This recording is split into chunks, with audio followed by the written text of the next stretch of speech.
Hello, I'm Dr. Faisal Masood and I'm the Medical Director of Critical Care at Houston Methodist Hospital. I'd like to invite you to join us in Houston for the annual Critical Care Symposium. This special event will be held at Houston Methodist Research Institute in the Texas Medical Center. This one-day symposium is designed for the interprofessional critical care team. As such, you will hear diverse lectures from experts representing a wide variety of critical care topics. Then, after a morning of didactics, you will practice your new skills in expert-led hands-on workshops or breakout sessions. You will leave Houston Methodist with the confidence to apply these skills in your everyday ICU practice. For further details, visit the website. Caring for critical care patients is a team effort. So we have created this conference for the entire critical care team. So if you work or train in the ICU, this course is for you. I hope you will join us and look forward to seeing you in Houston in January. Thank you.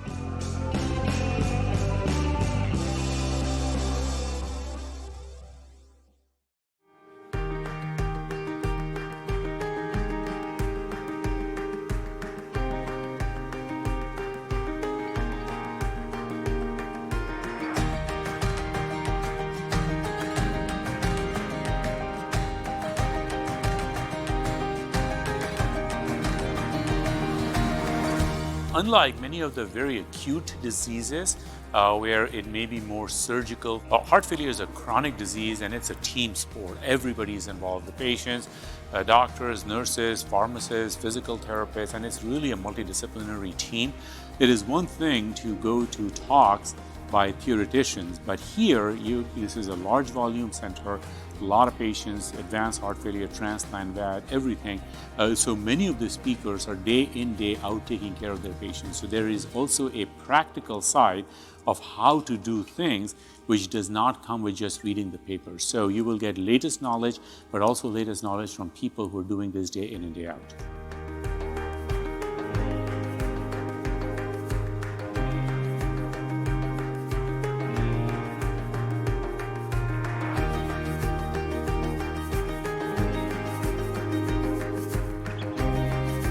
I've recognized since I've been here that Houston is a mecca and has some very talented people working on some pretty important things here.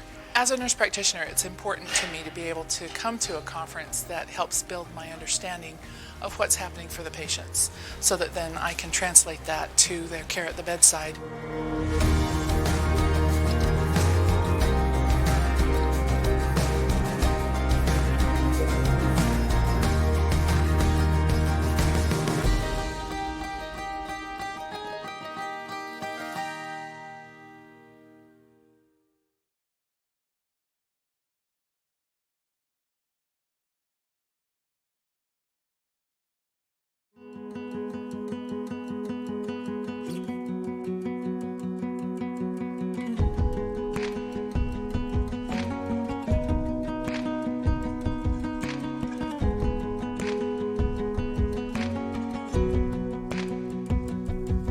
Heart of a Woman is such a unique event because it's open to not just the public, but also healthcare providers. So the audience is a mix of all different learners. I think the speakers are also a mix. So you not only get to hear from the cardiologist, but you also get to hear from the mayor, and you get to hear from chefs and dietitians and different people who are experts in their field.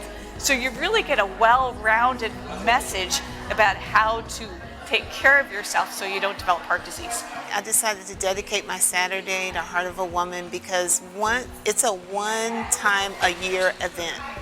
And that's relevant because there is no other place in Houston, no other day of the year where I can hear this many experts on women's heart health.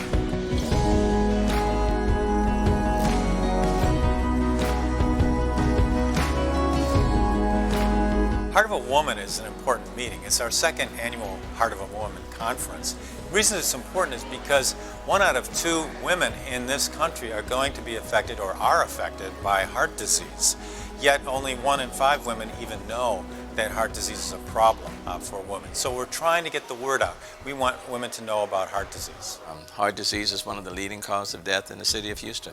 And I think we're all trying to find a positive path forward that will reduce the number of women who are dying because of heart disease and to help to live better, high-quality lives. You know, City of Houston wants to partner with the Methodist Research Institute and with others to achieve those objectives.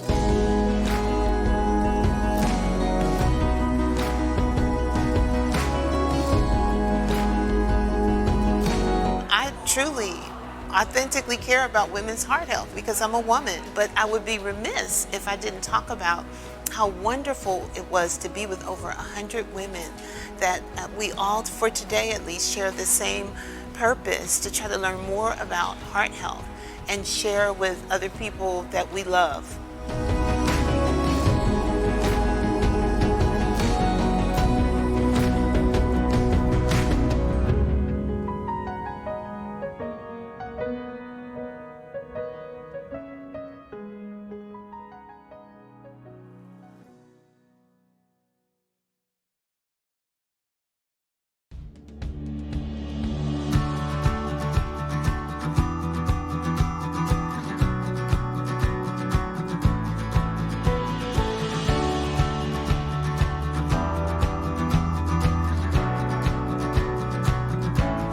The importance of this conference, and I think the uniqueness of it, is bringing people from different facets of imaging to talk about, 1, what is the latest, 2, how do we apply it in clinical medicine, and 3, how can we be better clinicians and serving our patients, learning about all these imaging modalities.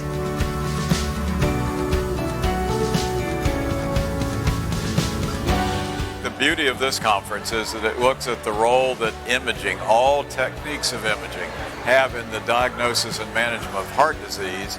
And I think that's absolutely critical today because imaging of the heart is really the gateway to diagnosis and management.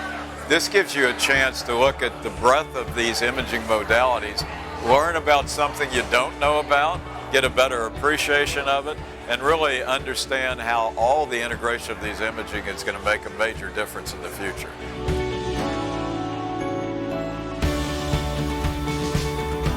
Every time you come, you learn a little bit more. You get familiarized with the scans, you get familiarized with what's the latest out there, and you have to constantly be adapting to change because, you know, we have to stay up to date with the latest inventions, the latest scans, the latest protocols that will better help the patient.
I'm glad I had that effect on people.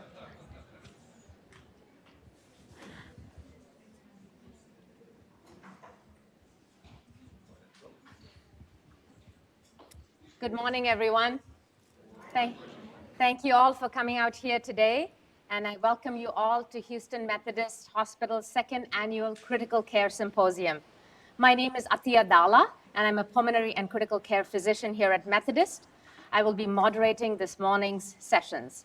I sincerely hope you will find this day to be not only educational, but also exciting and educational and inspiring. Before we begin, I'd like to make a few important announcements. First, for your reference, the disclosure of financial and other relationships are included in the activity materials. If at any time during this activity there has been a commercial or a promotional bias, please do bring it to our immediate attention. Second, please note that we'll be video recording these presentations, and we will have them live streamed. The agenda for this morning is quite packed. We have 6 presentations scheduled. If you have any questions for our speakers, we request that you use your phones to submit the questions. And there are 2 ways that you could submit them. And it should be up here. You can visit pollev.com/Methodist to enter your question, or simply text Methodist to 37607 once. And then once you join, you can text your questions at any time. And you can do it any time during the presentation, and then we will answer your questions at the end of each presentation. I would now like to invite Dr. Faisal Masood, our medical director of critical care at Houston Methodist, professor of anesthesiology and critical care at Cornell, to come forward and please introduce today's keynote speaker.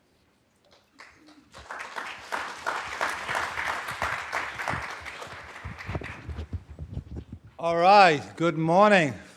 It's going to be a fabulous day. It's going to be an exciting day. It's going to be a fun day. Now, let me ask this question. You all have attended national, local meeting. When was the last time you saw a grand piano? That's why we're leading medicine. We don't know what to do with it, but we'll lead medicine. So it's been my honor and privilege to be here, and I welcome all of you from different parts of the city, out of state. We have a very exciting, so before I introduce Dr. Buckman, I just want to kind of give a little bit of thing. This, people who have been here in Methodist, we did almost wrapped up our celebration of our first century, and till 31st of December 2019, but today, this decade, is our second century of critical care delivery.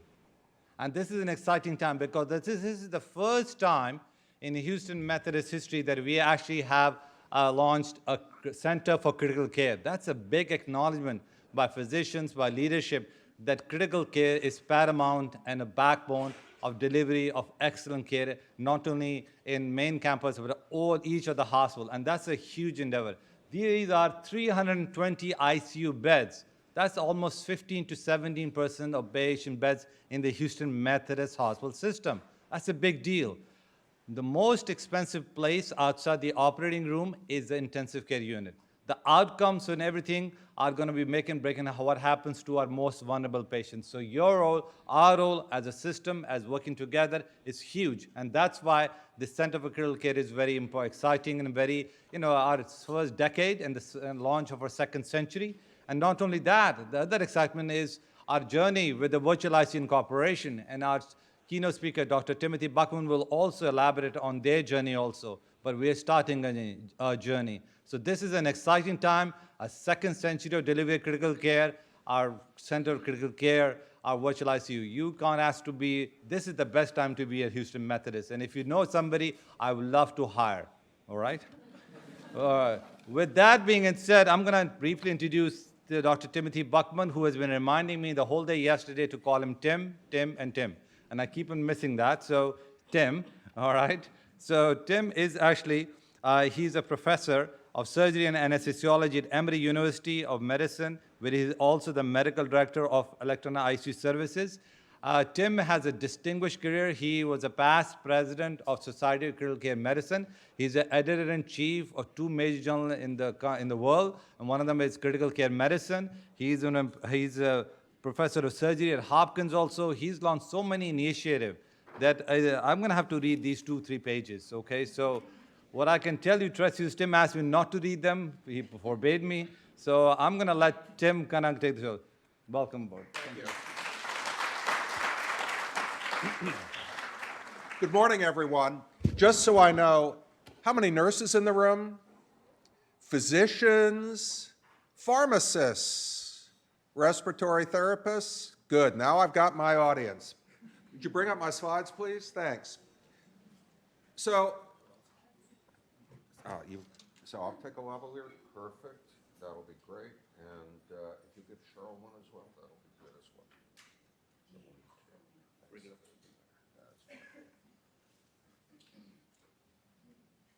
Perfect. Are we running? Perfect. Good. This helps me get out from behind the podium. I hate standing behind the podium. So the one question I ask you to keep in mind through your virtual critical care journey is, what's your why? Why are you doing this? Why have you, as Houston Methodist, decided to embark on a virtual ICU journey? And when I want to understand what is happening today and why it's happening today, I go back to Omar Khayyam. He said, I look back. So what we're going to do over the next several minutes is talk about transforming critical care, lessons learned on our virtual ICU journey. 2 points from this slide. One, I didn't do this alone. It takes a group. And second, I'm going to bring up Cheryl Hiddleston. Cheryl, come on up. Because in fact, it is a partnership at every step of the way. Cheryl is the director of the EICU at Emory. She is actually a health system director for EICU operations and an adjunct professor of biomedical informatics. I have a couple of disclaimers to talk about. First, I am editor-in-chief of a couple of journals. The opinions in this talk don't reflect the opinions of the journals in the society.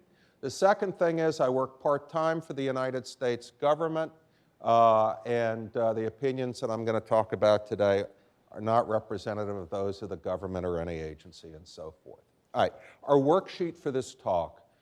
I'm going to talk about the apparent why of things happen, the real why, and the lessons learned. By the end of the talk, we will fill in this grid. And what I want to do is start here. This is Baltimore, 1958. Peter Safar, one of the founding fathers of critical care medicine in the world, an anesthesiologist, practiced at the Baltimore City Hospital. I'm showing you a couple of views. And he said the sickest patients require the continuous attention of specialized nurses and doctors skilled in recognizing and treating serious illness. He was the man in the United States who said it's not just a nursing unit, it's a care unit. And we needed simultaneously, continuously present physicians and nurses to care for these patients. It was a wonderful idea. Peter left for the University of Pittsburgh and actually was part of the founding group at Pitt. I arrived in that unit 22 years later. So I'm going to take you back to September of 1980. I was an intern in the Hopkins program. I've been rotated out, surgical intern, okay? It's 2 o'clock in the morning. There's a pancreatitis patient who had the audacity to have an aneurysm, AAA. We did open AAA. And it was forbidden to use things like continuous infusions of opiates and so forth. Occasional Valium was the way we kept people down.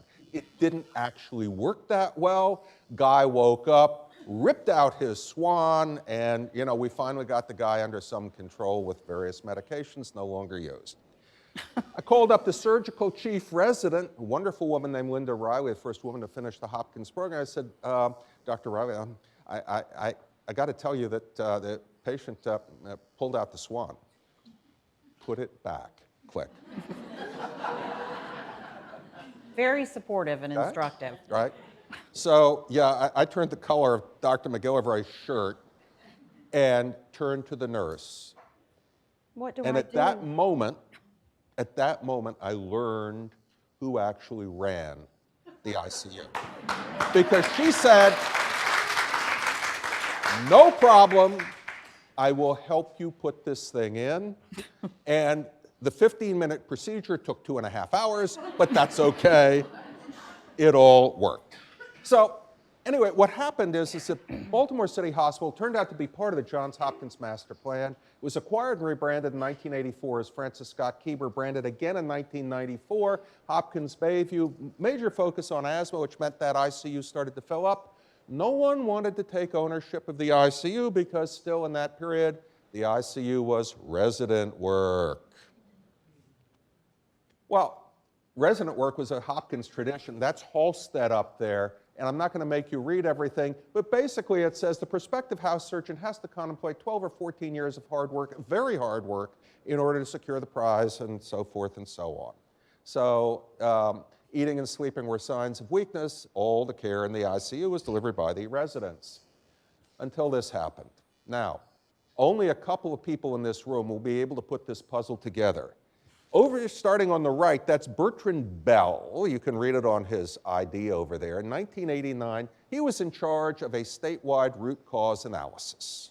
For those of you who have participated in root cause analysis, you may see funny things like molecules. The top molecule is one called phenelzine. The bottom one is called meperidine. Top one trade name Nardil, bottom one trade name Demerol. When you mix Nardil and Demerol, you produce something called a serotonin syndrome, okay? The problem is that in the mid-1980s, there were no drug checking computers. So one night, a couple of residents in New York City managed to get those two drugs in the middle of that young woman on the left, at the upper left there. Her name was Libby Zion. Her father said this was a catastrophe. He was a reporter for the New York Times. And basically, because there was a drug interaction error, the entire complexion of training changed, and it was no longer permissible to have residents overseeing the care of sick people at night. So everything you ever heard about the 80-hour work week comes from that event. Well, that was the issue for this man, Mark Rogers, who at the time was chair of anesthesiology and critical care medicine and said attending staff had to be there, not just at the Hopkins main campus, but out there at Baltimore City Hospital Key Bayview. And the question was how? To answer that question, I have to take you on a trip backwards in time to 1964, New York City, Flushing Meadow. Anybody here alive in 1964? Yeah, okay, we got one or two, okay? What you see on the left is the Unisphere at the New York World's Fair. On the right was a big deal at the AT&T, what was the time, Bell telephone. That is a picture phone, okay? A 3-minute coast-to-coast call in current dollars, about $380. That would be more than the current airfare. Mm-hmm. But the idea of personal video communication had just started to come to fruition. And by the mid-1970s, this hospital, Cleveland's Forest City Hospital, said, you know, we can't get any intensivists down here because it's the little hospital and it doesn't cater to a financially lucrative population, but we actually think they deserve care, so they put this thing in. One-way video from one place to a location. You can see that there was kind of a monitor there that nobody could see. It was an experiment performed by an anesthesiologist named Betty Lou Grundy, who, in our journal in 1982, published the final report. And I don't want you to read the whole thing, but if you go to the conclusion, bottom of the last paragraph, by using telemedicine for consultation and triage, transporting those patients who require the services of a large institution, small hospital might serve community needs in a cost-effective way and a part of a regionalized care system. If you go to the top, that little hospital closed. End of the experiment. Not quite. By the early 1990s, Hopkins had started to install what was called MTEC, became Sunrise Eclipsis. Those of you who are nurses have seen remnants of this system somewhere, but that's what it looked like. And these two guys, Mike Breslow and Brian Rosenfeld, said, we're going to resurrect that video concept, marry it to this electronic spreadsheet, and we're going to provide services at Hopkins that would allow us to be at the main campus but still oversee what was going on and deal with what Mark Rogers wanted to do, provide that continuous presence. What happened? Well, it actually worked. This was published in our journal in 2000, and it said there's an alternate paradigm for providing that continuous care. What was their why? This was their why. By the 1990s, that guy, Arnie Milstein, was part of the Doctors' Roundtable, the so-called Business Roundtable, so-called leapfrog group, and said there were three things that needed to be done to fix quality in healthcare in the United States. Put in computer physician order entry, AKA the electronic medical record. Second, there needed to be evidence-based referral to which hospitals. And finally, there needed to be physician staffing in the ICU, not just at Hopkins Bayview, but nationally. And in fact, the basis for that was this study performed by Peter Derek Angus and Todd Dorman. It basically said, looking across the United States, they found that greater use of intensivists in the ICU led to significant reductions in ICU and hospital mortality. It didn't matter if it was Hopkins or Houston Methodist or wherever it was, that was what was going to save lives. Great. By 2004, Mark Kelly said continuous remote intensivist staffing with video conferencing and computer-based data transmission may reduce ICU and hospital mortality rates, so forth and so on. So the stage was set. All right? This is current, and it says, this was 2016, nothing has changed. Most US hospitals still don't have intensivists, according to the Leapfrog survey. This created a great deal of controversy and storm. No, there's no workforce crisis. We have too many patients that don't need to be in the ICU I don't think so. But clearly, there was a problem matching the number of people to the demand. Now, this wasn't my experience. In Baltimore at Hopkins, I saw plenty of doctors. In St. Louis, there were enough doctors. Oh, they said, why don't you come down to Atlanta, leave St. Louis, build us a critical care center. We just want quality, no problem, value, make it affordable, and make sure everybody has access to a doctor and a bed when they need. No problem. So I got in my car, drove from the land of Budweiser down to Coca-Cola. You did not, you flew. Welcome to Emory. I walked up to the surgical ICU and asked to see the July 2009 intensivist call schedule. This is what they showed me. We had a locum tenens intensivist in the surgical ICU in the main university hospital. I said, yeah, I want to see the July. That looks like June. No, that was actually July. Me. All right, this is the problem. I'm going to let Cheryl take over from here to talk about some of the issues. Yeah, I actually have a purpose. He's the historian, and he's very entertaining. And then when it comes to current times, I That's know Cheryl. That's me. This is Cheryl and Tim's show. She gets top billing. I also have an associate degree in voice, so the piano made me really happy. So in this country, and I think more significantly in the Southeast, our part of the country, we have issues with gaps in physician coverage and patient need. As everyone here is probably very aware, every day in America, 10,000 Americans turn 65. The older you get, the increase in the need for critical care because our bodies and our organs get tired. So we have an increasing demand for intensivist coverage, but we don't have an increasing supply of people going into critical care, primarily because people want to have a life.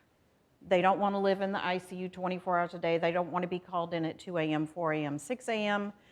So we we're trying to find a way to bridge that gap. And oh, by the way, Emory University Health System has no intensivists in-house in the ICUs across our system.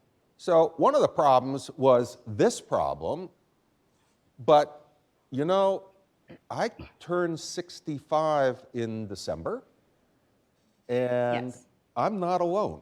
Yeah, this is the other issue. So in addition to having aging patients in America, we have an aging workforce in healthcare. So greater than 50% of physicians and nurses, and this is across the board, this is not just critical care, in the inpatient setting are older than 50. And we're continuing to age. I'm 60, Tim's 65, and one day we're going to retire, and we're not going to stay there. And what happens with that is as people age out and they retire, we lose all of their knowledge and their wisdom. And we have newer staff that come in, and we have to find a way to bridge that gap also. All right, so it's not just the aging issue. This is a map of the total physicians per 100,000. This came from the advisory board in 2011. Remember, I started at Hopkins, dark blue, plenty of doctors in Maryland, okay? Then I went to St. Louis, a little bit lighter, not so bad. And then, as Cheryl pointed out, you go down to Georgia and you have the scream, because literally we had no doctors down there, okay? Oh, why? What is going on? That's what's going on. All right? That is the in and out migration of metropolitan areas in the United States. That was a snapshot from 2011. Red is loss, blue is gain. And what that means is exactly what you know. If you, came from New York, you went to Florida or Texas or Atlanta. If you came from St. Louis, you went to Texas, or like me, you went to Atlanta, okay? So you had this huge out-migration, primarily of old people who decided that the snow, I mean, people don't move from Atlanta to Pittsburgh for the winters. Right? So we're growing Atlanta, the metro area, 250,000 people a year, okay? Roughly 1,000 people every business day. And the growth rate in the over 65s, over 5 years, 38%, okay? A massive influx of old people. We didn't really bring a bunch of doctors and nurses along with us, which begins to explain this. So this is adoption of telemedicine across the U.S. since basically the inception of the primary platform that Rosenfeld and Breslow created in 2000. There was a very quick uptick in the first 7 years, and it has sort of plateaued since then. It sort of looked like it was going to plateau, but that plateau was actually due to the economy having a little problem in 2009. Right. You can remember back, the stock market took a big dip, people were out of work. Today, the Dow is approaching 30,000, and unsurprisingly, EICU programs grew around the United States, in fact, around the world, and that's what happened after the economic dip. I put the previous pictures that you saw on the left, I've highlighted the endpoints in red, it took off. As of today, if you look across the United States, at every adult ICU bed, about 17% are covered by a tele-ICU program. So we have come out of the lag phase and we are getting into the log phase of the growth of virtual ICU. And I just want to add that the platform that we use is a Philips platform. It's not a secret, and that slide is a Philips slide. Yeah. So that is representing EICU or tele-ICU of systems that use the Philips platform. There are other hospital systems around the country that are creating their own, using their own, or providing it in a different way. So it's actually higher than 17%. So here's the first line in the grid. The apparent why is technologically advanced, Star Wars, we're America, we're great, send a man to the moon. The real why is that there was insufficient local expertise. And the take-home lesson is that the skilled worker, whether it is a critical care nurse, a critical care physician, critical care pharmacist, This supply-demand problem is a reckoning point for critical care. The production doesn't match the attrition and the demand. All right. There is a lot of literature out there on EICU. I'm not going to go over all of it, but I'm going to go over just a handful of items.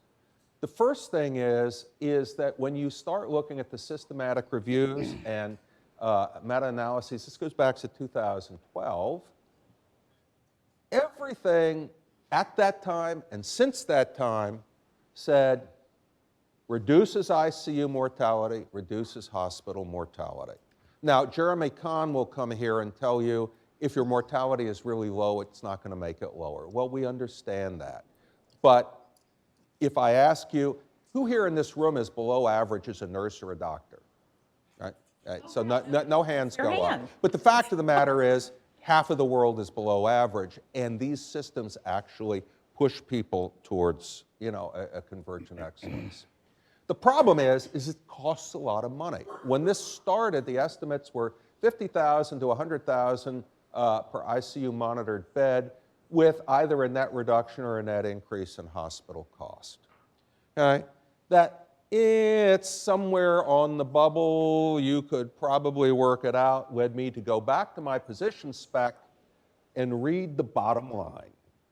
The center, which I'd been hired to build, will promote evidence-based care by developing and utilizing protocols and guidelines and advancing technology such as remote electronic ICU monitoring whenever appropriate, with the goal of reducing variation of patient care. All sorts of wonderful things. No problem. I go back to the administration. I need some money to launch the virtual ICU. We started market consolidation. We're rapidly becoming an archipelago of hospitals, just like you have in the Houston Methodist system. So I went to the administrator. It's an actual photo of what happened. They said, we have no money. No. Start it, but we can't fund it. Yeah. Great idea. That's why the no is in green, but we're not going to give you any money. All right. So there's an ambivalence about cost, okay? The real why is that a virtual ICU, after you get through with the electronics, still involves people. It involves experts, it involves labor costs. So you need to understand that nobody ever is going to write a check to just add more people. It is always going to be about reallocating tasks. There is no magic formula that says, buy the virtual ICU, pay the people, things get better. This is all about how people go about doing their work. You have to find a different value proposition around care, of which tele-ICU, telecritical care is a part. Now, remember, we had no doctors. Right? Hard to believe, but there were no intensivists out there. It didn't matter how much money you put on the table, they weren't there. In 2007, again published in the journal, there was a promise conference that basically said, and I'm not going to read the whole text, but basically it said, you may need to use what at the time were called physician extenders. Ruth Kleinpel is going to speak a little bit later on, but she was the lead author on this paper, including Wes Ely and Rob Gravencourt, that basically looked at the current, this was published in 2008, so the 2015 was a projection, the growth in nurse practitioners and physician assistants. That's what actually happened to the growth. So we had plentiful, particularly in the Southeast, Emory had a big PA program, big NP program. We had lots of those and no doctors. What to do? Well, we'll just use the manpower, fill the manpower needs with those physician extenders. Right.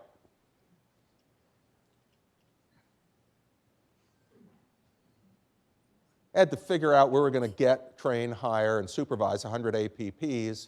Step 2 in the planning process involved a miracle. Okay? Rarely does that work. It doesn't happen. So we decided to do something about the miracle. We built an APP residency program specifically for critical care. And to understand sort of what actually happened, first, it's a bunch of people. It's not all me.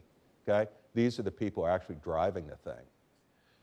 this is what happened with our training approach. We started back here in 2012. This looks like a small line, but we've actually matriculated 50 people. After their contractual obligation up, our retention rate is 80%. So we can train, keep, and hold these folks. The demand is out there, okay? The reason the interviews went up is we started doing virtual interviews. The demand is out there. Young men and women who are going to become APPs are very plentiful. At any rate, this is what we did. This chart omits neuro. It's the one I could put my hands on. But this is the doctor FTEs. This is the APP FTEs. 115, you add the neuro, and we're up to 150 clinical FTEs who do nothing but critical care at our program. A very APP-centric program. And we do not have as many beds as you do. Right. The apparent why was the lower cost workforce. The real why is the only possible workforce. You have to work with the materials you have locally. Do not assume that just because you're the big name hospital, you're going to have every resource you need. You got to use what's local. Anyway, this was the operations plan. You have our ICU nurses there 24 hours a day, critical care medicine advanced practice providers at the bedside 24 hours a day, critical care physicians in the daytime. You know how hard it is to get a critical care doctor to work at night when there are no critical care doctors? Nobody wanted to go work. None. Couldn't get people. We'll do the day shifts, thank you. All right. We needed one more miracle and it emerged from a national crisis. Remember, the economy tanked in 2009, American Recovery and Reinvestment Act, CMS got some money to build a Center for Medicare and Medicaid Innovation. We said, aha, we're going to apply for a grant. We said we're going to take our APP program, merge it with tele-ICU, put that together so we could use our ICU doctors more efficiently and supervise them remotely at all of our hospitals. One doctor looking at 15 ICUs in 4 or 5 hospitals. We got the award, okay? And this ended up being the operations plan. We were going to have our critical care advanced practice providers at night supported primarily by physicians and critical care nurses via the EICU. So this is our primary hub in Atlanta, Georgia. This is a typical workstation that the staff uses. They have 6 screens. They run 12 to 15 applications all of the time.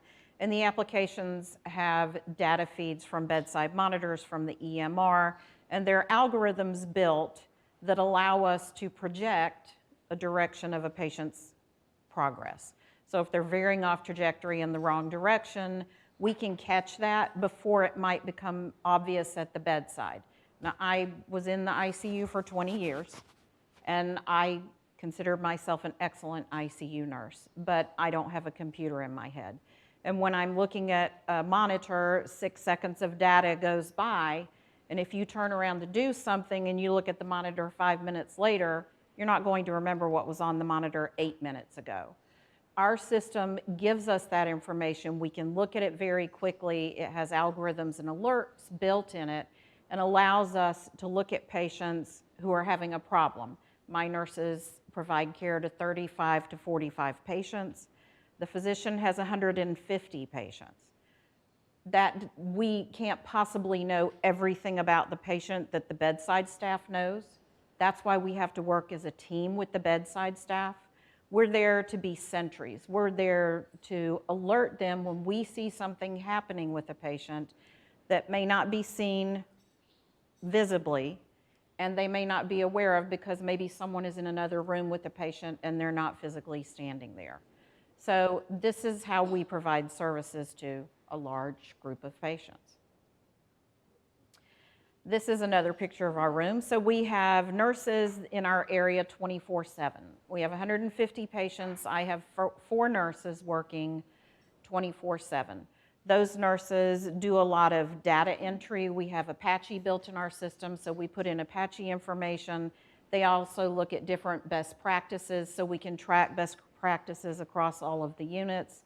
And we have physicians who are there nights, weekends, and holidays when we don't have physicians in our hospitals. We don't have physicians there 24/7, but we do have nurses. And this is just picture of the hub in the middle and then the 5-spoke hospitals. So it's a hub and spoke model. Right now, we provide services to 5 hospitals. In March, we will go live with the hospital that says Crisp Regional, that is a non-Emory associated hospital. So it's a little community hospital in almost South Georgia. And then in April, we will go live with Washington County, which is on the other side of the state, very close. Neither one of these hospitals have any intensivists at all. On staff anywhere, zero. At all.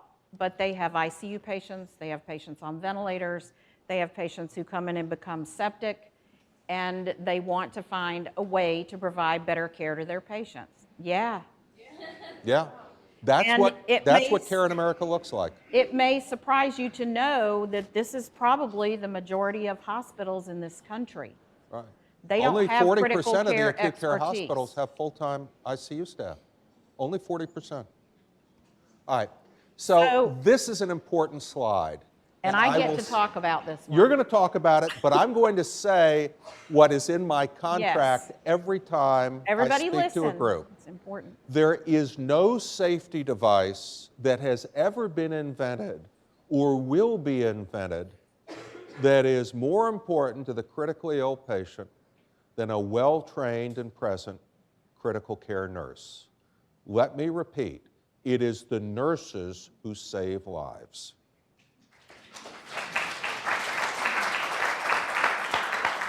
And he felt this way before we even became partners, so I got lucky. This is a graph of our program. We started in September of 2013 at one hospital. And at the time, we didn't have physicians lined up to work yet. So we turned on the program with nurses. And what the nurses did, they monitored the patient with the alerting system we have. They put all the Apache information in. And when they see something, an alert comes over. And it lets them know there's a problem. We have a mirror of the bedside monitors in all of the ICUs. So we have the central monitor and we can open up the individual windows. So when a nurse gets an alert, they'll look at that window immediately and see what's going on with the patient. We're not telemetry techs. We don't sit and watch this. We have a reason to drill down on the patient we do. Then they have access to the EMR of every patient, of course, so they can look there. Every room has a camera, a speaker, a microphone, and the monitor. We actually have the same in-room systems that you guys have installed here. And with that, the nurse will physically go in and look at the patient and see what's going on. If there's someone in the room, the nurse will say, oh, I noticed the patient's desaturating, but you're in the room taking care of it. And my nurse leaves the room. They're not there to manage care. They're not there to tell you how to do your job. They're only there to let you know when they see something. If no one's in the room, then they call and they get the nurse taking care of the patient and let them know what they see, and then they'll hang on in the camera and watch the patient until the nurse gets in the room. So doing that with no physicians, mortality rates in this hospital were dropped 57% in 4 months. Okay. That's just with someone saying, I see something happening, you might want to go look at your patient. There's a CCU, a CVICU, and a medical ICU at this hospital. Now, I've got to be clear, if your mortality ratio is already down here, EICU is not going to work this miracle. Yes. But the fact of the matter is, if you have 4,000 acute care hospitals in the United States, 2,000 are average or below. Okay, just the numbers. Now, what do the physicians do? They did something. They actually make care more efficient. Because, and I'm sorry for the overlap over there, these are length of stay ratios. And by having a physician in place and consistently being present and being available to answer questions at 2 o'clock in the morning like, patient looks pretty good, do you think we can go ahead and extubate the patient, get the patient ready to go out? And being able to do that at all the hospitals more or less on demand, we effectively created a 20-bed ICU and fully occupied it without investing a dime in brick and mortar.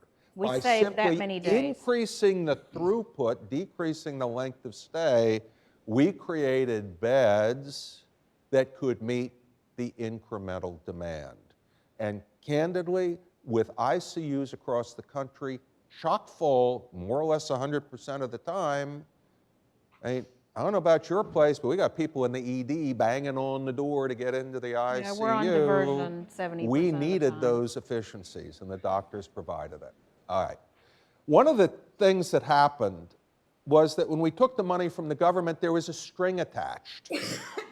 They said, we'll give you $10,748,332 and no cents, but we require that there be a group watching what you're doing. And this is what happened. So they looked at our patients for a 15-month period of time, and they looked at the patients that we provide services. We do not cover all of the ICUs at Emory for varying reasons. So they looked at the patients we covered. They compared that patient group to 9 other hospitals in our region with similar case mix index, some teaching, some community, so there was some similarities. And what they found was for our patients, there was an average cost reduction of Medicare spending of $1,486.27. So looking at the group of patients they followed for the 15 months, 2 of the hospitals weren't live yet. And if you extrapolate the data to incorporate all of the patients we provided service to, in the 3 years, it was a reduction of $18 million for Medicare, and they gave us 11, basically. So it was a good deal for Medicare. The families and the patients actually all liked this.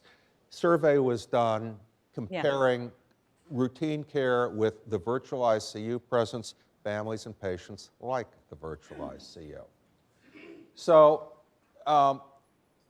the innovation was the apparent why. The real why for the EIC was necessary for the care model. And the lesson learned was we had to make the case for necessity, go out and get some bootstrap funds, and then use a shared cost-benefit risk model. But there's a problem. The following conversation took place in 2014 between Cheryl and me, and I said, after being in the EICU for 5 consecutive nights, I was getting old at that point, I physically can't do this anymore. He worked 140 nights the first year, 12-hour night shifts, up all night. I just have to say that because he's a trooper. So he was calling me on his way home, and he said, oh my God, I can't continue to do this anymore. I'm just exhausted. And I said, what do you mean? What do you want to do about this? I said, the night shifts, they're killing me. What do you mean? I don't think that's what I said, but I'll keep saying it's on the screen. So this is the problem, okay? How many of you routinely work nights? Okay? How many of you get paid for cutting 2 years of your lifespan off?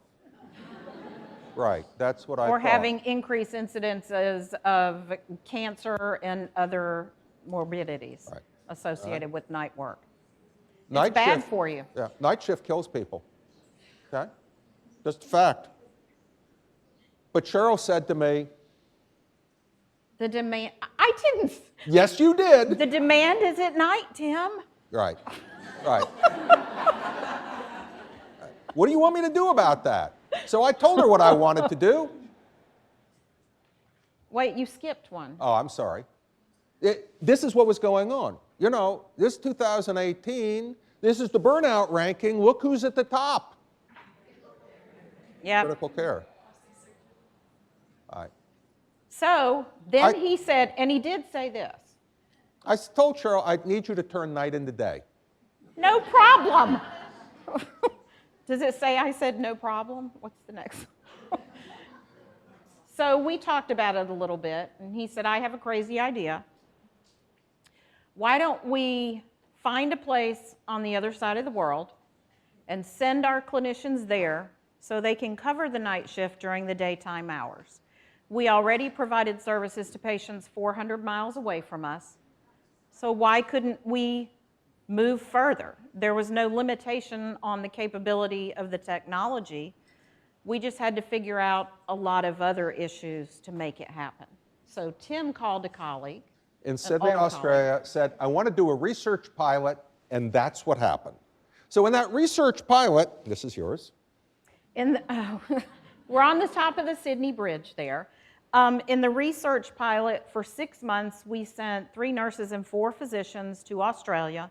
They were there for 6 to 12 weeks in stints, and they work 3 or 4 day shifts there, covering the night shifts in Atlanta. I also have staff in Atlanta because I have 4 nurses a shift, not 1. So we have 3 nurses in Atlanta, and both hubs run simultaneously, and they work together to take care of the patients. And Sydney, everyone enjoyed it. They had a great time, except Sydney is 14 hours ahead of the East Coast. So that meant the days started at 9 a.m. to 9 p.m. And everybody said, well, that's not too bad. Then when they had daylight saving, it went to 10 a.m. to 10 p.m. And when we had daylight saving, it went to 11. We're back at standard time. Oh, right. We stopped daylight. At any rate, it ended up being 11 a.m. to 11 p.m. And when we finished the project and we did a survey of all of our clinicians, they said that 11 a.m. to 11 p.m. is not what we want. Also, Macquarie Uni, which is the system we worked with, Macquarie University, is about, I don't know, 12 miles outside Sydney, but it was far enough outside the city where they weren't really happy with being that far away from everything that was going on. So everybody loved it. In fact, the first nurse we sent over, we had to pry him back. He wanted to stay in Australia. And it was forever. hard. He's like 6'4". Yeah, yeah, it was He's very a big difficult. guy. But anyway, so we actually moved. So we ended up moving to Perth. I'll very quickly, I did a speaking tour in 5 cities in Australia. And when we landed in Perth, there was a lot of interest there, and it is an extraordinarily beautiful place. Right. So we decided to set up there because the time difference is better. It's 12 hours. And then when we change daylight saving, it's 13 hours. So it's either 7A to 7P or 8A to 8P. And people enjoyed that much better. Yeah, if you look outside this window here, this is what you see, okay? That's our work environment. All right, this attracted a little press. Yeah, it was crazy. It's been insane. Right. All right. But here's what matters.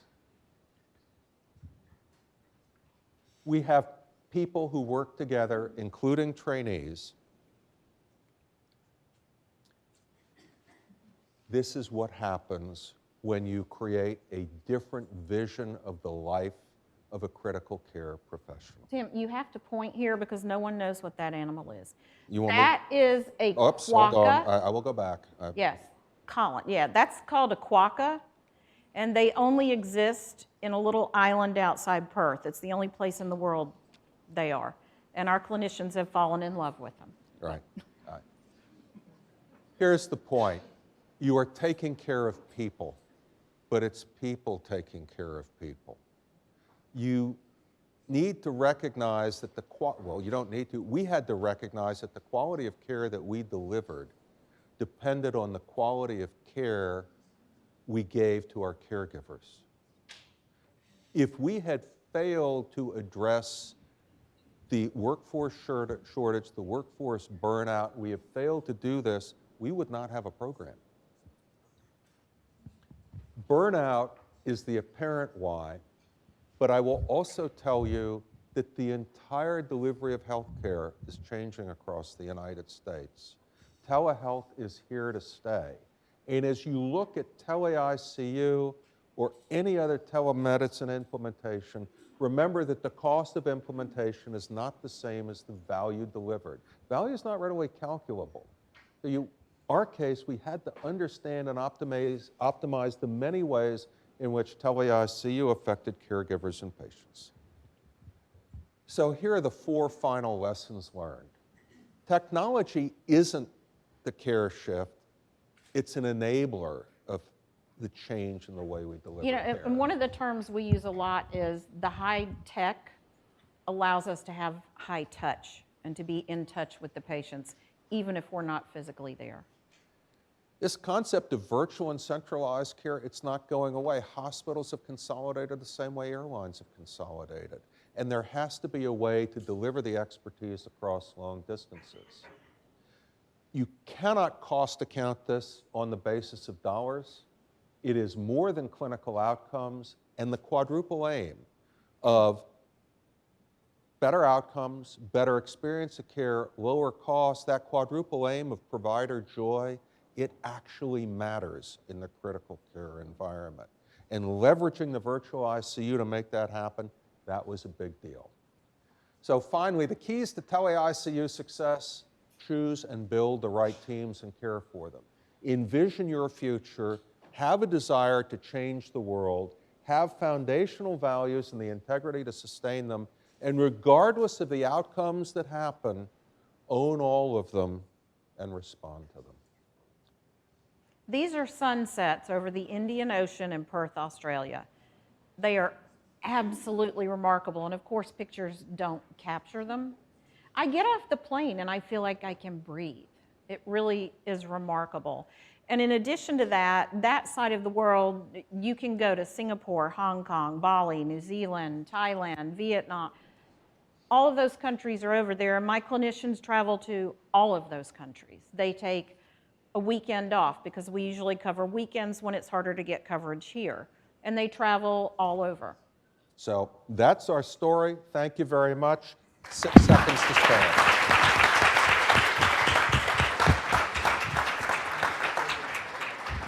Thank you so much, Dr. Buckman and Cheryl. This was really insightful, just as we get ready to launch our own virtual ICU. Let's field some questions from the audience. We'll use the mic up here. Yeah.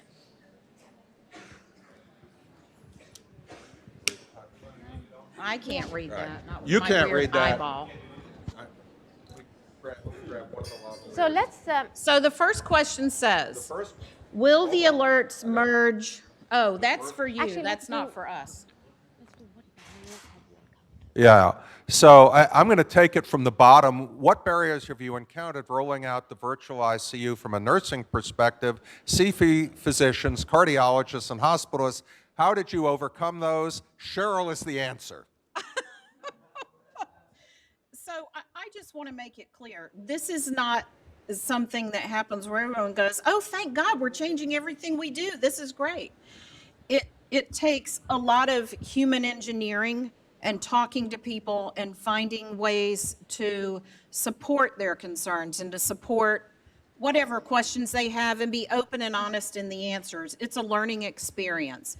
We didn't start this and have everyone excited and receptive and thrilled. I walked into units when we started, and I would say you guys are doing a much better job than we did because we didn't do enough work up front to talk to staff at the bedside, the frontline staff who are doing the work, and make sure we had their buy-in and support for this, or at least an understanding of what we were doing. So when I walked into the units to talk to them, I had critical care nurses sort of attacking me, saying, why are you coming here? We don't need you. We know how to do our job. We don't need someone coming in here and changing things. And it just takes a lot of conversation and a lot of support. One of the things I've done is offer to have those nurses come over to our hub and shadow, and I'll pay them. I put it in my budget. I pay them to come and shadow with my team so they can see what we are doing. My team, all the nurses have a minimum of 5 years. They have their CCRN. They're experts in what they do. They've been at the bedside, so they understand practices on that side. But understanding our side was entirely different. We also invite physicians over. We just try to have a lot of open communication. And the biggest thing with physicians is making it very clear that we're there to support the plan of care that they have laid out. We are not there to supplant their practice or their patients. I'm looking at 150 patients a night. Anybody think I have time to change an attending physician's plan? No. And it doesn't make a difference whether it's an open or closed unit. The fact of the matter is, if the patient's veering off trajectory, everybody quickly grasps that having somebody say, your patient is veering off trajectory, you might want to take a look. Doesn't matter whether it's an open or closed unit or who the attending is, because if you prevent a bad outcome, everybody wins.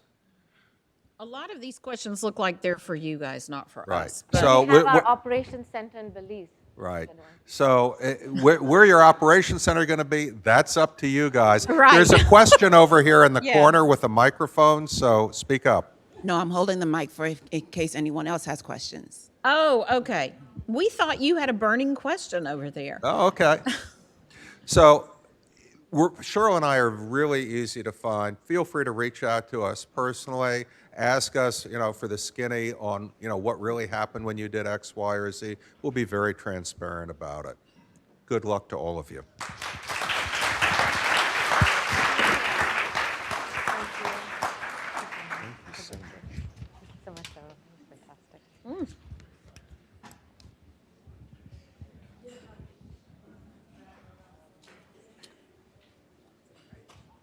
That was very entertaining. Our next speaker is Dr. Thomas McGillivray, a distinguished member of our Department of Cardiothoracic Surgery. Dr. McGillivray is a veritable rock star of our institution, has a long list of titles that follow his name: Chief of Cardiac Surgery and Thoracic Transplant Surgery, Associate Medical Director of the Fondren Brown ICU, co-chair of the Cardiovascular MSQM Committee, and the Jimmy F. Howell Endowed Chair in Cardiovascular Surgery. I'm just going to go a little bit into his background. Dr. McGillivray received his undergraduate and medical degrees from Tufts. He completed his general residency in cardiothoracic surgery and fellowship at Mass General, and then he went on and did additional training in congenital heart surgery at Boston Children's. Prior to coming to Methodist, Dr. McGillivray was the surgical director of the Adult Congenital Heart Disease Program and the co-director of the Thoracic Aortic Center and the surgical director of the Mechanical Circulatory Support at Mass General. His areas of expertise and passion are in complex cardiac surgery with a particular focus on adults with congenital heart disease. Dr. McGillivray has served many national leadership roles in cardiothoracic surgery. I'm very much looking forward to his talk today, which focuses on quality improvement in cardiac surgery. Thank you. Let's see. Is this on? Is this on? Great. Thank you very much for that very gracious introduction. Very difficult act to follow, I must say. I really appreciate everybody coming out this morning and spending the day with us today. It's a great program put on by Dr. Masood. It's an honor to be here. So I have a, let's see, we got, so I have a couple of disclosures. I'm on the board of directors of the Society of Thoracic Surgeons. I serve as the treasurer. This is a volunteer position. The reward is being part of a great organization. There's no financial compensation for that. Today, just going to go over and repeat some of the things we heard already in that there is a huge paradigm shift in the United States in how we deliver care. We're going rapidly from a fee-for-service model to a value-based reimbursement model. In the old days, the more you did, the more you got paid. The new model is going to be the better you do, the better you get paid. There will be financial reward for people who do a good job taking care of patients. There will be financial penalties for programs that don't take good care of patients or spend a lot of money taking care of patients. We'll briefly go through some of the political and financial landscapes that are pushing and pulling this forward. Spend most of our time discussing some of the methods that we have for quality assurance and performance improvement and describe some of the tools that we have to do that. So what is quality care? I mean, how do we define it? Sort of reminds me, maybe some of the older people in the audience remember Justice Porter Stewart. Back in the 60s, there were, in front of the Supreme Court, there were cases about pornography and obscenity. And when asked how you defined obscenity, He said, I don't know how to define it, but I know it when I see it. And I think that we would all maybe think that we know quality care when we see it. At least I would like to think I know quality care when I see it. And maybe it's more complicated than we think. There are a number of programs around the country whose prime role is to define quality care. The programs that look at different hospitals and rank them or rate them. Who are the best, who are doing okay, who aren't doing okay. And it's pretty interesting. Of the top 4, U.S. News and World Report, Health Grades, Consumer Reports, and Leapfrog, it's interesting. Among that, there are over 700 hospitals that are considered to be in the top 100. Doesn't make that much sense.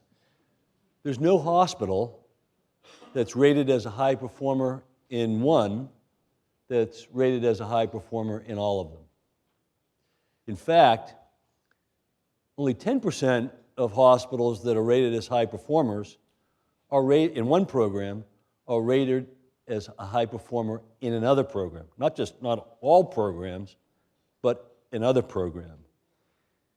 And I guess it makes sense because all of these graders use different yardsticks to measure how they define quality. They employ different methods and they focus on different methods and metrics. So it's not a surprise that they come up with different ideas. There's a policy wonk at Harvard, Donald Burr. He was the director of CMS. CMS, as you know, is in charge of Medicare, the main purse strings, if you will, of American health care. And he thought the aim of quality care was a triple aim. One was to improve the quality of the individual experience of care that each individual patient received. Also, to improve the health of the population. You want to make care something that impacts everybody, not just one person. And also reducing the cost of care for each individual. I mean, there is I'm sure all of you have seen on the web and in the newspaper, I mean, there is a non-sustainable increase in cost of delivering health care in the United States. It far surpasses any other country in the world. And as we get better at measuring quality, I dare say that we're not getting a good return on our investment, that we're not necessarily delivering high quality care given the high cost that we spend on it. We do know that high quality care is in fact less expensive than low quality care. Complications cost money. This is data for cardiac surgery out of the Virginia Cardiac Services Quality Initiative. In the Commonwealth of Virginia, all of the cardiac surgery programs submit to the STS database, which I'll talk about more later, and all of the hospitals share their financial information. So they can link quality and cost. And in cardiac surgery, what they have noted is that the more complications you have in cardiac surgery, not surprisingly, the more it costs. In fact, with each major complication that a patient has, it doubles the cost of that hospitalization. If you turn that around, if you can prevent complications, not only do you improve the quality of the care, you'll decrease the cost of the care. And if you look at all of the different complications in the graph, the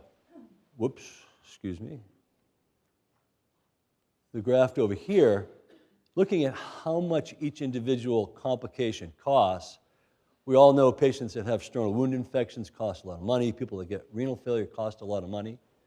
But if you look at what the largest cost is in the Commonwealth of Virginia after cardiac surgery, it's prolonged ventilation. It's not because it individually costs so much, it collectively, in aggregate, costs the state a lot because it's really common.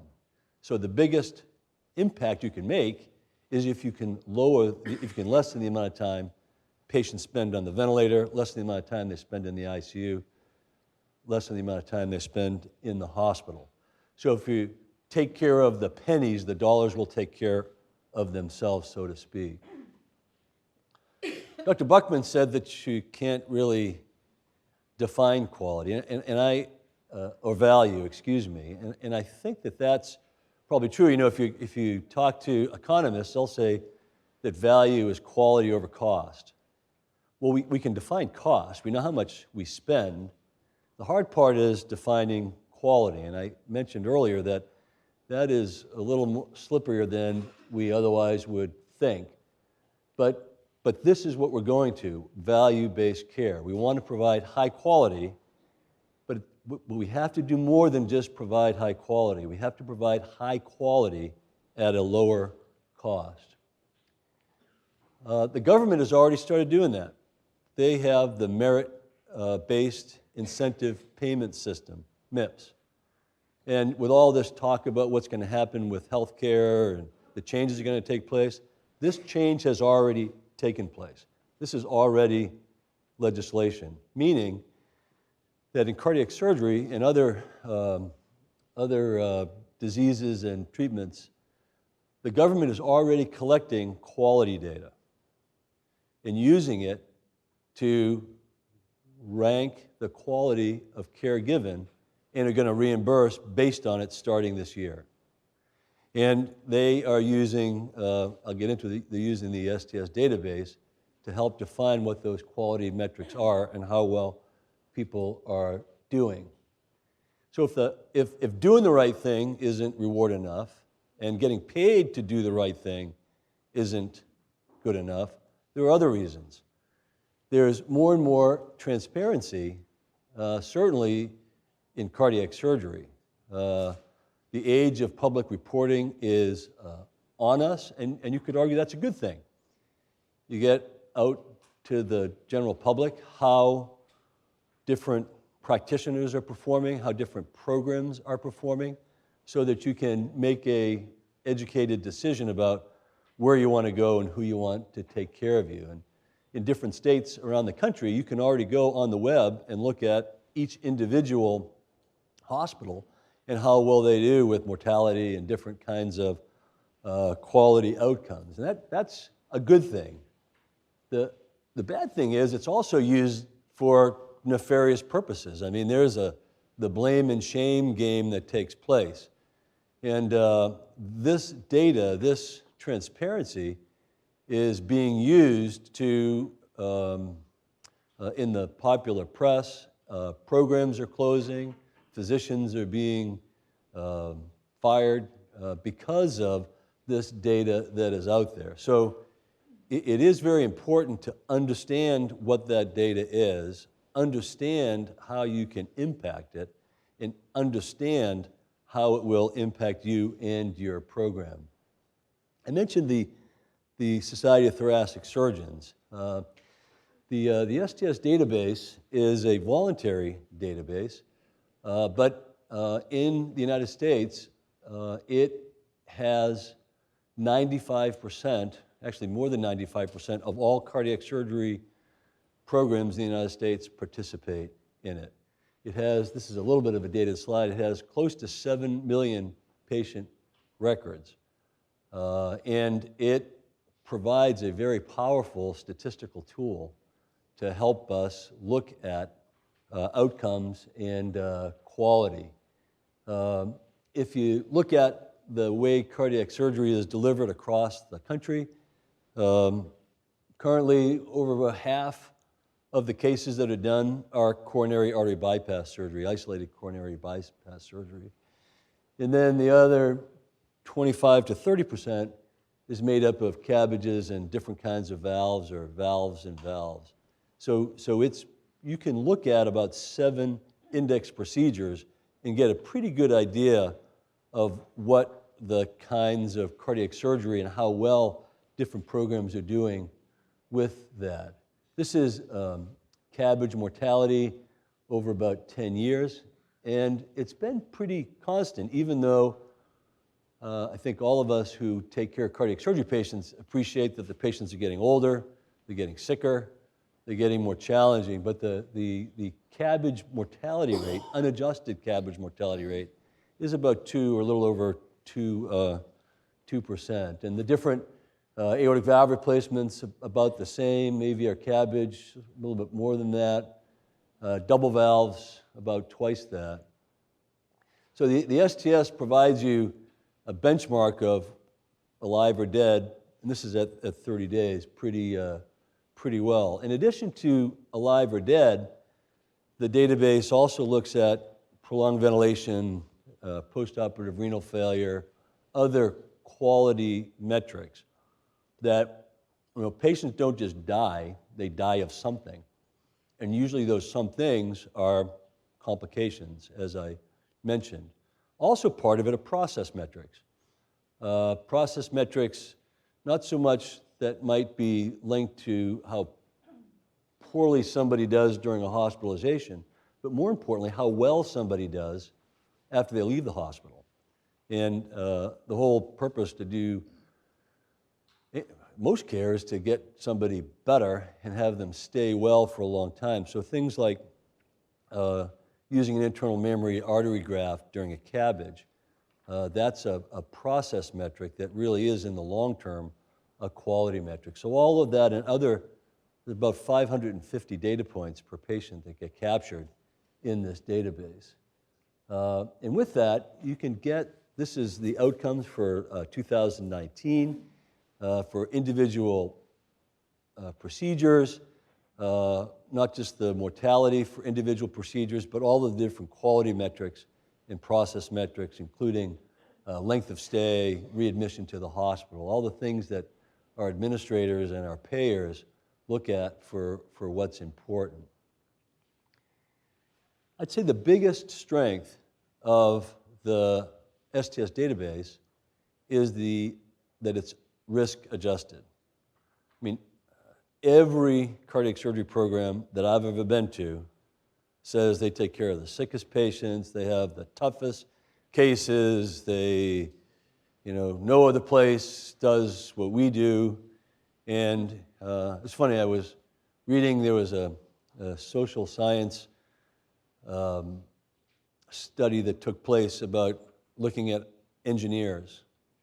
And if you survey engineers and you ask how many are in the top 5% as engineers, 45% claim to be in the top 5%. And so, we do all take care of really sick patients. I mean, everybody that has cardiac surgery is sick, and I'm not debating that.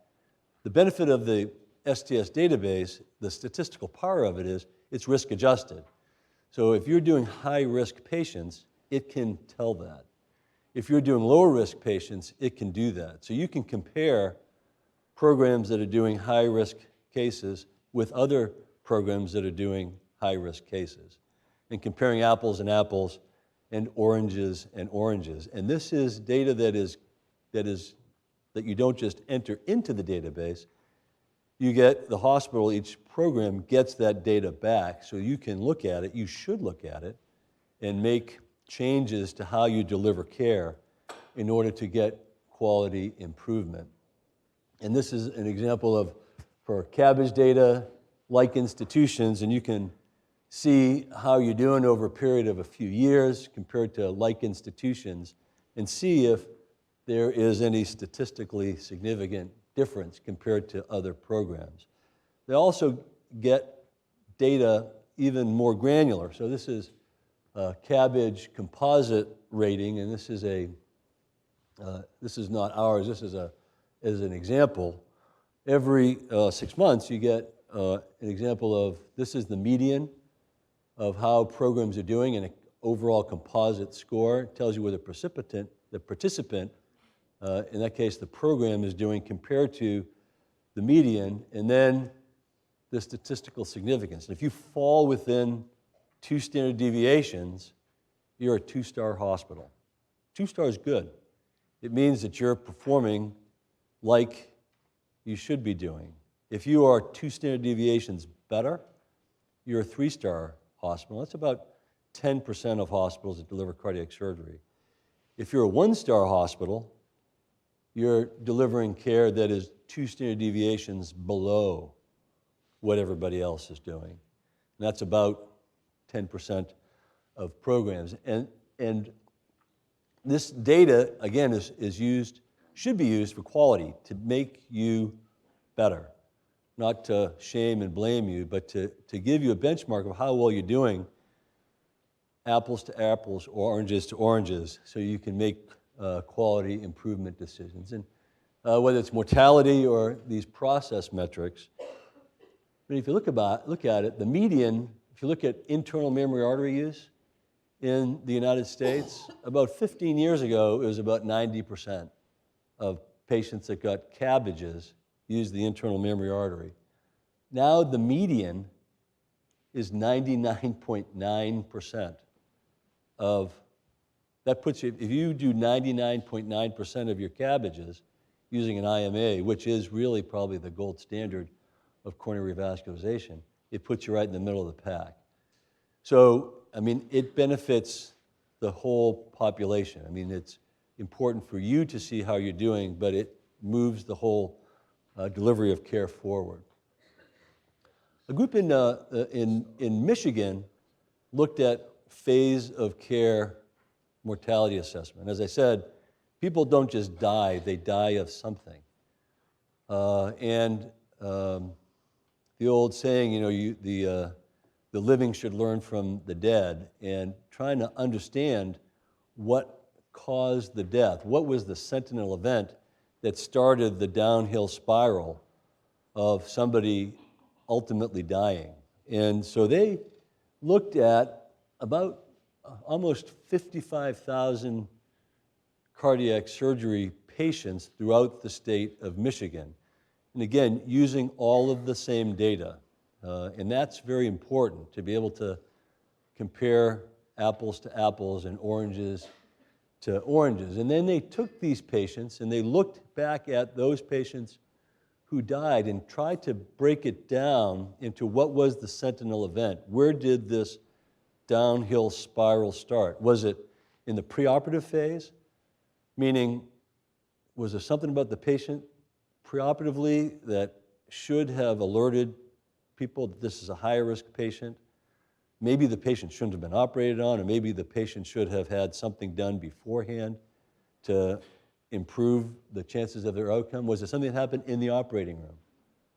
Was there some kind of surgical, technical, anesthetic issue that happened that maybe started the downhill spiral? The ICU, the floor, or after discharge. It's interesting, what they found is that when looking at all this data, the biggest phase was preoperative phase. It was identifying the patients who should and could get operated on, or identifying problems that could and should be optimized prior to going to surgery. And the second biggest phase was in the ICU. And I think we got a very nice demonstration earlier about maybe what some of those issues are. And you know, this isn't just about identifying the issues, it's trying to come up with processes to make those better.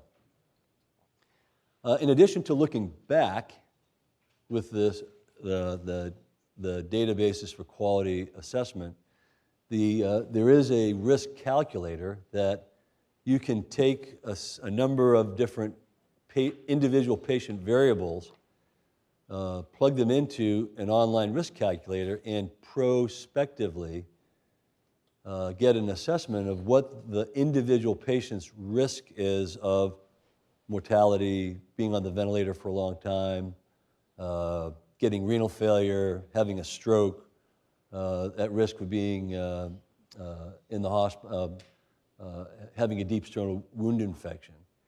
And there, the value of that is you can then use this information to see, you know, if somebody has a 2% risk of mortality for CABG, does that good? Is it bad? Is it somewhere in the middle?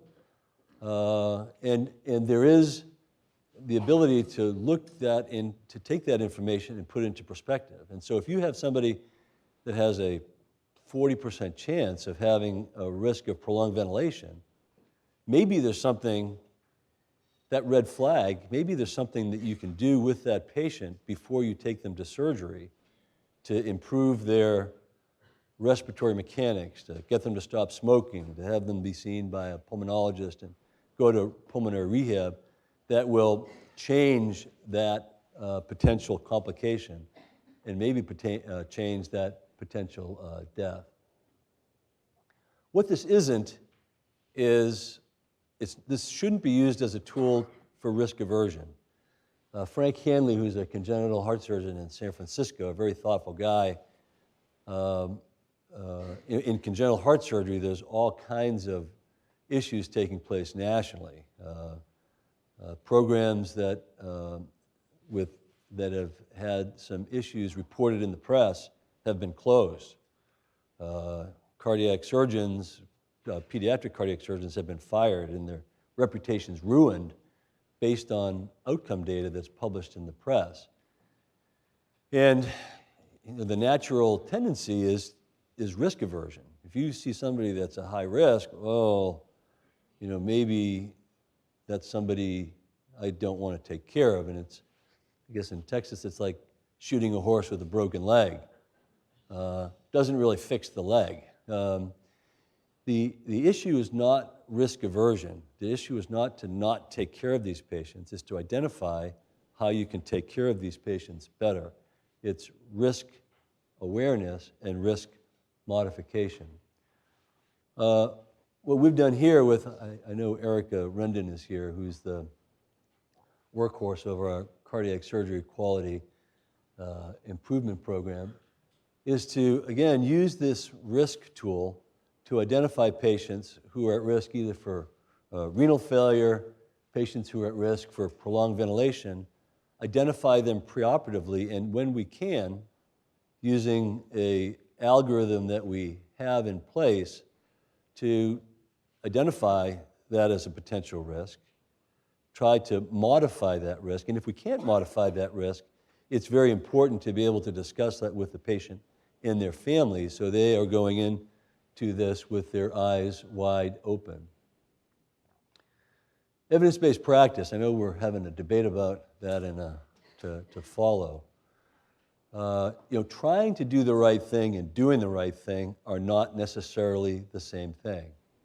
Evidence-based practice is now the Institute of Medicine has a very clearly defined way of how they define clinical practice guidelines based on the research that has gone in to support the conclusions that have been made. And evidence-based practice changes over time.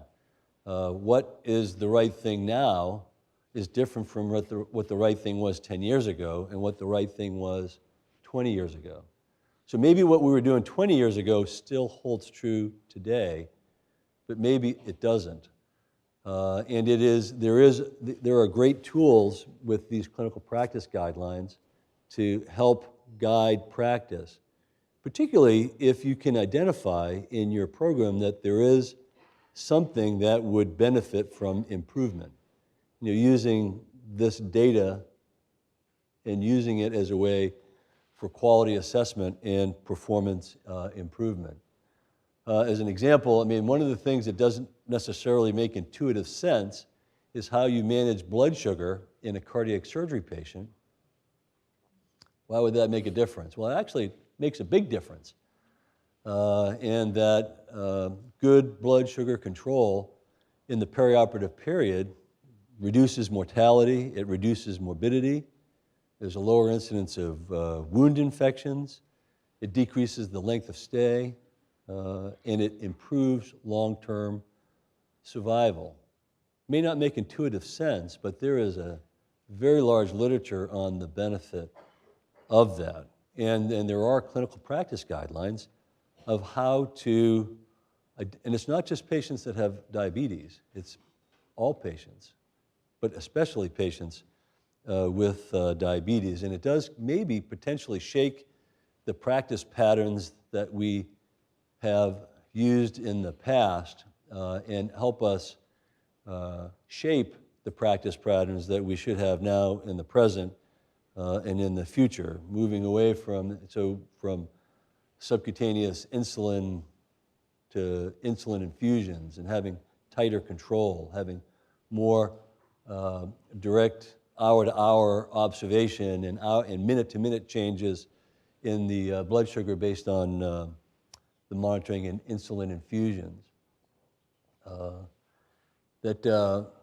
Again, I don't want to get into the nitty-gritty details, but in the preoperative phase, getting blood sugars under control, intraoperatively, in the ICU, and postoperatively, having a methodology in place in order to keep people's blood sugars under good control really is a great benefit. Having a systematic approach to how we manage patients in the intensive care unit.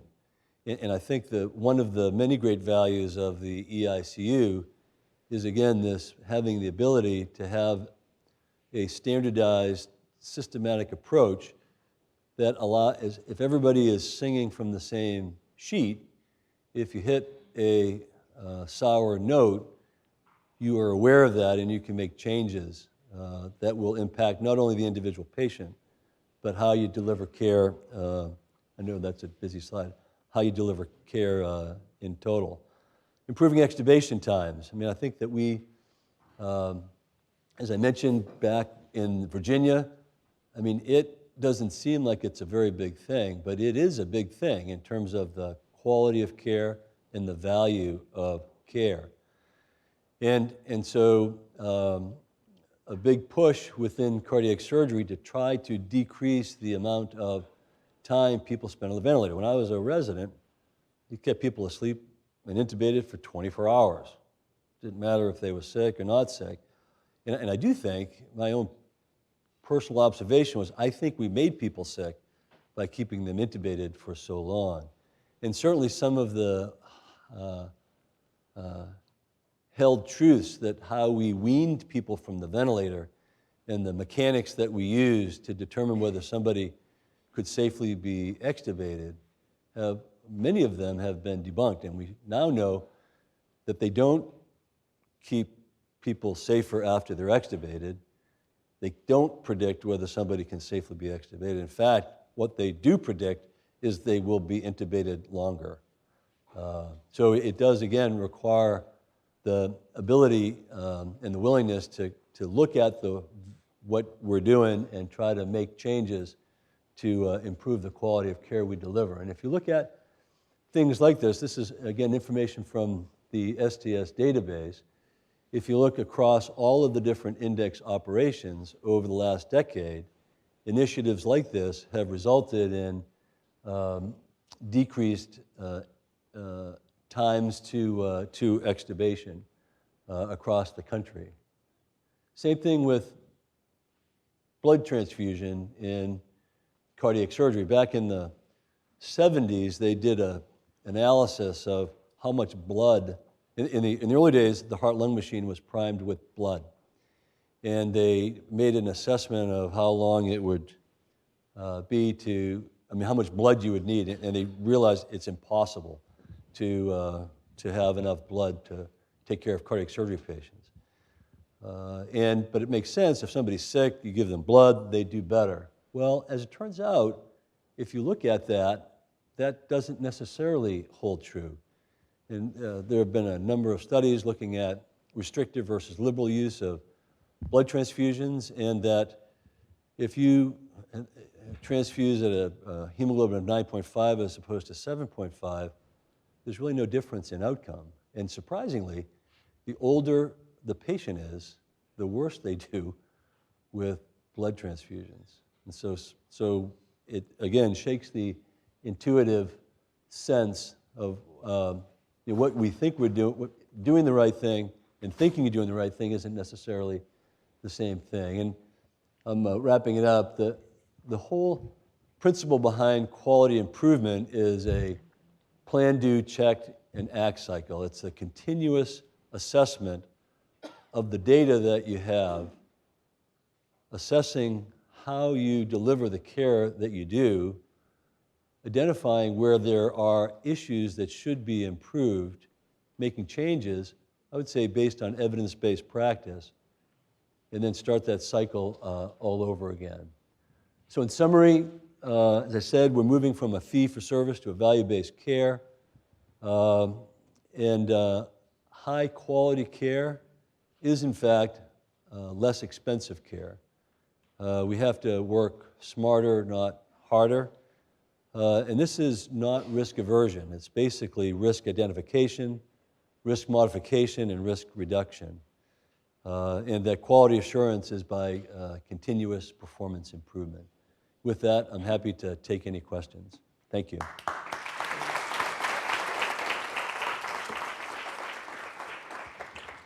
Thank you so much, Dr. McGillivray, for the very informative presentation. Do we have any questions from the audience? The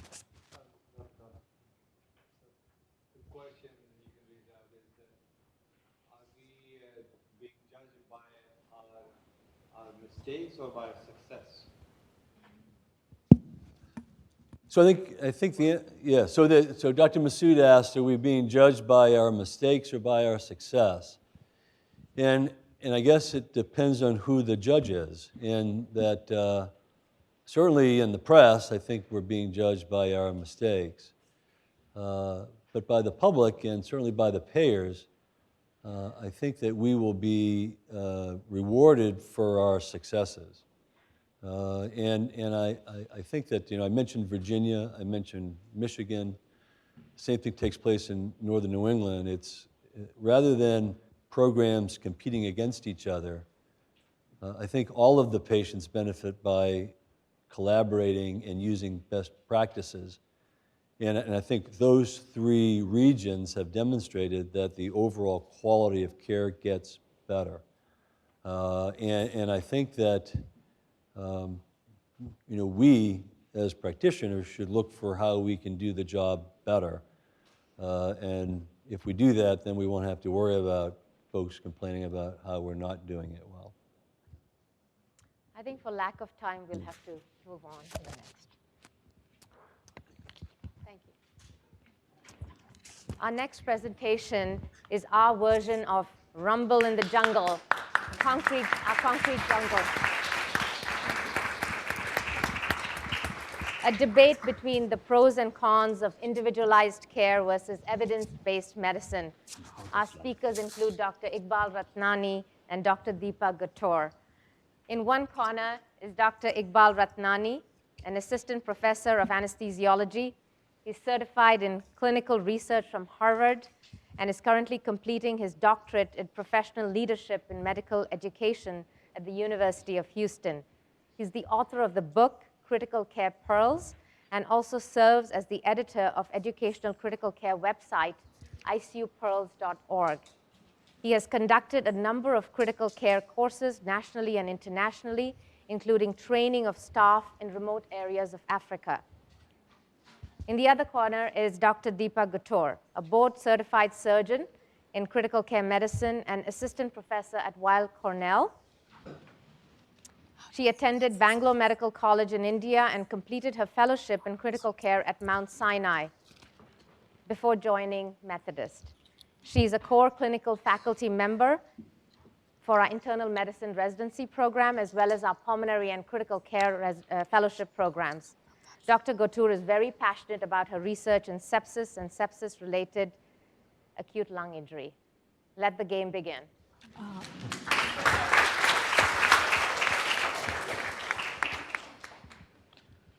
I and Deepa will make sure that you are more confused after finishing this lecture. So let's see how we go forward. Okay, so we are going to wrestle. And at the end, you guys will decide who wins, okay? So while coming here, we don't have much time, and I was thinking then how, in a small time frame, I can explain to people that what is evidence-based medicine and what is precision medicine. I was thinking, and I was driving on 290, and I say, here go. And I saw this sign. If you guys are ever be on 290, this is one of the exit there. Took a picture. And then, so if you are on this road on 290, if you live in Houston, and you see the sign and you said, let's go 59 South, Sugarland. Let's see famous doctor, Dr. Iqbal Ratnani. But then you said, nah, it's not worth. Let's go to downtown, see internationally famous Dr. Faisal Masood. And you said, no, it's not worth. Let's go Westheimer and have some food and kebab. That would be more worth. So, and that's what evidence-based medicine. Whatever you decide, you have a path. Millions of people, thousands of people have done this before. Road is there. Your GPS is saying that whatever exit you take, whatever you decide to do, you have a way to go. You have a path to go. People have done this before. People have researched. As Dr. McGelvey said, that it has been all there. So how? Let me go back. So what is evidence-based medicine? Let me see if I can. Oh, this is personalized medicine, individualized medicine. Everybody is on its own. People are hitting each other, going around. That it is. So, okay. So as Dr. McGelvey was saying, that evidence-based medicine is actually something which is already people have done, research. People know this from before. You do studies in animal, lab studies have done, case studies. Clinicians see something unusual. He reports, like AIDS epidemic, comes from one case or two case report. That's how the whole, in 80s it happened. Then you have an observational study. And depending on observational study, you do the randomized controlled trials. And depending on that, a lot of trials you put together, you do meta-analysis, systemic review, and then you develop the clinical practice guidelines. As I was saying, that people have done this before. A lot of people have done this before. It is already established. That's called evidence-based medicine. And that's why I think we should practice that. That's what I'm arguing against Deepa. Now, evidence-based medicine, it is not what you practice, it is what is supposed to be practiced. You get a call from you call a clinician, let me give you an example. You call a physician that potassium is 3.4, and you get an angry answer from a clinician. Why you are calling me at 3 in the morning, 3.4? Don't you have a protocol? That's not evidence-based medicine. That's medicine based on laziness. Okay. So Dr. Sackett, you will hear this name many times. He is the forefather of evidence-based medicine, early 90s from Canada, McMaster University. In the original evidence-based medicine, there were three principles. Best research evidence, but also clinical expertise and patient values.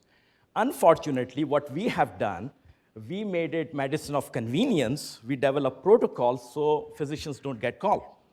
So that's not evidence-based medicine. Again, I will say that is how it is supposed to be practiced. So you should have all three things: clinical expertise, patient values, and this is how three foundations described by Dr. Sackett when he started in his first, I think, article came out in 1991, and that was his main article came out in 1996.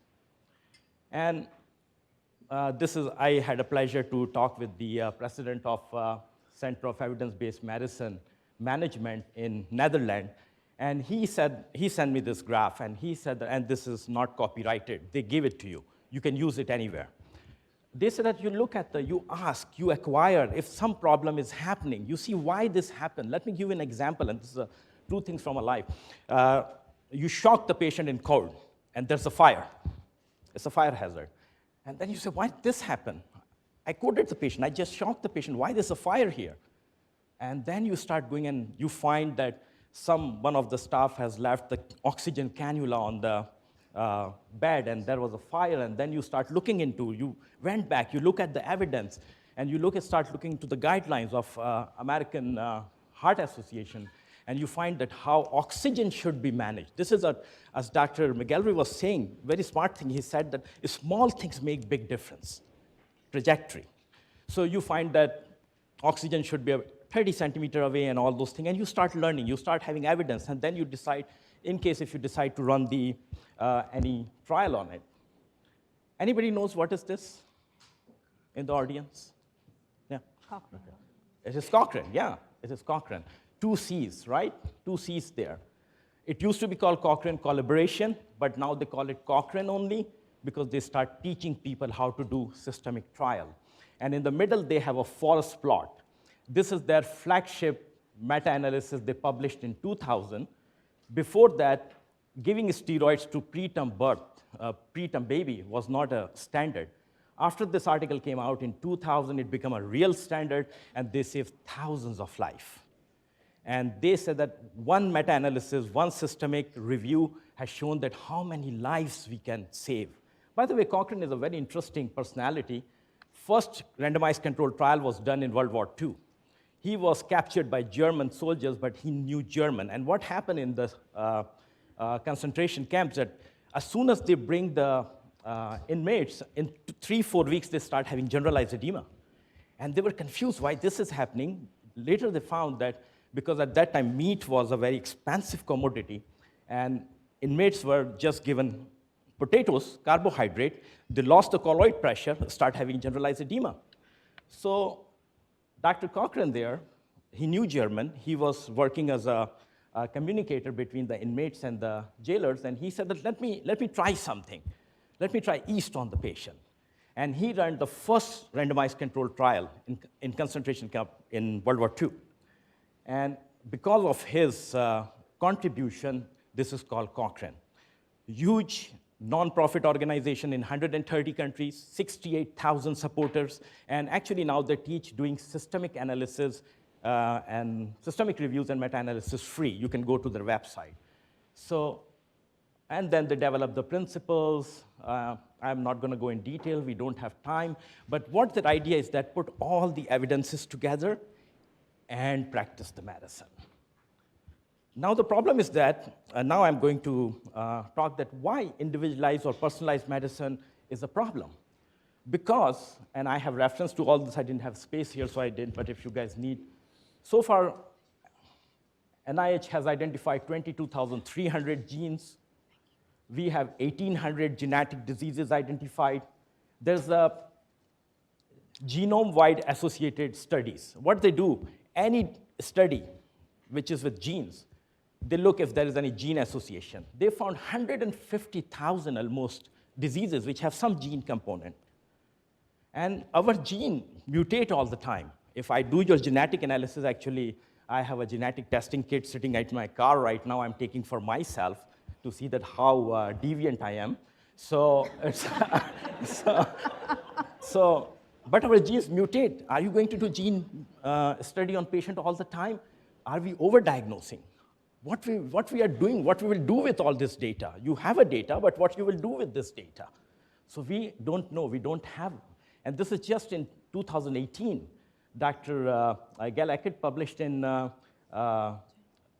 was it? JAMA. Yeah, it was JAMA Oncology, actually. It's a precision medicine in oxymoron. He said, what we are doing with all this data, do we have any path?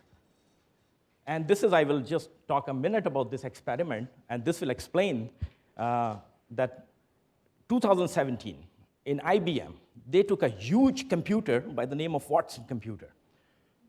Huge database. Artificial intelligence is a big part of the precision medicine, individualized care, and all those things, whatever name you give it to. They put all the oncology data on it, whatever they have. They just put all the data. And they took a patient disease and asked the computer to give the protocol of the disease management. Computer was wrong. And this was in 2017, if you want to go and read on there. And they found that actually clinical decision, because there were so many false positive, false negative, computer was unable to look what false positive, false negative, biases, confounders was. You need, in medicine, I learned that it's important to know what to do, but it's more important to know what not to do, okay?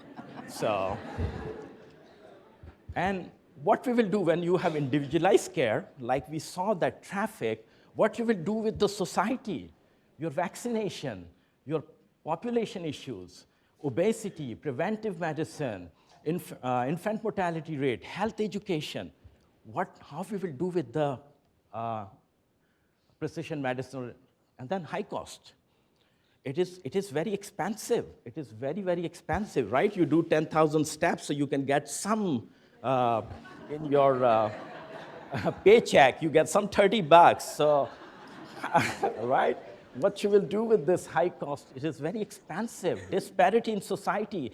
Elite people have money, so they can do all this testing, genetic testing, and what are we trying? What's the end? Are we trying to have a superhuman being? What we are trying to do, if we have some genetic defaults, so what? Can't we live with that? And political line means politically, with this precision medicine, individualized medicine, genome and all this, you can find the gender of the baby very, very, very early in the process.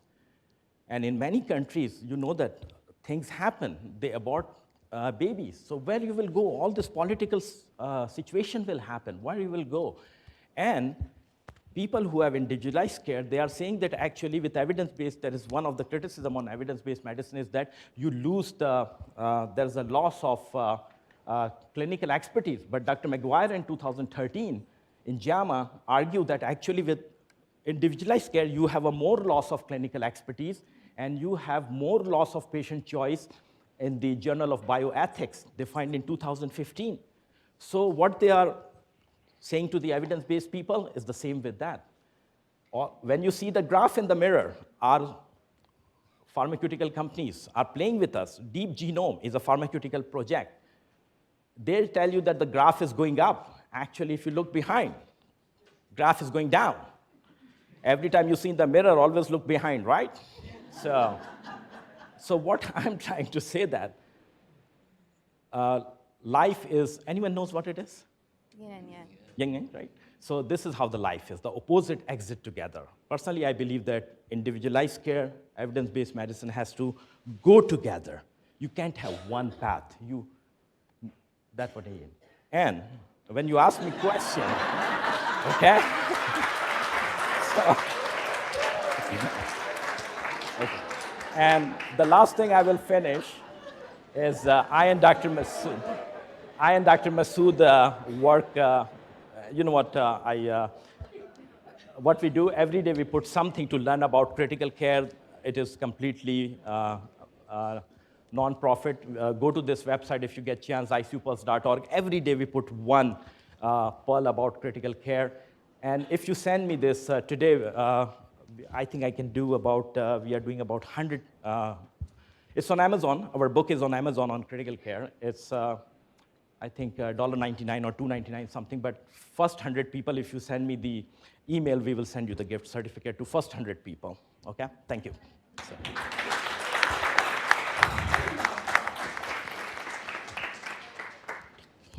Good morning, everybody. How's everyone feeling this morning?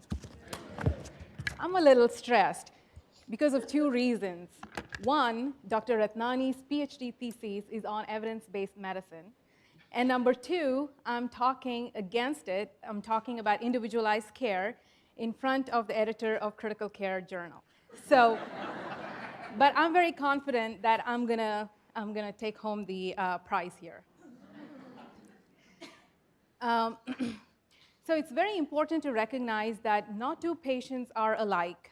They have multiple layers, right from their exposures to microbiome, their epigenome, proteome, genome, so on and so forth.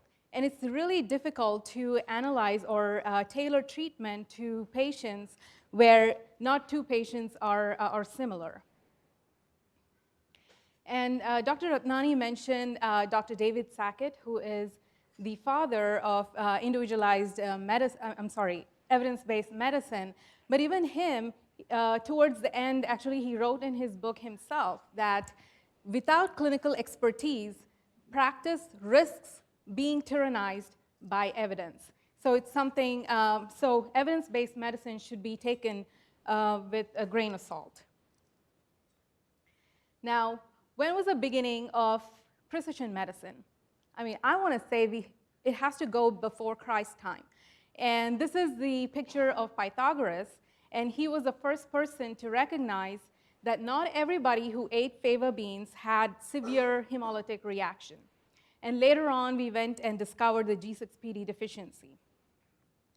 In April of 2003, we completed our complete human genome project, and we identified almost 22,000 genes, and 1,800 genes were specific for certain disease process. But I think from then on, there is so much more scope for precision medicine to improve upon. The main approach of precision medicine is tailoring the medical treatment and prevention to the individual characteristics of each patient. And we look at genetic variations, environmental variation, and lifestyle variation. So in the first 6 minutes, I'm going to talk about the flaws in the evidence-based medicine, and then I'm going to talk about the components and the pillar of precision health. So the curse of the P.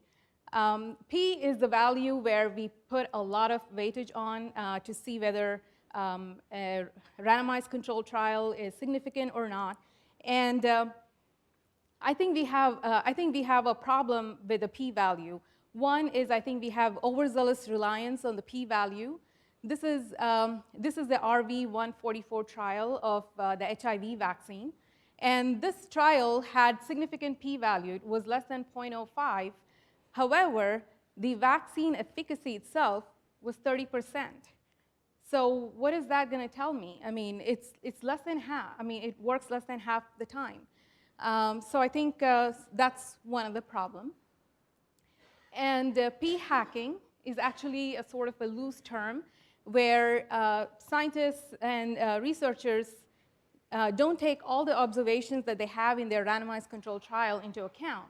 And they try to slice the data, slice it and dice it till they find a significant p-value to report. So it's sort of a loose term.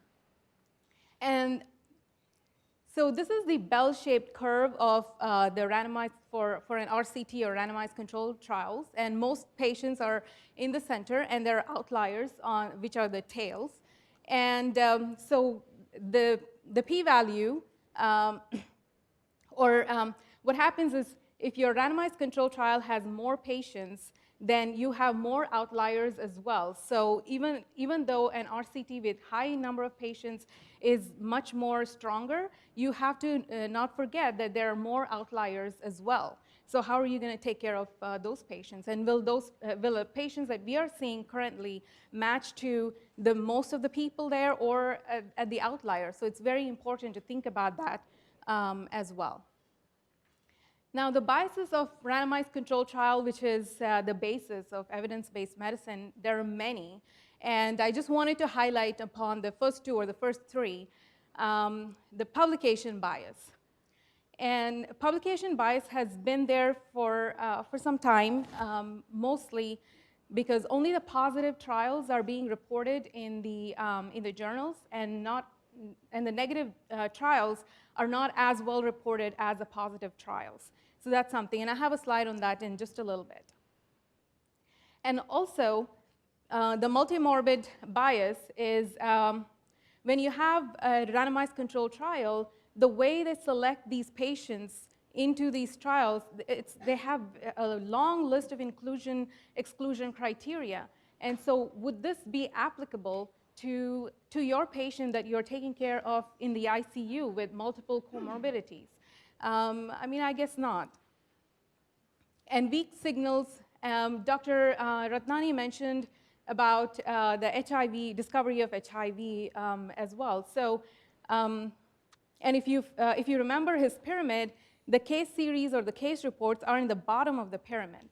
So the weak signal was actually identified in a case series by Dr. Gottlieb when he discovered that patients who are also non-transplant gay patients ended up having immunocompromised status, and so he published this as a case series, and later on the HIV and AIDS was discovered. So, so these are some of the biases.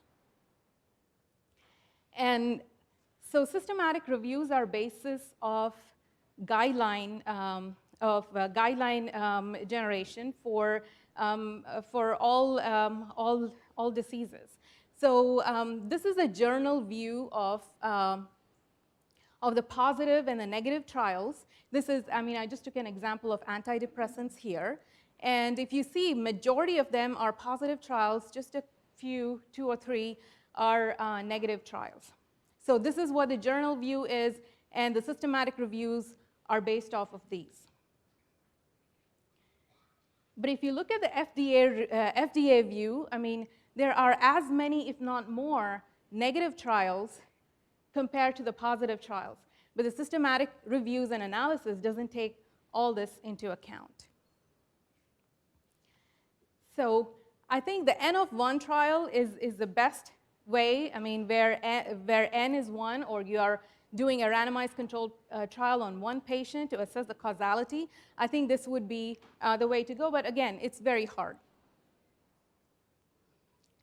So Precision Medicine Initiative was actually announced by Barack Obama in 2015, and this started a new era of medicine. And it's very important to empower the patients, empower the providers in this initiative. The precision medicine stands on major 6 pillars.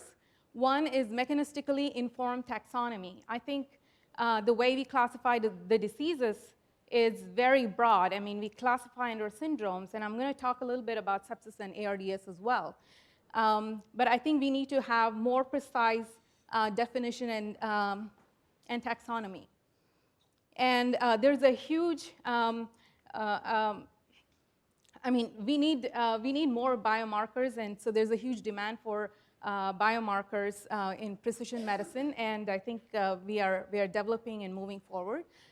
Bioinformatics, Dr. Ratnani said, what are we going to do? How are we going to analyze all this data? So we need a strong support with bioinformatics, not just to store, analyze, and retrieve data, and make analysis.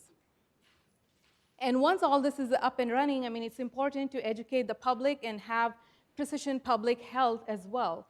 Depending on their exposure, their genomes, I think there needs to be more advancement in that. And training the new trainees, training the healthcare providers in assessing or in understanding these, and finally to educate the public.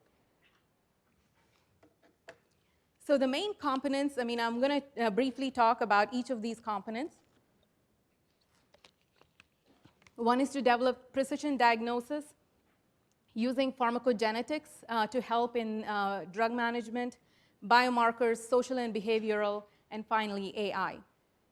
And again, all this helps in building our knowledge network and helps us to become more advanced in precision medicine.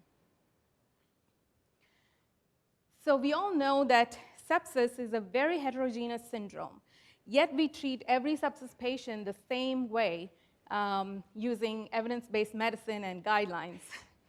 But you have to understand that there are different phenotypes of sepsis, and there are 4 different phenotypes. And the alpha phenotype, or the de novo sepsis, if you look at it, the mortality is like 5% for these patients, versus a delta phenotype, which is septic shock with liver dysfunction, has almost a 40% mortality. And now you tell me if I need to use evidence-based medicine for an alpha phenotype and a delta phenotype. Clearly we need different strategy for treatment.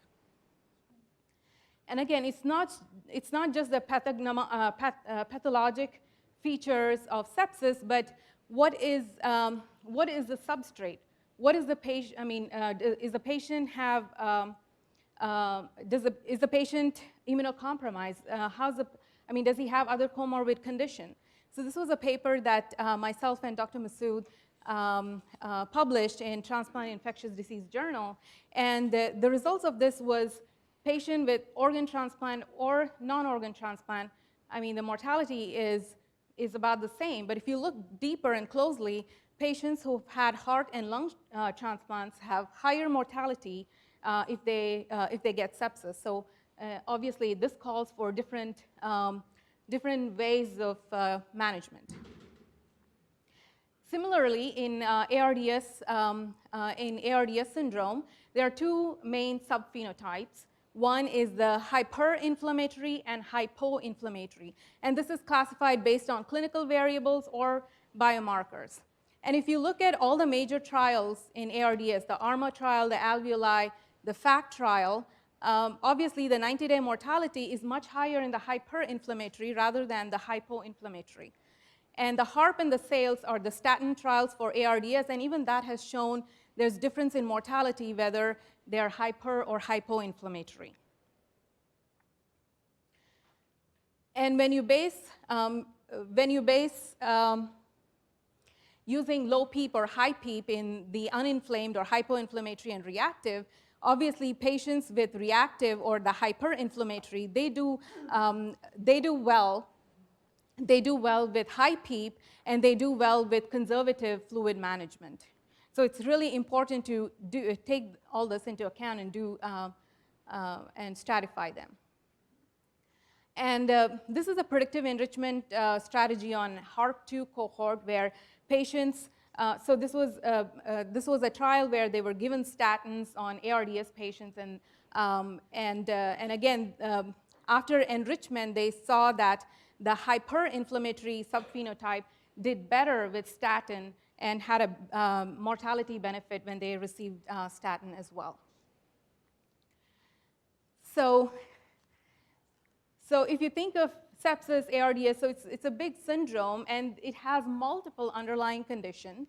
And each of this condition leads to a different pathway 1, pathway 2, different pathological pathways. And on top of it, the patient has multiple critical illness syndromes, and then you add an intervention, various intervention to it, and you have a final outcome of death and multi-organ dysfunction and death. So how is such a syndrome? I mean, how is evidence-based medicine going to help in this nature of disease? Moving on to pharmacogenetics, on the top half, you have one-size-fits-all, where all the patients are given a medication.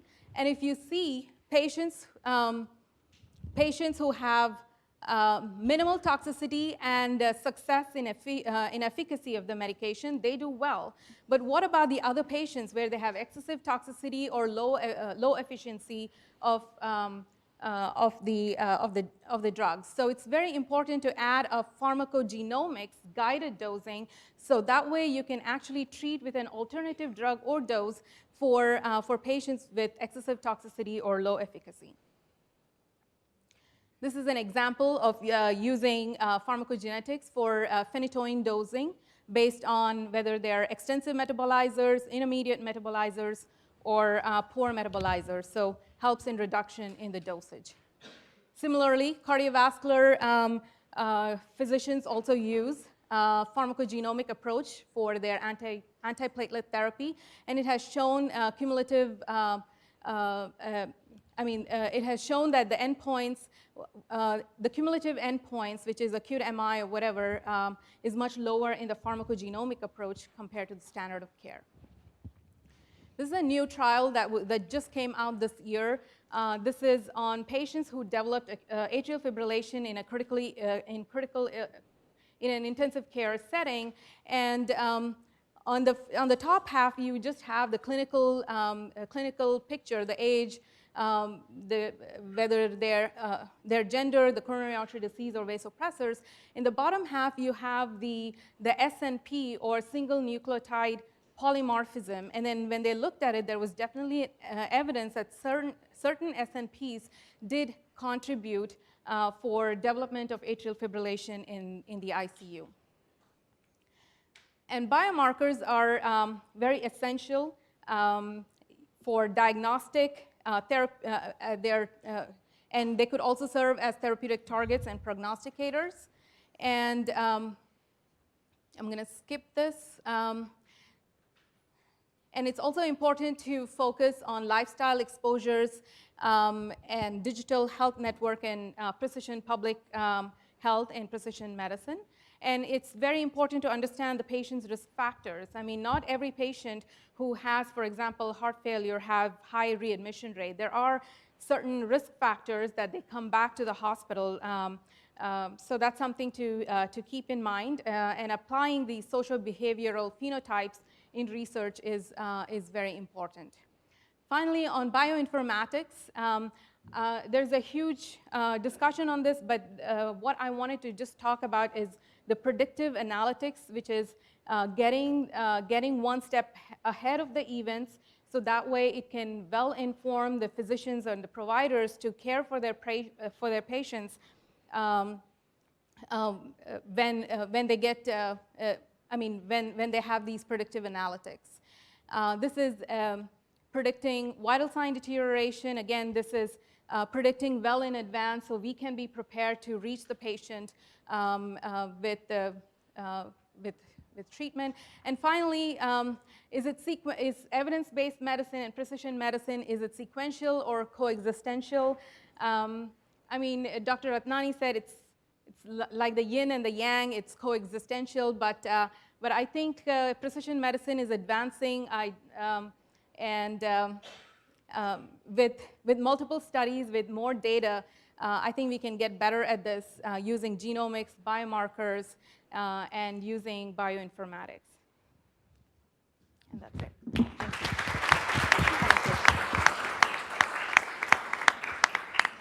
Thank you both for your very spirited debate. I'm just glad that I don't have to announce a winner. You know, we have some wonderful questions from the audience, but I don't think I don't want to eat into your break time. And so I'm just going to make a few announcements, and then we'll take a 30-minute break so you can stretch your legs. And please don't forget to view the poster boards outside. And then we'll announce a winner before the lunch break. And then I also wanted to thank all our sponsors. I encourage everyone to view the sponsors' exhibits outside as well. The slides to our presentations will be available in a PDF format online on the website that's posted there, and the password is 2020. Those registrants that have not signed up for the workshops, please do so now. Some stations may be in full capacity, but there may be some openings, so don't forget to sign up. And for the restrooms, we have plenty on this floor and also on the first floor. Yeah, I'll send them to you. See you all in 30 minutes. Always what? I said it's always good to be done with your talk. Yeah. Tom McGilvery. Hi, Ruth. Yeah, looking forward to your talk.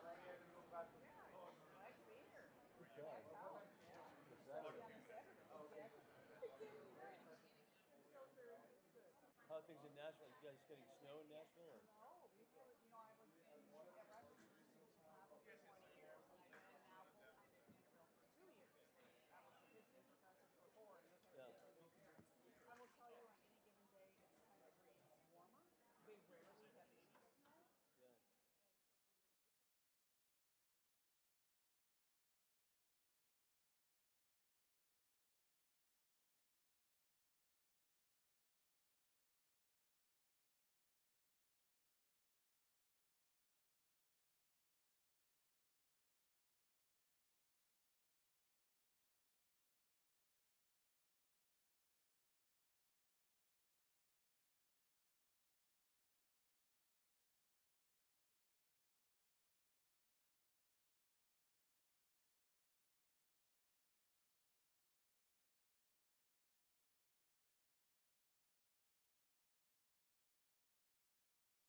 This is all about community, and having this dialogue is really very, very key to understand that somebody else is going through a similar type of problem. But when you find out that the person next to me has the same problem, the person across has the same problem, it gives you some solace that you're able to get through these very tough times when there's a community and you have other people to reach out to.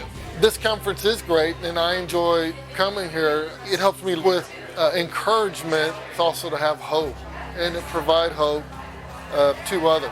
Because sometimes we can get a little down, or it's dealing with this over and day after day after day, and I kind of need to hear that message more often.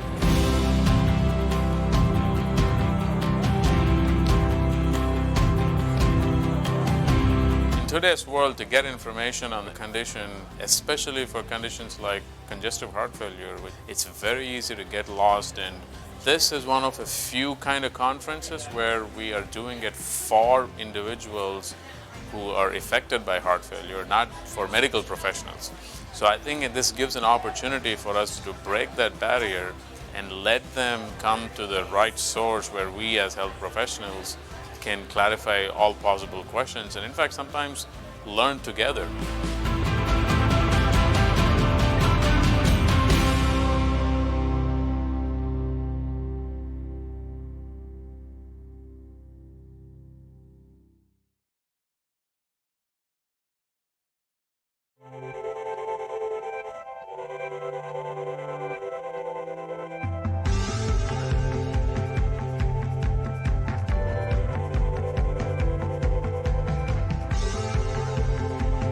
Re-Evolution is a meeting that started 10 years ago. The goal over here was to teach people new techniques that they could use in cardiac surgery, specifically minimally invasive techniques. The meeting is geared towards physicians in practice, but also trainees that are doing their training in cardiothoracic surgery where they don't necessarily get exposed to minimally invasive techniques such as the kind that they need to use in practice.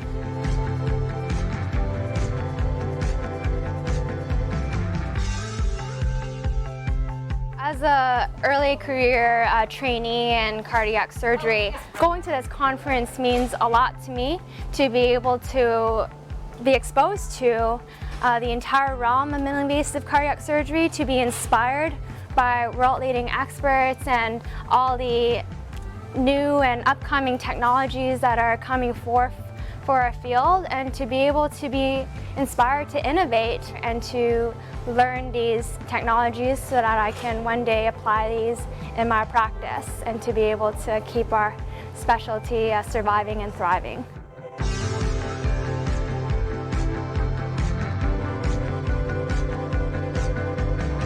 There is a significant increase in awareness that these are less invasive procedures that do have a significant benefit. And to be able to come and train in these if they don't already know how to do these or are not familiar with them is something that will certainly benefit their own practice in their local environments, but more importantly, it'll benefit their patients and allows them to be on the cutting edge of cardiac care. To be able to do these and get the hands-on experience at Re-Evolution Conference is an excellent opportunity.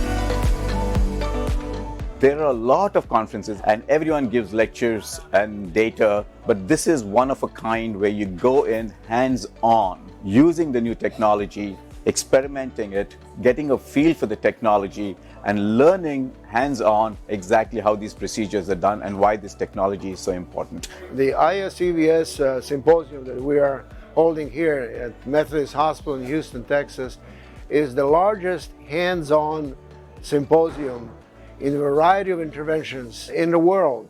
It has not been done or achieved anywhere else.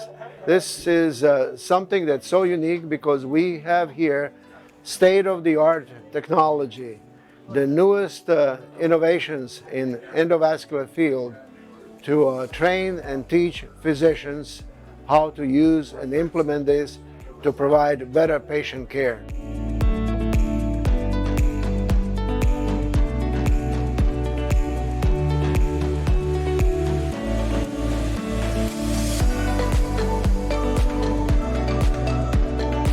Having such a great wealth of resources and having different X-ray techs at every station, having all of the equipment available to do the jobs that we wanted to do, it was really a great opportunity. It was like having a big endovascular playground where you could test out all of the different equipment in a controlled environment. As a physician assistant, being able to work with the different surgeons and really grow my depth of experience has been a great opportunity. Well, there's certain things that you can't learn in the classroom, and obviously when you're working as a clinician, the mistakes are costly. So here, you can experiment with the devices, you can try things you've never tried.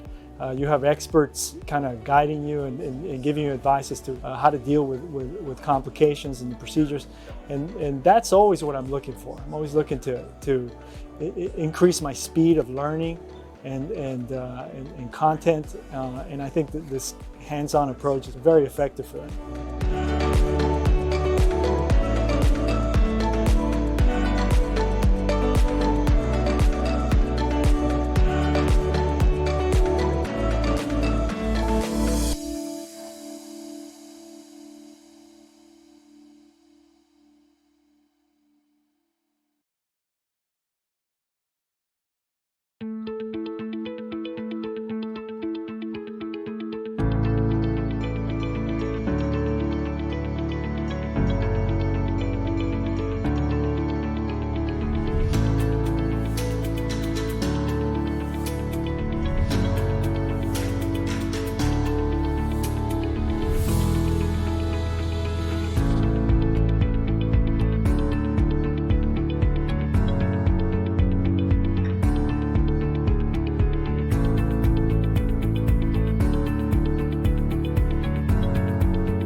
Welcome back, everybody.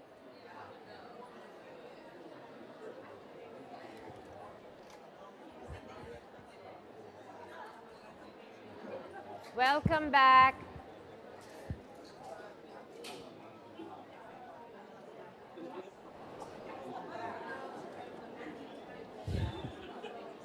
I'm trying not to say it.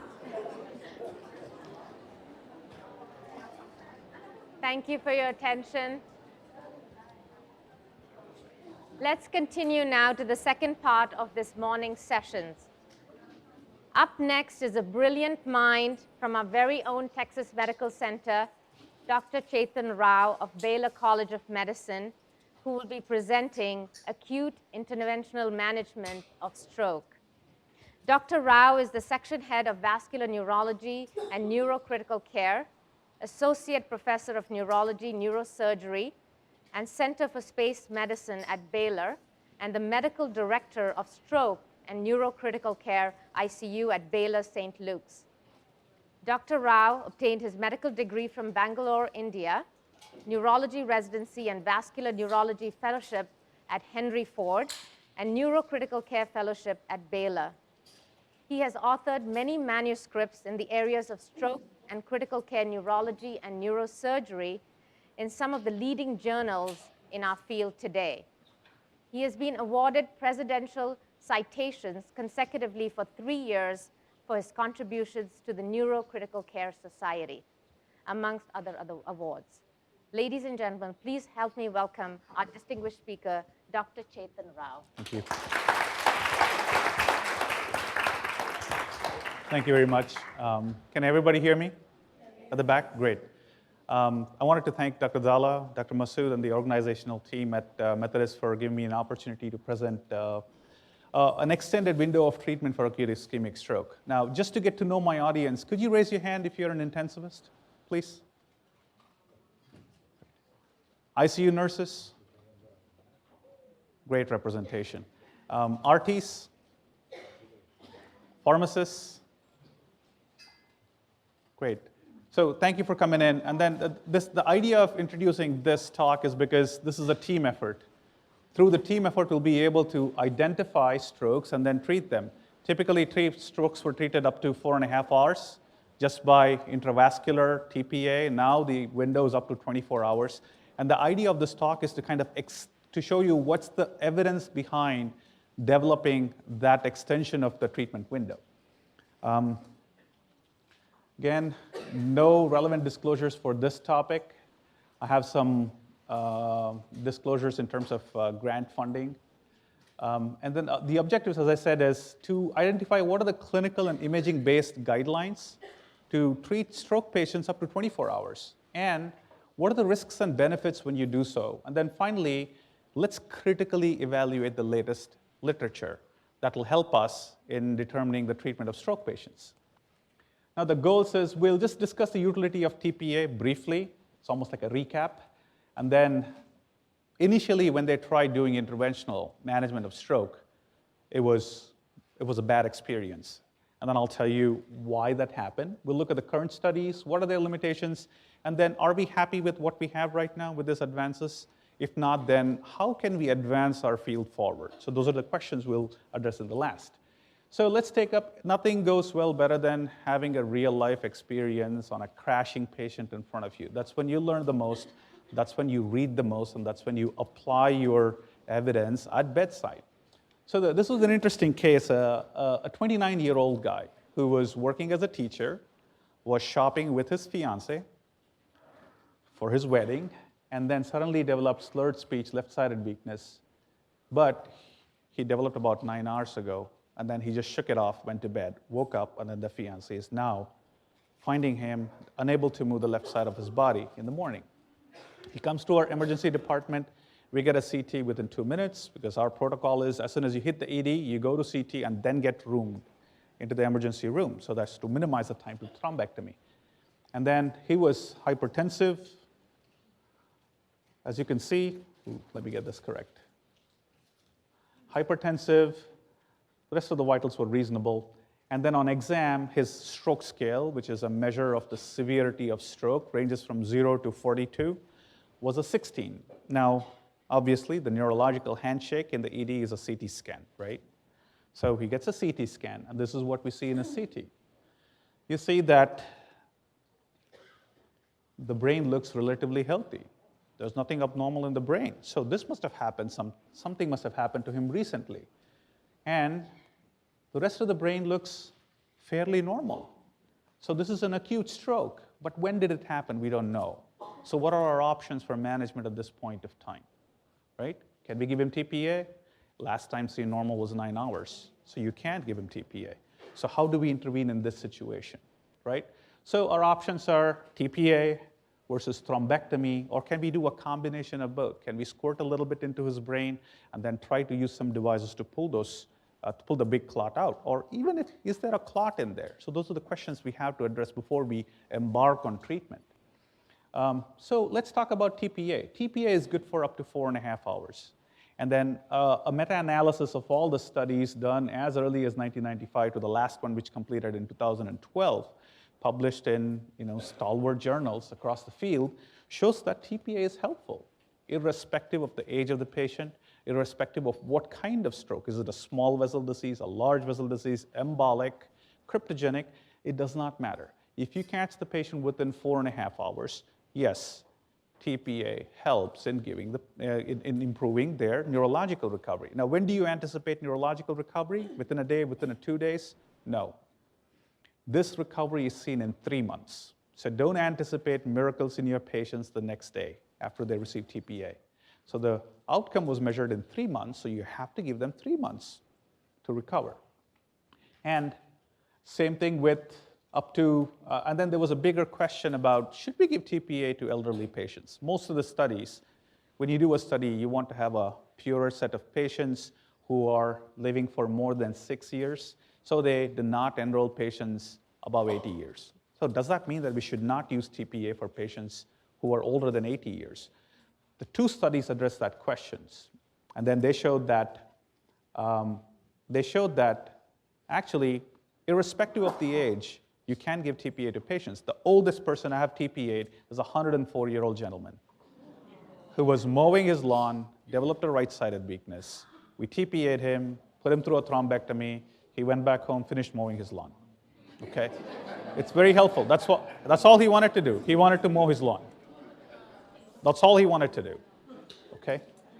That's quality of life there.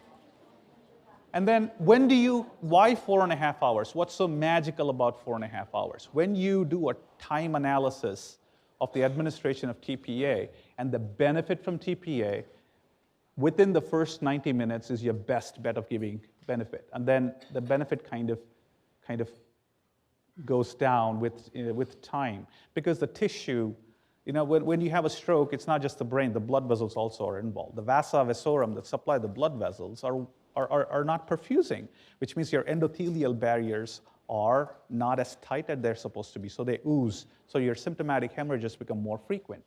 So beyond 4.5 hour window, your rates of complications go exponentially high. And that's the reason 4.5 hours is your cutoff. Now, what do we do with this patient? We gave a little labetalol 190 to give him around 180, and then his exam was unchanged. Then we went back and we evaluated our treatment options. And then following that TPA, we know that it's not recommended. We wanted to do this. So before 2015, there were 3 trials that performed thrombectomies. And then they evaluated the presence of intercranial. I mean, the methodology was slightly different than the newer studies. And then all of them showed that there is no benefit between thrombectomy and then non-thrombectomy patients. So this was presented in Hawaii, in Honolulu, right? So, but it felt like we were in Pearl Harbor. disaster. None of the interventional people wanted to talk to us. I mean, they were hitting bars immediately after presentation. It was not fun. No, it was not fun. It was a pretty bad year for interventional. However, back in 2015, there were 5 trials that came out, and then 2 trials got added on in 18 and 19, which showed that this is helpful. Now, what changed? What's the difference? The first trial that changed the landscape of stroke management was a trial by the Dutch colleagues called Mr. Clean. Okay, this trial it was a pragmatic trial, which means that it was implemented all over the country. So the government of Netherlands said, hey, listen, if you are doing a thrombectomy, which is outside of this trial, it will not be paid for, it will not be compensated. So they forced the entire country, of course, it's a small country, to do all their thrombectomies under this study. And they enrolled patients, obviously, within 2 groups, conventional management versus thrombectomy. Their time window was 6 hours within time of onset. They did not keep any screen logs. You're required to, because this was a pragmatic trial. They wanted to see how this would work out in real world. And following that, they enrolled about 230 and 267 patients on intervention and control limb. The interesting thing was this trial was stopped early. In their 3rd analysis with the DSMB, they said, let's stop this trial because the trial was impressive in its outcomes. So what were the outcomes of this study? As you see, the modified Rankin scale, this is a score where you evaluate how your quality of life is in about 3 months. 0, no symptoms, you're doing great. 6, you're dead. 3 is a cutoff point where you are reasonably independent to carry out most of your activities of daily living. You can brush your teeth, are any physical therapists in the room? Right, you guys understand this, right? ADLs. So, if you can independently do ADLs, then you are fair enough for this trial, right? And then it showed a significant benefit in patients who underwent thrombectomy. And then that changed the landscape of management of stroke trials. And then not only did it change the landscape, it forced all the other trials that were being done in other parts of the world to stop their study and then do an interim analysis to see if they are actually beneficial, because one trial already showed it was randomized and controlled. And then the absolute difference between the treatment and the non-treatment group is 15.5. So what does that mean? How do you take that message to bedside? So if I say, hey, Mr. Smith, you have a large vessel occlusion, the absolute risk difference of management with a thrombectomy is 15.5%. So would you consent for the study? You get a blank, right? So how do you translate this to bedside? You say, Mr. Smith, if we give you this procedure, there is 1 in 6 chance or 1 in 7 chance that you will be walking on your own in 3 months. If we don't do this study, there's a 100% chance that you'd be bedbound, unable to ambulate in 3 months. So that's the bedside translation of this data. So with this information, we are now charged to give thrombectomy up to 6 hours for patients. And simultaneously, we had, in Canada and US, there were other studies done. But as I told you, Mr. Clean kind of forced us to stop the rest of the studies because there was one randomized study that is effective in showing treatment. So if you continue to enroll, you're doing a disservice for your patients. So when they had to stop, they actually had plans to enroll more than 600 patients, depending on their when they started the study, but they only enrolled 315 patients, and then they stopped it. They saw an absolute risk reduction of 23 to 28%. So how did they select these patients? They did a CTA, showed that there was an occlusion intracranially, and then they took their patients immediately to a thrombectomy, just like a STEMI protocol. You guys are all familiar with STEMI protocol, right? 60-minute door to balloon. That's your goal. Similarly, they had 90 minutes goal to get into the brain as soon as they hit the ED. And their absolute risk reduction was 23 to 28%. That was a range, which tells you that 1 in 4 patients will be independent in 3 months if you follow these protocols, right? And there was a third study done, this was Australia and New Zealand. I mean, the whole stroke community got together, split up, identified regions, leaders in individual regions, and then started these trials in different places. They were also forced to stop their study based on our initial Mr. Clean data. They had only 70 patients.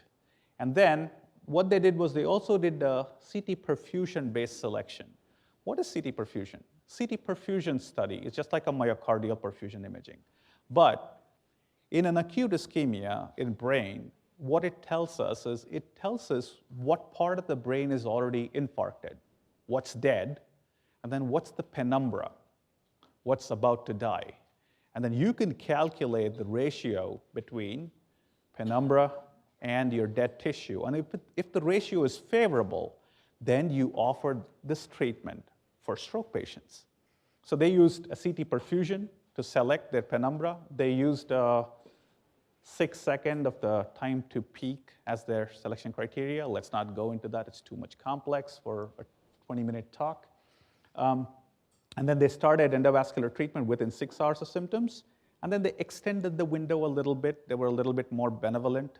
And then they extended the window up to 8 hours. Now, what did they find?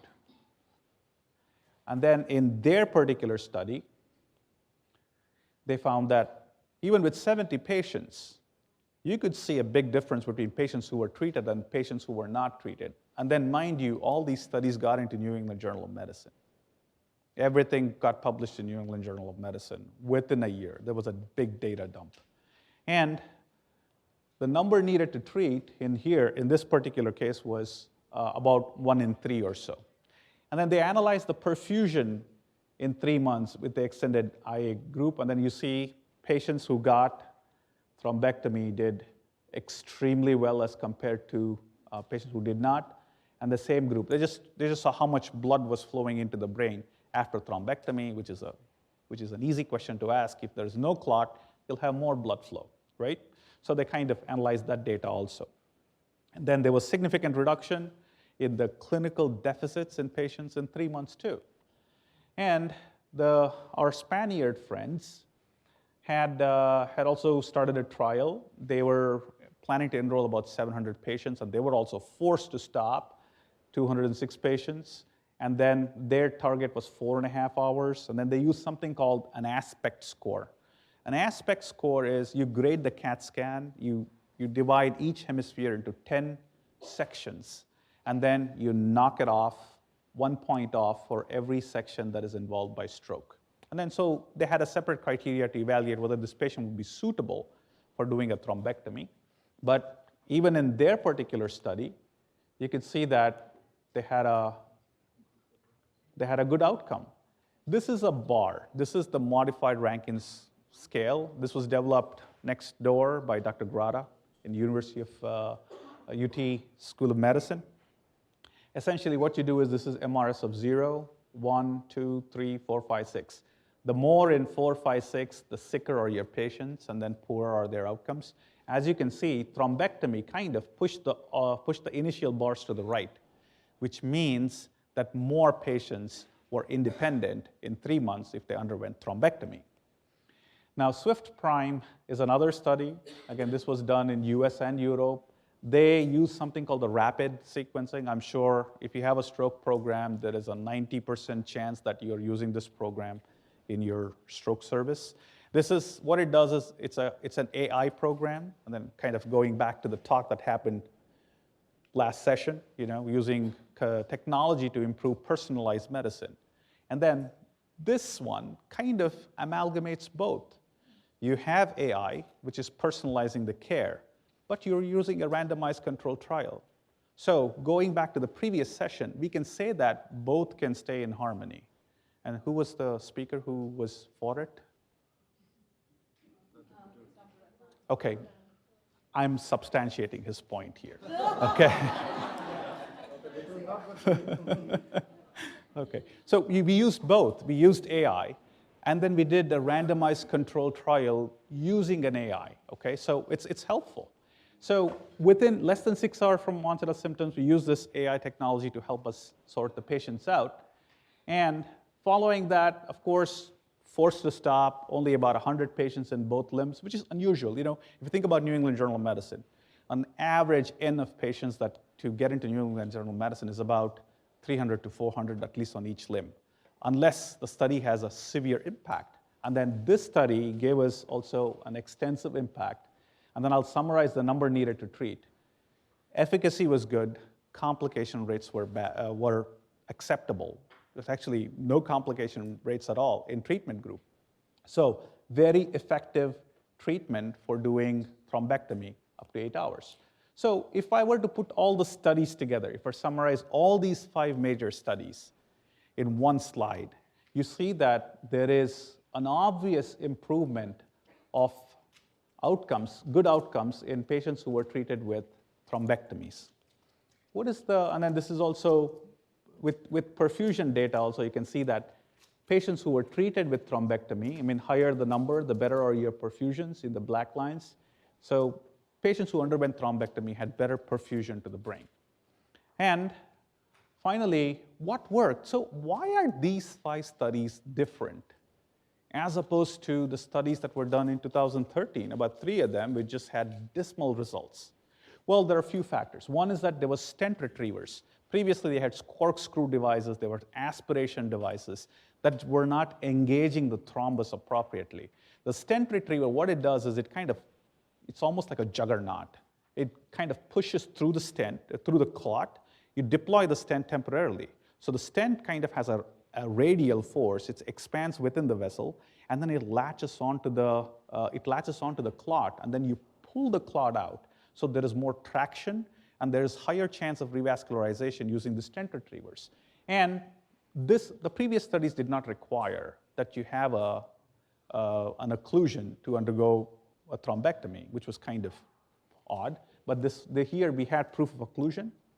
And then, despite IV TPA patients having better outcomes in this study, conventionally treated patients, despite that, this study was very effective. One of the troubles you run into randomized controlled trials are that your controls are doing better and better and better as the time goes by, because we are identifying other things which can be treated. So when the control is doing so well, then you cannot have your treatment group your treatment has to work really hard to do exceptionally better than your control. So despite that challenge, these studies did very well. And then they had good coordination, and that's where teamwork comes in. The second you have an intracranial occlusion, you need to raise every single alarms and bells possible. And that way, the team comes in on time, and then you have access to the appropriate treatment modalities to do a thrombectomy. So what's the impact? Look at the numbers needed to treat. The numbers needed to treat are in single digits. I don't want to dog on cardiology, but do you know how many patients should be treated for Plavix to prevent 1 MI in 3 years? 200. Okay. So TPA, you need to treat 8 patients to see 1 being independent in 3 months. But look at these numbers. For an interventional study, these low numbers are very, very effective. It just shows you how effective this treatment is. The interesting story is, despite all this data, developing countries had trouble. We just completed a study in Brazil because Brazilians said, how do you know this works in Brazil? Well, aren't there humans living there? Last time I checked, there were. But the government said, how do you know it's cost effective for our government? So unfortunately, we had to repeat the same study in Brazil, but we had to enroll less than 100 patients. And then we showed that it works. And then we put a statement together. We are working with the AHA to put a statement together that no more randomized controlled trials need to be done. You have 5 randomized controlled trials and then a 6th one in a developing country, which should show that intra-arterial therapy works in patients. Okay, and then now the next interesting thing is we pushed the limit of 8 hours to 24 hours. Majority of our patients come in with wake-up stroke. Grandma went to bed last night, she's now waking up this morning, right? That's the most common complaint we get. So how do we assess those patients? And then there are 2 studies. How am I doing on time? I got 5 minutes to go? Yes. Okay, good. I think I'll be able to complete that. So looking looking at this extended window treatment, they did CT perfusion, identified salvageable brain tissue, and then put these patients through thrombectomy with a window of up to 24 hours. And essentially what we see is that you see these bars, the more to the left, the better they are. And the number needed to treat in these studies were astounding. About 1 in 4 and 1 in 6 patients, up to 24 hours do well if they're offered thrombectomy. But the key piece is selection. Now, a patient's on apixaban, rivaroxaban, edoxaban. Can you give TPA? No. Can you do thrombectomy? Of course, right? It's a mechanical procedure. So these are the patients who can actually benefit. Post-cardiac surgery. You wake up from anesthesia, right side's not moving. Surgery was done yesterday evening, right? Those are the patients who are actually candidates for reperfusion. And looking through the data, the number needed to treat was 3. You treat 3 patients with thrombectomy by appropriately selecting them. You're guaranteed to have 1 person walk by themselves in 3 months. And same thing, safety was fine. A second study, which essentially used perfusion imaging study, like I told you. And then this is how the perfusion scan looks. It'll give you a purple versus green. You can have your toddler pick up which is a better patient, right? Which is big, purple or green? Hey, green's bigger. Okay, let's go, right? And the same, with that particular data, the number needed to treat was also 4 in this patient, so in this study. So between 3 and 4 patients, if you treat them, 1 of them is able to be independent in 3 months. So that's the impact of interventional management of stroke. Just to kind of go through what happened to our guy, we did a CTA on him. Again, he had to come by road because this is how the weather was on that day. And looking at an angiogram, a 3D reconstruction shows that he had a dissection. He was working out, trying to lose weight, trying to look good for his wedding. We thought it was the bill that he saw that gave him this stroke. However, it was just a dissection. And then we did a perfusion scan, which showed that there was portions of brain that was salvageable. And then following that, we did an angiogram. You see that there is, on the right side, there is a blockage of the vessel. It's not flowing through. The superior division is completely gone. And then we put through the images, and then after recanalization, you see the difference between these 2 pictures. He was fully recanalized. And then this was a post-op CT. And then his NIH on exam was 5. He had small dysarthria. He stayed in rehab for about 4 weeks. And then he got married. And then I was able to go to his wedding. And then he was back to work teaching in about 2 months. So that's the impact of thrombectomy. It can actually help and make a difference in real life situations. So and then, are we happy enough for what we have achieved? There's a lot of patients who miss out despite all our things. However, we have to be able to offer the best of care for everybody. So these are the questions that we have to still address, and then there's a lot more to work on it, okay? And after that, I'll open myself for questions. Thank you.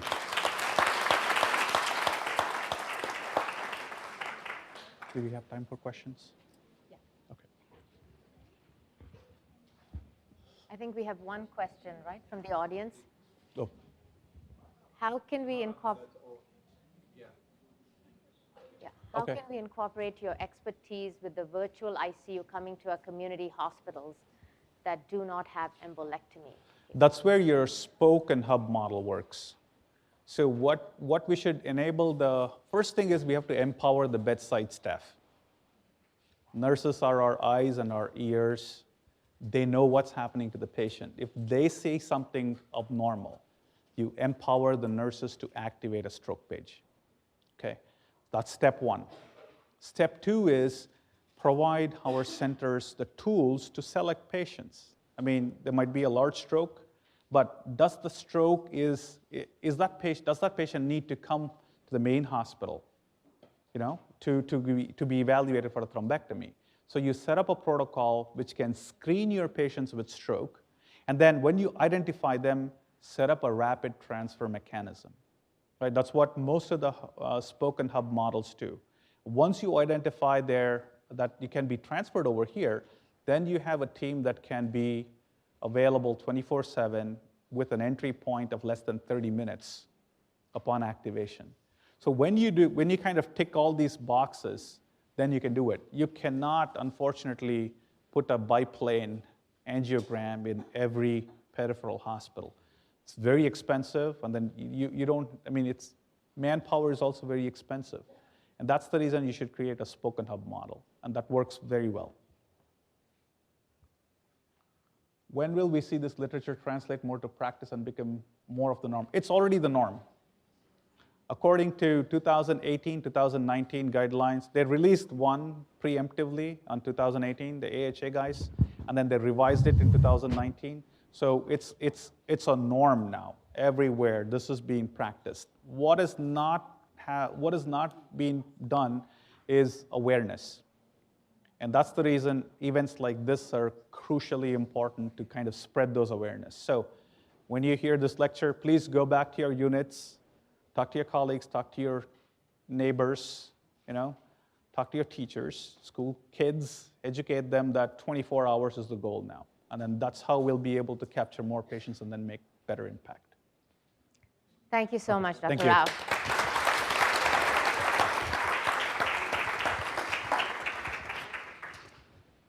And now for something different. The next presentation, which I'm very much looking forward to listening to, combines hardcore medicine with the sublime element of music. Our speaker is both a research scientist and a world-class pianist, Dr. May Ray, who will present the 3 Bs, Bach, Beethoven, and Brahms for healing, the science and compositional elements of music anxiolysis. She's an international award-winning concert pianist, the bronze medalist of the World Piano Competition in 2015. Dr. Ray is a graduate of Yale University and holds dual degrees in molecular biophysics and biochemistry, as well as music. She's the recipient of multiple prestigious honors in sciences and arts.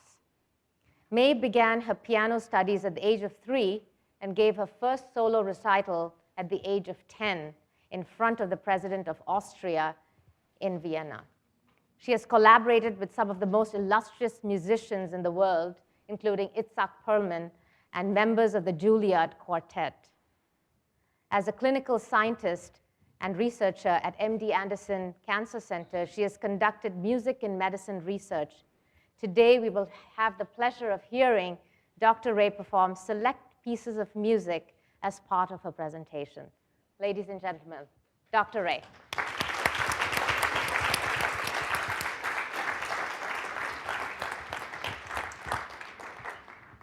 Thank you so much, Dr. Dalla, for having me. It's such an honor to be here today. So, since my research focuses on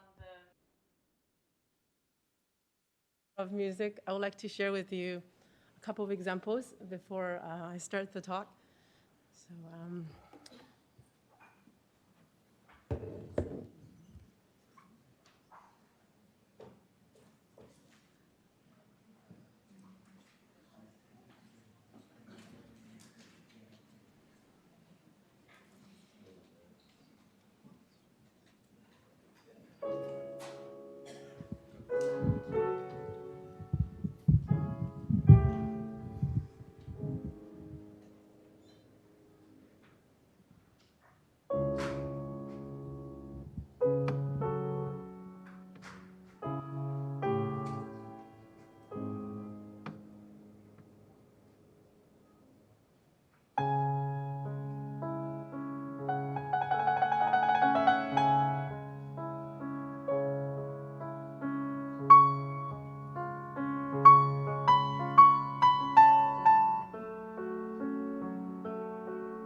Hello, can you, yeah, okay, that's good.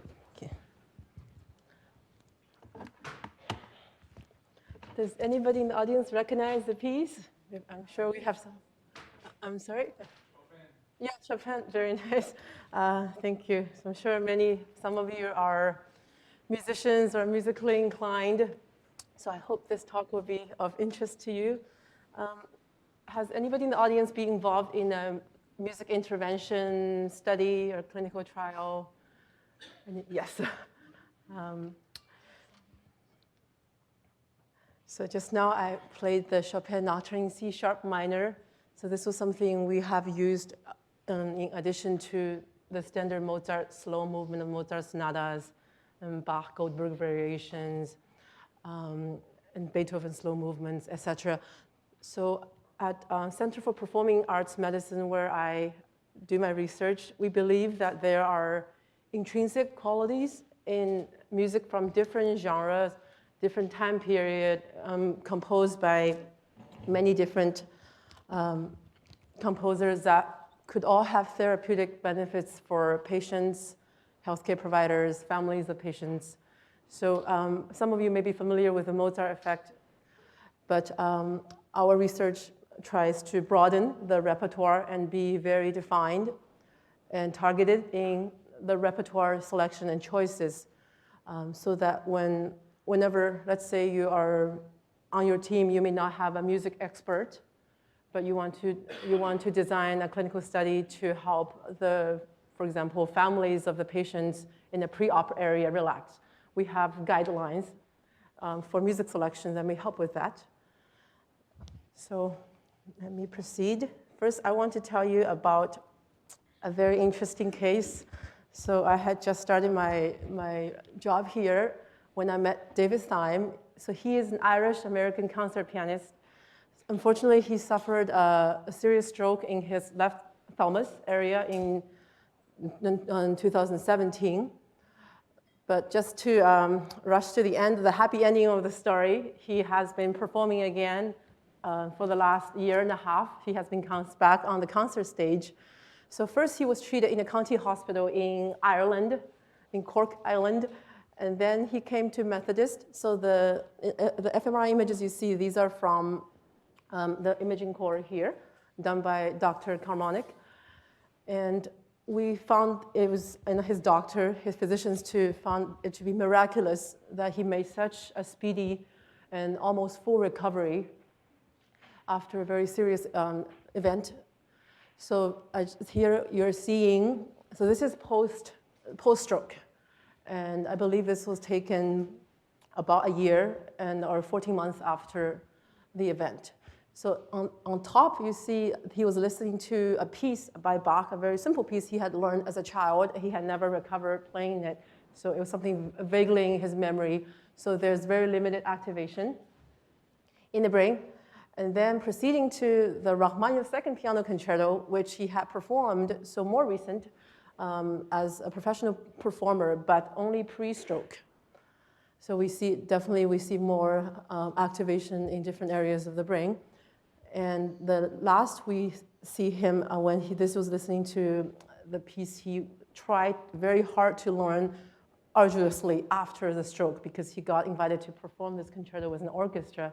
And so he made a very brave decision to accept that offer and learn a whole 22-minute long concerto by memory. So as we can see, everything pretty much lights up. So, and that translates to a lot more input and a lot more conversation between all the different regions of the brain. Emotional center, amygdala, also the frontal lobe, definitely the motor area, we see a lot of activation. So it's interesting, especially to compare the second and third ones, because these pieces have very comparable difficulty levels. But for David, it was much more exerting. He had to exert a lot more, even when he was just listening to a recording of the new piece he had learned after the stroke. So this led me, and then coincidentally, I got invited to perform also the Rachmaninoff First Piano Concerto with the World Doctors Orchestra last year.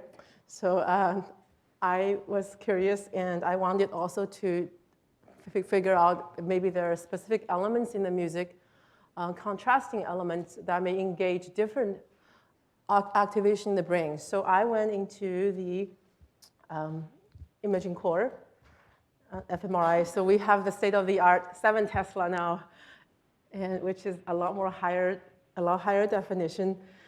And I just want to first show you the contrasting sections, which was part of my hypothesis that it would engage very different parts of the brain, even though they're from the exactly the same piece by the same composer. So I want to demonstrate to you the contrasting parts. So here you may see it says technical, and the other one is melodic. So I'll start with the technical, or the more virtuosic part, which you can see is the music is over there. So.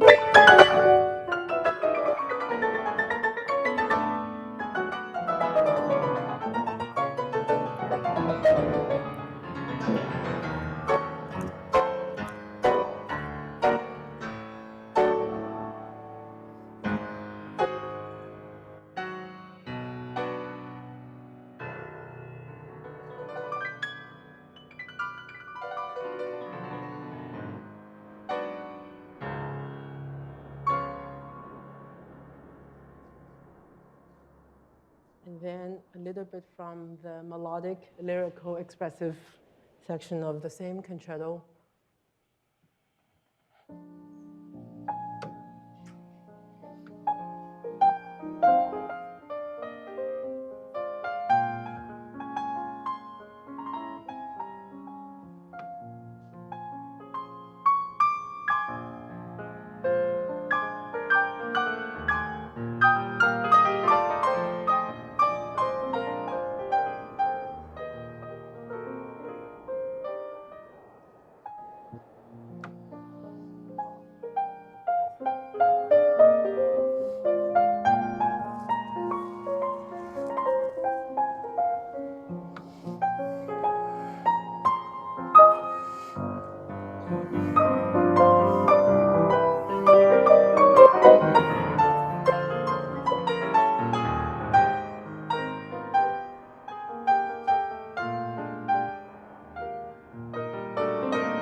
I have a question for the audience. If you were comparing the technical versus the more expressive that I played, so obviously the first excerpt demanded a lot more technically, and the second one, as you could already imagine, it will probably elicit more of the emotional parts of my brain. But which one would induce a more overall activation? Which one would elicit more blood flow? The second one. So I want to show you that. I guess you can see a little bit of that over here already.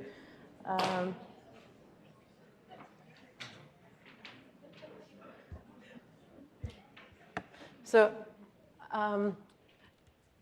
that you can see, so that I don't want to be composer biased. We also, we chose something by the Baroque composer Bach as well, and you see identical contrast. So the Bach was excerpts from the Goldberg variations.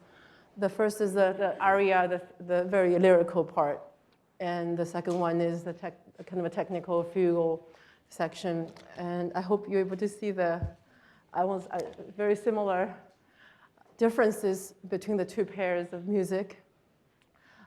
We are conducting additional studies on human performance studies on elite professional level musicians, studying their anxiety, stage fright, which is a very pertinent issue. But more what's more interesting to us is how this information may help stroke patients recover. Even this is just by listening, so there was no movement. They weren't asked to move their fingers. I did not move my fingers in the scanner. It was just by listening to recordings. So here I want to show you just a few studies that CPAM has published over the years, partnering with the Imaging Corps. So all three of them basically show how if music has an emotional connection, especially if you're comparing something that has a strong melody versus something that's harmonically very complex, but it may not have a defining, beautiful melody. And it actually, the ones with emotional connection will create a lot more whole brain activation.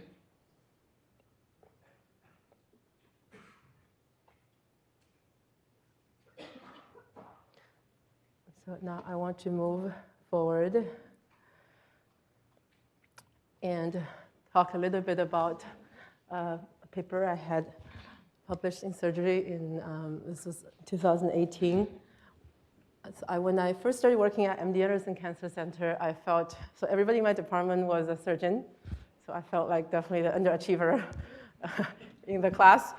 So I said, but I did always believe that there are a lot of commonalities between physicians and musicians. So I was pre-med at Yale, and but ultimately music drew me in for my graduate studies. So I set out to review the literature, anything I could find that on parallels between surgical and musical performance. So here are the 5 chief domains where a lot of practices and issues overlap. So that includes deliberate practice, the number of hours needed to achieve excellence, and bimanual dexterity. So in the paper, we discovered that if you are, especially if you are a surgeon, you may need to use your non-dominant hand to support tissues during an operation. So it helps if you have had any training as an instrumentalist. And also on performance evaluations, so that includes both videotaping your procedures and reviewing them and doing self-critique. Also inviting coaches, and whether they are more junior or senior than you, to help give input, even when you're an established physician already. So in the music world, this specifically performance evaluation, this is done throughout our entire career, even if you're a very established musician like Itzhak Perlman. So I played the Beethoven Archduke Trio with him, and we got, and the cellist was Paul Katz. He was a member of the Cleveland Quartet. So they were completely at astronomically different stage in their music career compared to me. I was still a graduate student. But the three of us, we got coachings from multiple musicians, very established musicians, as well as student musicians before our performance. So, and another 2 domains that were interesting was how we handle injuries. So I guess this will be very relevant if you're an orthopedic surgeon. You have to move a lot of big limbs. And how we battle performance anxiety. So I also discussed the use of beta blockers, which is kind of a hush-hush topic both in the music world and among physicians as well. And a big percentage of, well, I don't want to, so there are physicians, especially people that do microsurgeries, like neurosurgeons. Many of them take beta blockers to optimize surgical performance and minimize hand tremor that may happen intraoperatively. So one particularly interesting finding to me was I found that this is something we take for granted as musicians. So we would always practice leading up to a concert. But this study compared over 50,000 surgeries performed over the 4-year period, and they found each additional day away, whether on vacation or just time off from the OR, increased inpatient mortality rate by over 2%. And if the patients came into the emergency room and treated by high-volume providers, each additional day away of the provider increased mortality rate by over 10%, so 11%. So as temporal distance increases, surgeons are less likely to recognize and address life-threatening complications.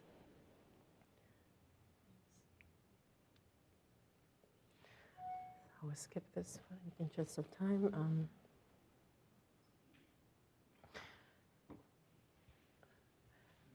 Now I want to highlight a very interesting study done by my previous group at Mass General. So this study was a double-blinded, randomized controlled clinical trial in the ICU of Mass General Hospital.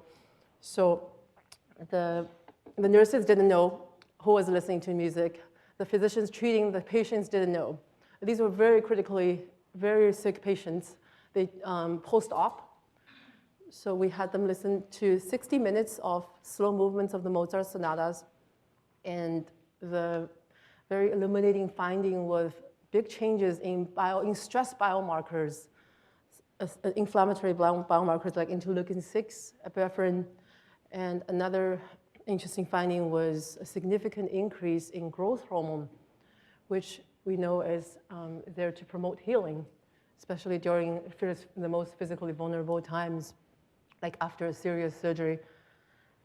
So the two questions were, is the impact Mozart specific? And was that limited to the critically ill? So at MD Anderson, since that was a post-op study, we conducted a pre-op music intervention. So this was people that were coming in for a liver resection, all abdominal patients. And as you can imagine, a lot of them had high stress level prior to the surgery. So there was a piano in the OR. It was the first live music. It's recorded live music, so it's a player piano. So I didn't have to be there every day at 6 a.m. So the study, we wanted to use proteomic analysis to evaluate, maybe identify additional biomarkers that may be impacted by defined music intervention. So for this study, the music repertoire was a lot more broad. It had Bach, it had Liszt, Franz Liszt, has some contemporary music as well. Just a quick overview of music selection, and that we cannot leave out the discovery of the Mozart effect. So this was in 1993, and since then, a lot of papers have come out on the Mozart effect. And you'll see both sides of the coin if you do literature search.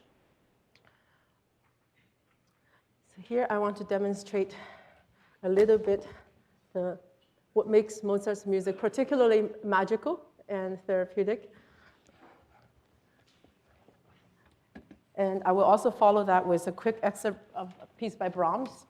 And I want you to tell me if you feel those two pieces could be used interchangeably.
What do you all think?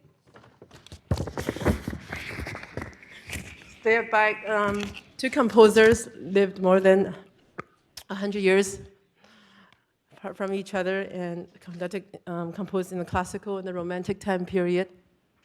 So I'm trying to maybe Chris. Okay. Sorry, I'll just have to hold it. Does this mic work as well, Dr. Dalla? Sorry, I'm just having trouble clipping this on. How many of you have read Choose Your Own Adventure books as a child? Some of you. The cool things about those books is they would start from the same opening theme, but then you would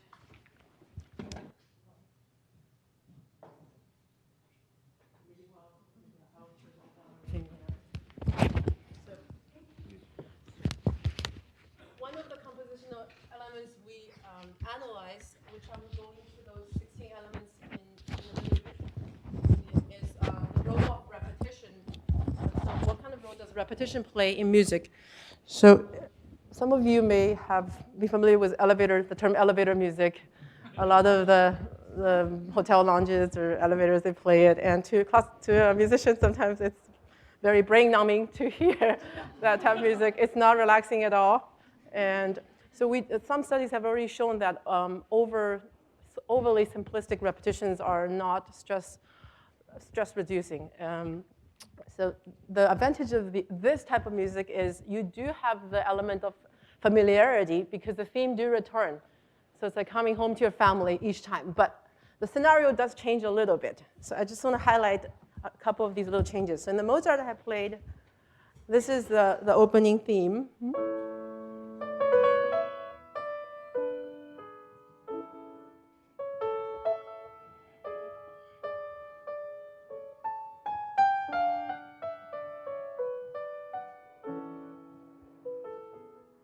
Okay, now I'll play the next iteration of this theme.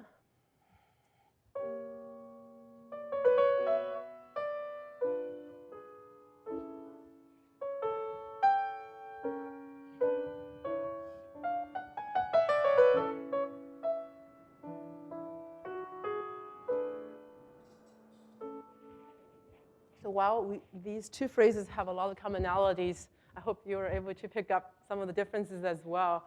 So it's a combination of novelty, but also familiarity that is one of the defining characteristics of the music that we would like to use. Your mind is able to flow and just be fully immersed in discovering the music. So we don't want it to be completely like atonal. You don't want very modern music with cacophonic harmonies that will create a lot of displeasure in your brain as well. And then maybe we don't have time to go into Brahms. It's also similar in the role of repetition as well.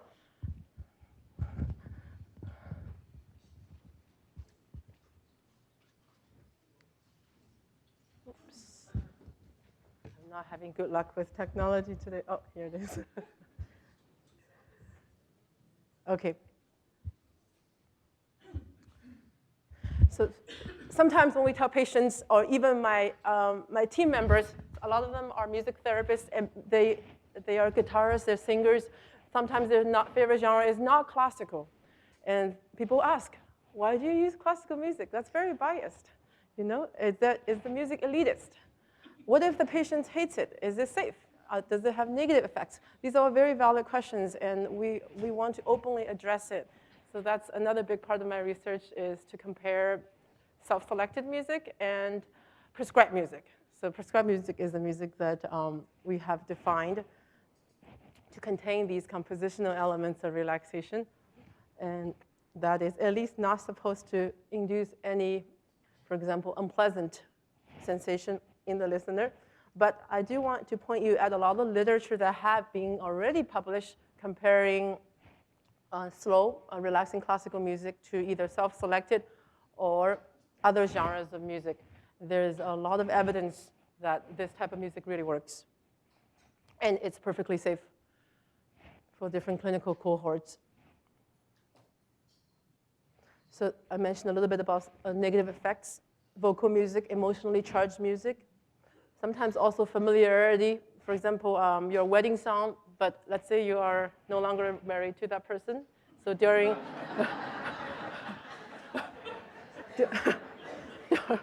so during your stroke recovery, I don't know if that may be the best music to play for you. Definitely preference, cultural sensitivity, noise pressure level, and these memory triggers. In this paper, also done by my previous group, addresses the question is classical music elitist. How does that correlate with the level of education? So this is, I thought, a very interesting finding, and a pretty big cohort, almost 170 participants. They found that the level of education, formal education, is actually inversely correlated with the impact of music-induced anxiety reduction. This was in the waiting area also at the Mass General for the families. They were very anxious waiting for their loved ones to come out of surgery. So let's say you only went to middle school. You were actually more susceptible to the impact of this type of classical music intervention, which some of you may be able to hypothesize why. Maybe sometimes exposure can almost make you, if you think about the music too much, it could take away from the visceral pleasure of listening to it. So this addresses the question whether classical music is only for the well-educated.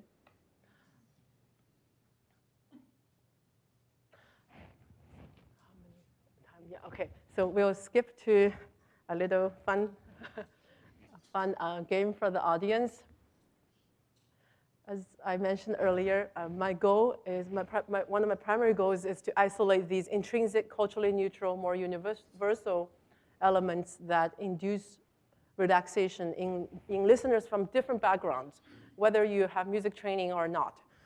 So we have a big online survey going on right now, so you're welcome. Dr. Dalla may be able to send all the information later if you may be able to join. But for now, should I do a few examples? Okay, okay.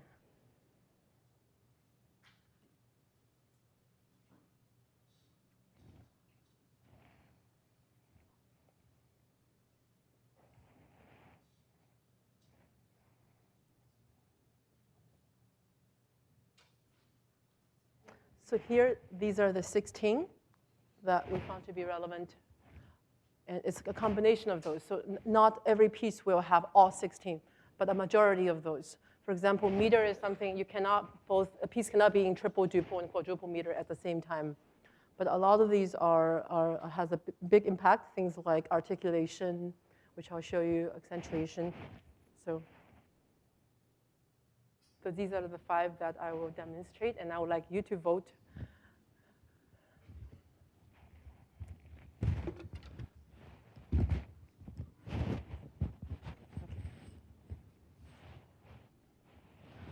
So it will just be number 1 and number 2. Dr. Dalla, will we have the poll everywhere? Okay.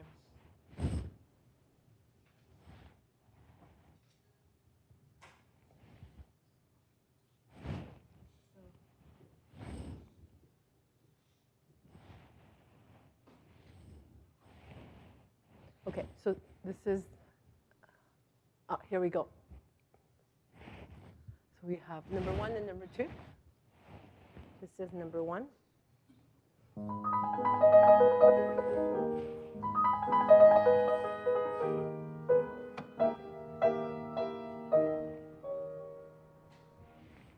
This is number 2.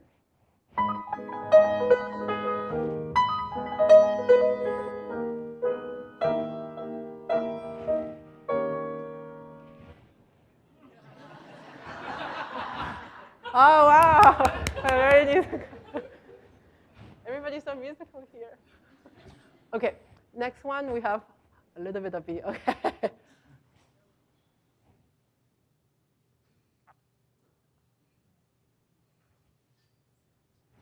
The next one is articulation. This is number 1. Please. Okay. This is number 1.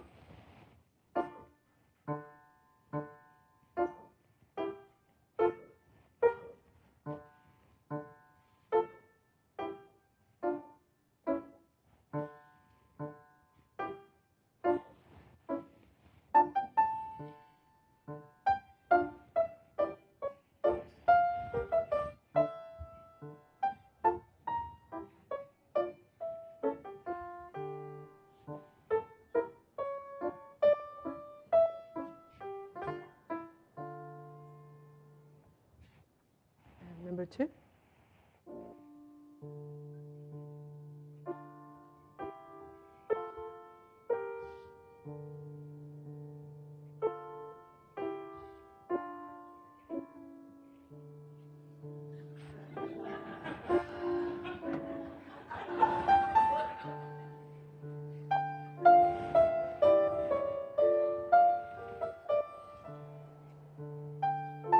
Okay, I think we get the point.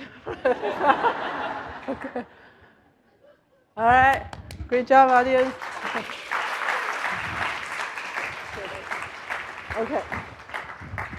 If you want to do more of these, there's a whole survey of all 16. So thank you, Dr. Della. Yeah, thank you. Thank you.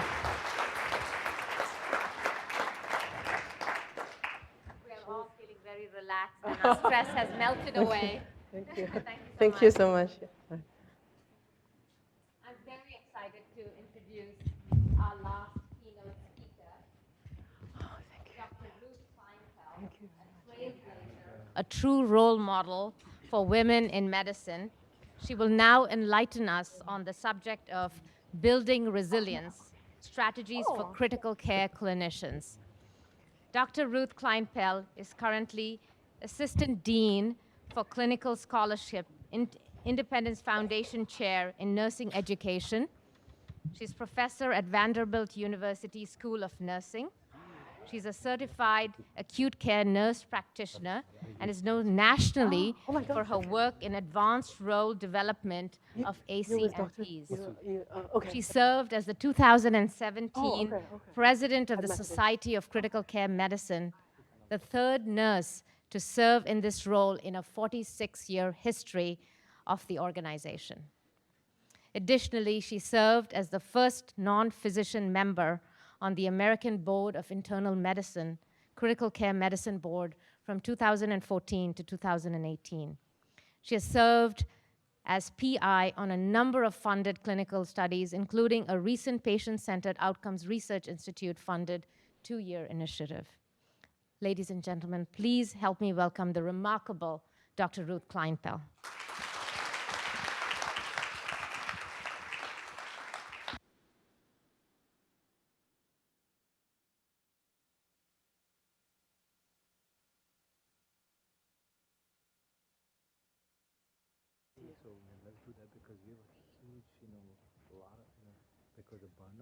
Case on music.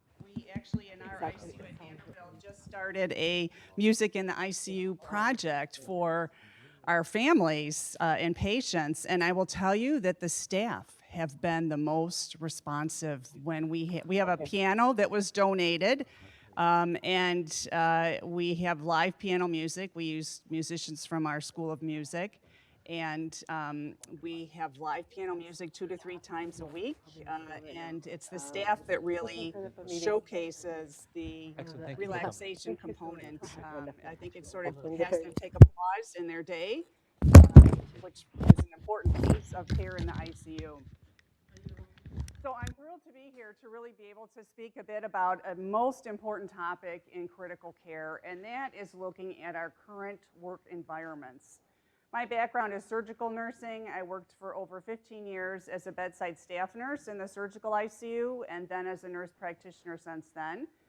And back when I was at bedside nursing, there was sort of this template that you just sort of toughen it up in your workday. If your patient ended up having a cardiac arrest and died, you did post-mortem care, and then in 15 minutes, you're getting the next admission from surgery. Seriously, seriously. And there was no debrief. There was no huddle. There was no way to really process that information. It was sort of just, you took it. And you know, that template is no longer accepted. It really requires of us a focused effort to really look at how are we working in our work days and how can we make it easier? How can we adjust the work environment? And it's really an important piece, and it's really critical for moving clinicians forward with looking at how they are working. I'm not getting this to go forward, so I'll ask the back to advance the slide for me to the next one, please. Great. Is there another one? Oh, thank you, thank you, thank you. Great. So I'm just going to highlight some of the national initiatives that are going on and some of the work we've done through the Critical Care Societies Collaborative to highlight some strategies. But fast forwarding to the current environment, burnout is really an important quality metric for ICU clinicians. And it really has been addressed in many research studies that critical care clinicians, physicians and nurses, as well as pharmacists, there's a study now that highlights critical care pharmacists, are at risk for burnout because of the fast-paced, stressful environment that we work in.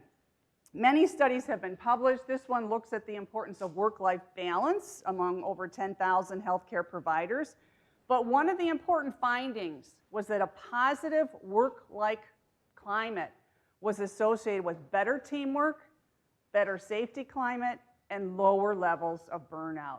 So the environment that we work in is so important. How do we get along with each other when we're at work? And how do we really enhance that work climate? This was part of that study, but it actually asked clinicians a few important questions in terms of the past week. How often did some of these events occur to them in terms of sleep, in terms of self-care, in terms of eating styles? All of these factors play an important role in how you perform at work. We actually did a survey a couple years ago of our staff nurses, and we found out that majority of them were not taking their meal breaks. They said they were too busy to go off the unit. Their patients were too critically ill. So we actually had to institute a buddy system where at the start of shift, everyone has a buddy, and you have to identify when are you taking your lunch break and when are you taking your other breaks, so that within a course of a 12-hour shift, you at least are getting 2 meal breaks and bathroom breaks. That had not occurred before. It seems sort of like, do we have to do this? Well, the answer was yes. And fast forward, it's automatic now. It's on autopilot. You know, it's really something that had to be ingrained. It had to be accepted. You know, it's not something that we want to have to enforce, but we had to do that and really to look at our work-life climate. Now, this comes from the National Academy of Medicine, and I like this comment because it's so true. Most healthcare professionals believe that well-being remedies are often a benefit for which they do not have time. And that is a reality that we need to change. This is the study I mentioned that came out about pharmacists, that they showed that predictors of burnout, and this goes for all clinicians really, non-clinical duties, difficult colleagues, and feeling that our contributions are underappreciated. So without saying, our work culture needs to be changed. In healthcare, we've seen that burnout has really become an area that's been defined as a psychological process, whereas we, as healthcare providers, attempt to positively impact the lives of others, become overwhelmed and frustrated by unforeseen job stressors. So I want to highlight that. Burnout is not a character flaw, it's not a weakness, it doesn't mean that we aren't doing our jobs correctly. It is a reality of the work that we are doing as healthcare clinicians. There is nothing wrong with saying, you know what, I'm really not feeling well. I need to have my patient assignment revised. Today I need to work on the rapid response team. I really can't take the patient on ECMO. The way that we're currently staffing our ICUs is not the way we should be doing it. We need to really break that mold and identify what is the best way to match how we're feeling when we come on the unit with what we should be doing that day. And I firmly believe that with technology and biomarker advances and all of that, there will be a day in the near future, and I hope it's not too far, that when we come to report for our shift, we'll have our vital signs taken, we'll have our biomarkers assessed. No, I'm serious. I am dead serious. I shared this with Mitchell Levy several years ago, and he's like, you got an idea there. We will be profiled to say, okay, what is the best match for me today? Should I be on the rapid response team? Should I be working in the ICU? Should I be on the outreach team? Should I be in the ICU post-discharge clinic follow-up today? Should I be doing research and quality improvement today? So, you know, we really have a ways to go, but that is my vision, to really look at how we can showcase this. So I have a short sort of motivational thing. If you could play this for us, thank you.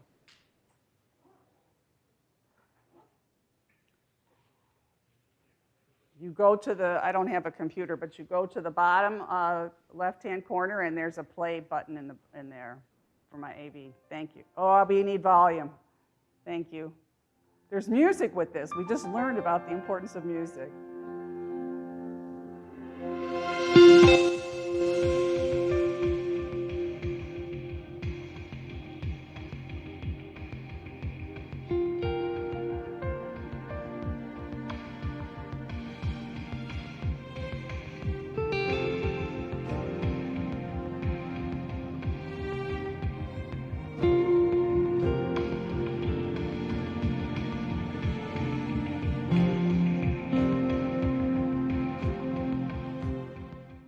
So it highlights that recognizing we need to change is the first step. And that is truly the first step in making our environments more healthy, more positive. How many are familiar with the National Academy of Medicine's Action Collaborative on Clinician Well-Being? Show of hands. Oh my, seriously. Okay, well, you're aware of it now. So the National Academy of Medicine has launched this clinician collaborative 2 years ago now.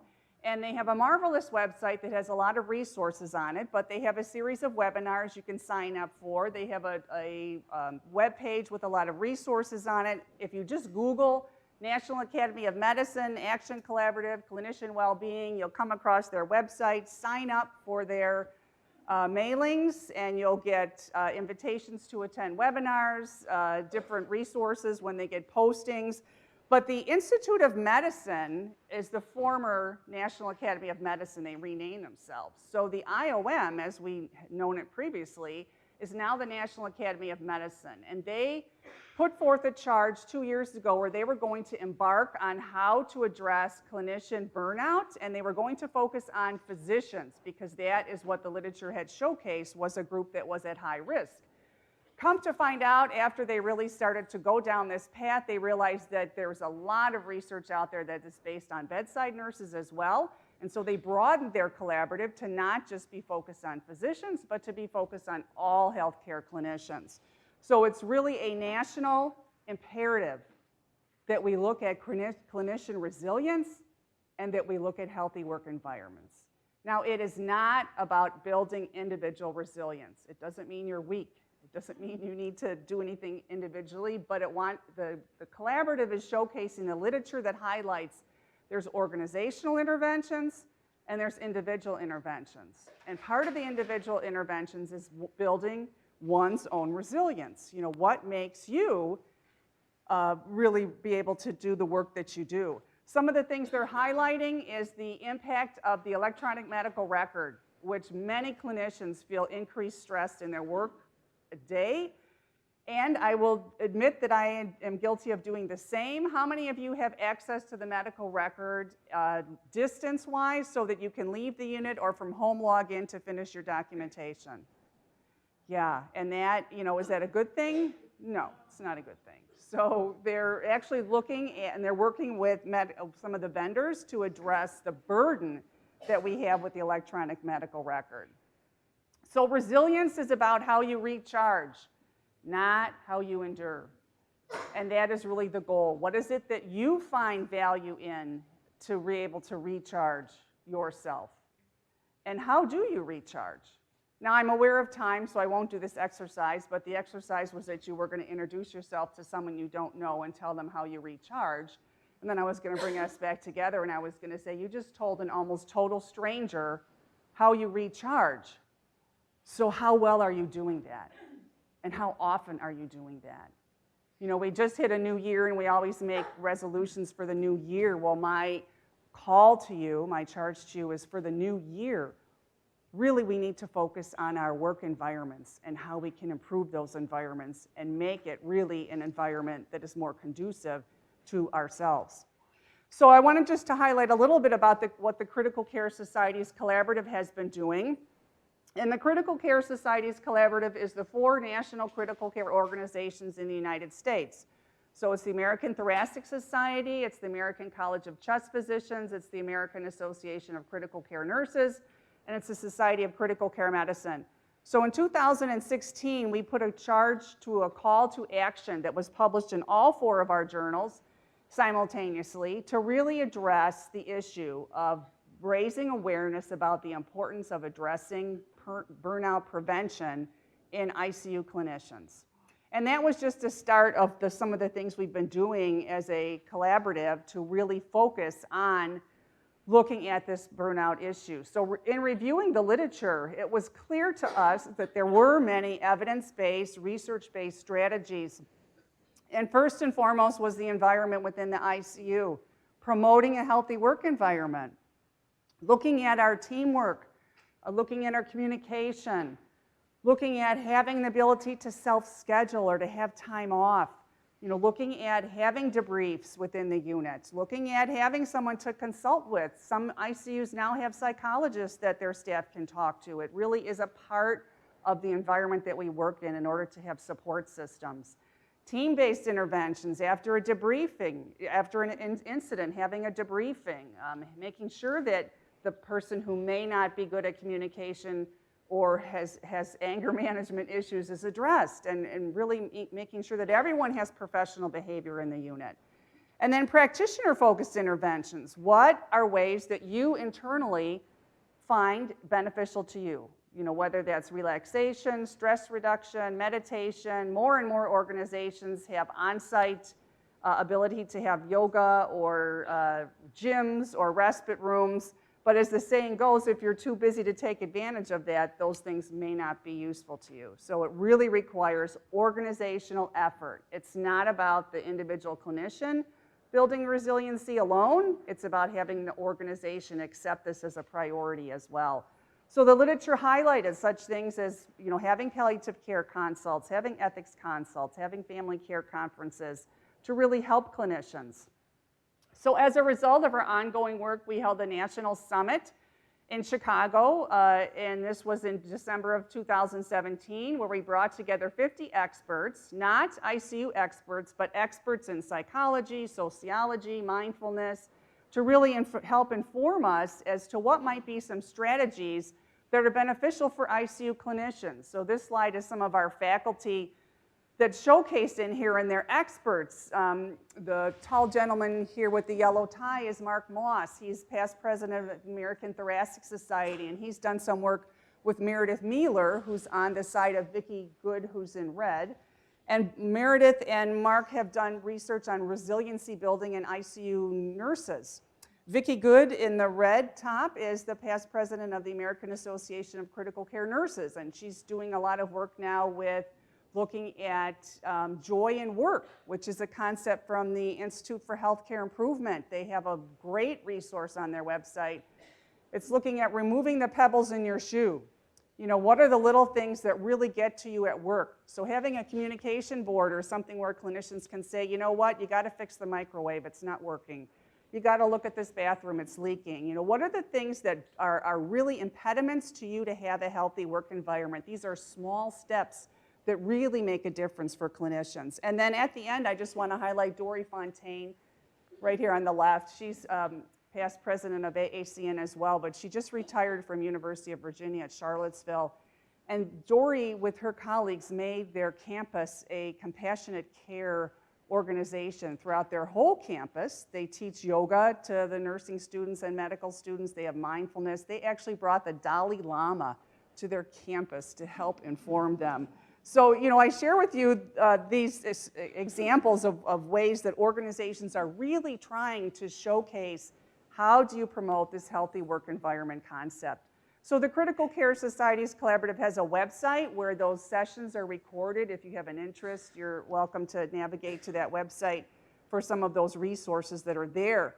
But some of the themes that came from our summit, first and foremost, senior leadership, the top of the line, needs to recognize the importance of building a healthy work environment, whether it's having healthy food choices, whether it's ensuring staff get meal breaks, whether it's having the ability to have a resource nurse there that if someone calls in sick, that resource nurse can be called in to come to the unit to fill in that slot. Because how many of you have felt guilty from waking up sick and knowing that you cannot call in sick because the unit is already short-staffed?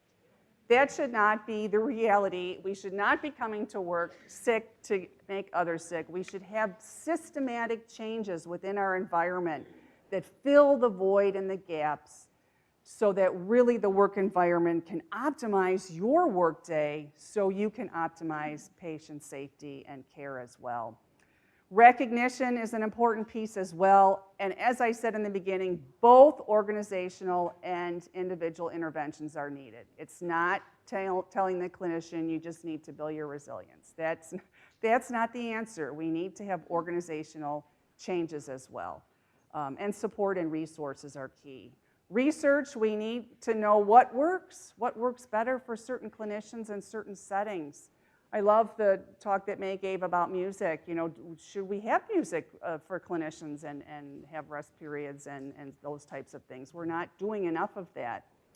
And the key healthy work environment actually comes from the American Association of Critical Care Nurses. They have a whole model in terms of how to promote a healthy work environment.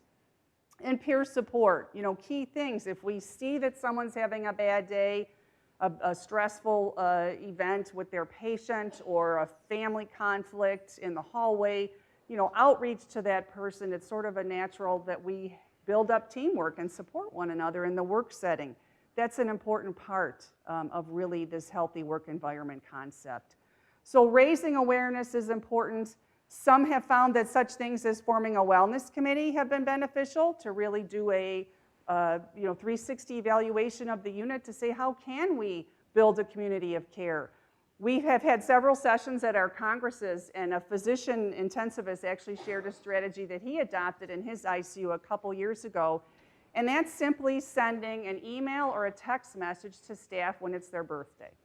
He said that one measure, this was the director of the ICU, he said that one measure gave him such recognition among the staff of how they are valued, is just getting that message or that text from him that says, happy birthday, have a good day, enjoy your special day. That one measure, he said, was the most beneficial thing that he had done in his 5 years as an ICU director. So it's the little things that make a difference to make the environment one that promotes a healthy work environment and promotes advocating for self-care. There's nothing wrong with if you're taking a day off, if someone asks you, can you work an extra shift for me? And you had time set to get your hair done, you struggle. Well, I guess I could change my hair appointment. No, you had time for yourself, you had time for self-care. You're not the only one who could change and work that shift, correct? It's not being selfish, it's about making sure that you have self-care. Because if you don't take care of yourself, and you've heard this before, how can you take care of others well? So I'm going to skip over this. This was a short, oh, well, they're displaying it. 4 ways to avoid burnout. Find self-care. Could you put up the volume a bit?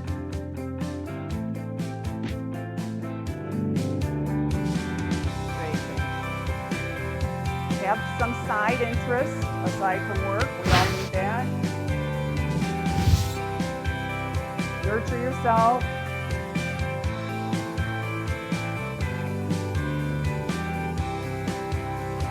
And take your breaks.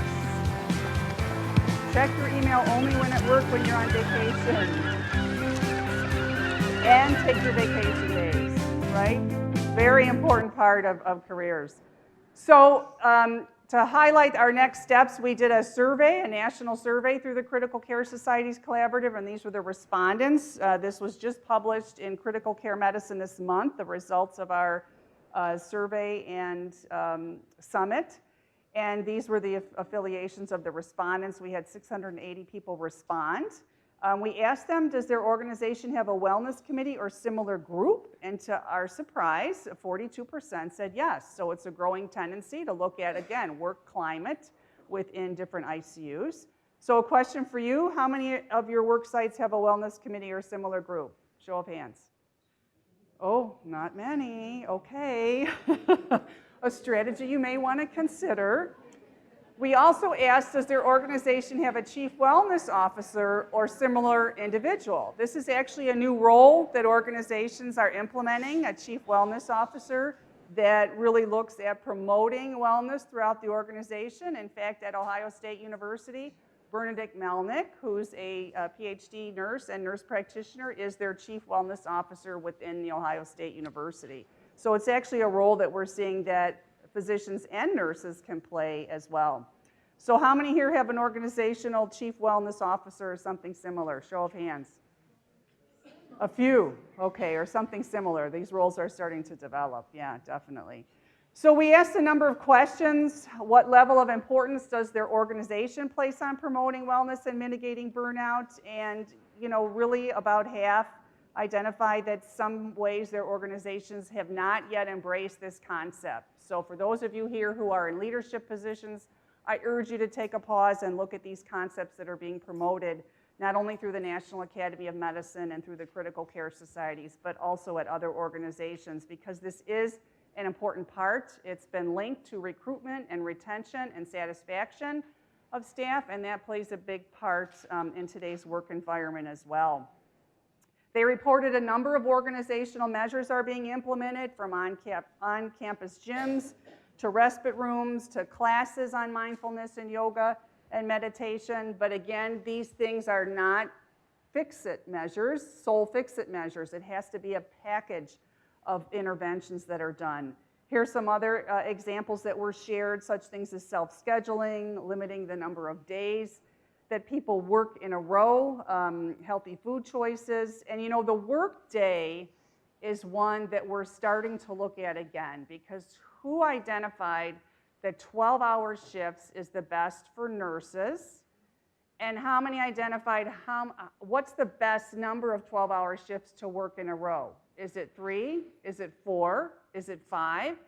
And maybe you work 4 at one organization, but you don't really say that you have a job at another place, and you, on your days off, you're working at that site 12 hours in a row. I may have some guilty people in the audience of that, but we need to be re-looking at that, right? For our own safety as well as for our patients. Others that they identified was, you know, really things that they found beneficial, ensuring sleep, don't take work home, taking time off, debriefing, things I've already mentioned as well. Important things to consider, making sure that you're taking time off, taking time with family. You know, we just had the holidays, certainly that's an important piece as well. And then again, if you don't take care of yourself, no one else will. So these are measures that clinicians have shared for what they've been enacting as their own practice. Here's a cartoon. I've been working here for 20 years and I've never seen anyone in there. In the nurse's break room, right? Some of you can relate to that. You don't have time for a break, right? An important concept as well. Now this I love, this comes from the UK. It's the going home checklist. We have checklists for everything. And this I really found great. When people are, it's right where they clock out. And so it says going home checklist, take a moment to think about today, acknowledge 3 things that were difficult, let them go. Consider 3 things that went well. Choose an action that signals the end of your shift, whether it's taking off your badge, whether it's changing your shoes. Switch your attention to home, and now you will rest and recharge. So this is just an example of another, you know, thing that an ICU has implemented to really showcase that staff need to, you know, when you're going home, relax. Restoration rooms, this comes from Illinois. They have a restoration room for nurses at Rush Copley in Aurora, and they receive over 500 visits from nurses per month.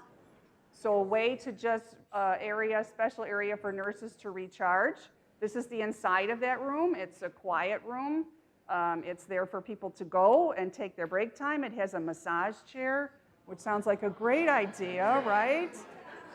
Just for nurses to recharge. And this is not a big investment. I'm telling you, they have highlighted the value of having this.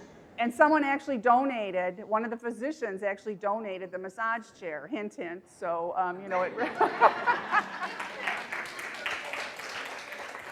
has its value. It has its value as well. And it has a skylight in it as well. The lighting can be dimmed. And, you know, I actually saw this in a shopping mall when I was recently in New Orleans, and this was a napping pod, and I thought this would be great in the ICU. Look at this. You go in there and you take a small little nap. This is the inside of it.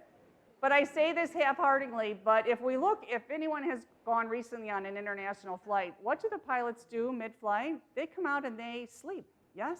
And so more hospitals have adapted this, especially for night shift, that nurses can take their half-hour break in a restroom and sleep in a resting room, and their not a restroom.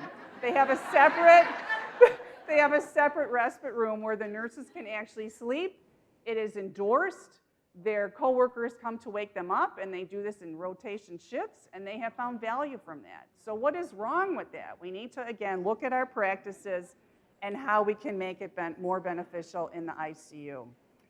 These are your neighbors, MD Anderson. This is their wellness committee. They do a lot of things to celebrate holidays. It's a way to sort of celebrate and engage. They do silly things like they do Cupid grams on Valentine's Day. On Easter, they throw peeps at a board to see who can smash it the most, and it sounds funny, but it's a way to de-stress as well as to, again, promote unity and cohesion within the department. So I just shared that with you. They do a chili cook-off, different things like that. Annabelle Bitter is the social worker who's in charge of their wellness committee, along with Marianne von Masick, and they've done a number of things, but it's just another example. So the National Academy of Medicine, this is on their website, their framework for building clinician well-being and resilience. You know, it showcases that patient well-being is in the center, and that clinician well-being really surrounds that. So it's an important part of patient well-being. And so their website has a knowledge hub. If you just Google the National Academy of Medicine, you'll find a lot of resources on their website as well. And the Healthy Nurse, Healthy Nation, how many have signed up for this grand challenge? Those of you who are nurses, show of hands. Healthy Nurse, Healthy Nation. They've had this now for 1.5 years. Where you go online and you sign up and you commit to doing a wellness initiative, and they give you strategies and tips, and it really is another successful campaign directly geared towards nurses. So I would suggest that you may want to look at that. You do not have to be a member of the American Nurse Association to participate in their grand challenge, but it certainly is worthwhile looking into, because we all need our own resilience kit.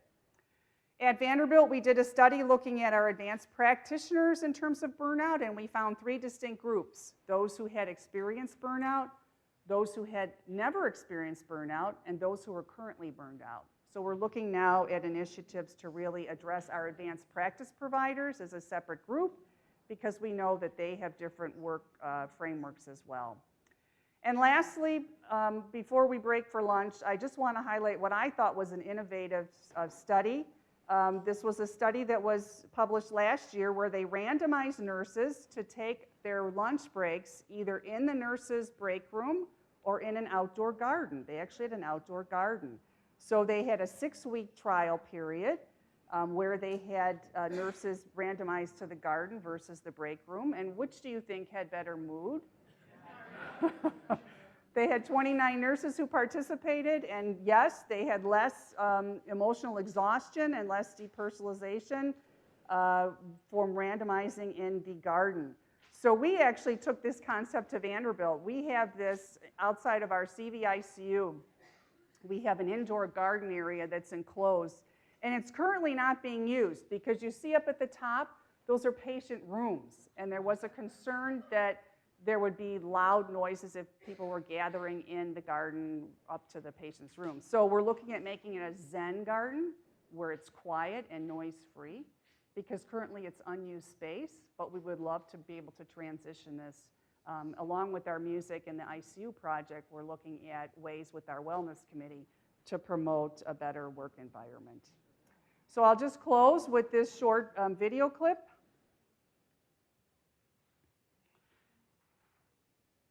I think you play it from the back, correct? Great.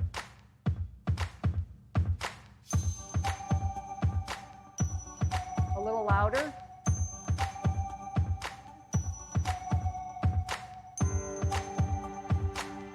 Thank you.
So my charge to you in closing is I really want you to evaluate how can you make your work environment more healthy for you, for your colleagues, and for your patients.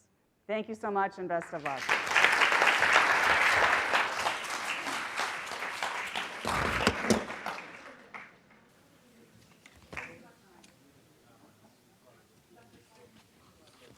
I think we have one question.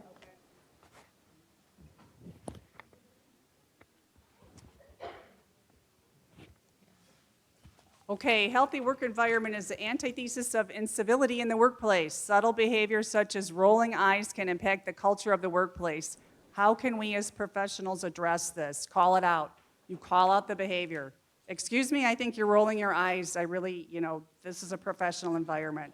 We need to call out incivility, and we need to really be promoting that the leadership of our units are backing us on these concepts. We all work together. We're our work family. We need to make sure that we have good relationships, and one individual can just stymie the whole culture, right? So you have to have, and that, actually there's an initiative, it's called A Cup of Coffee.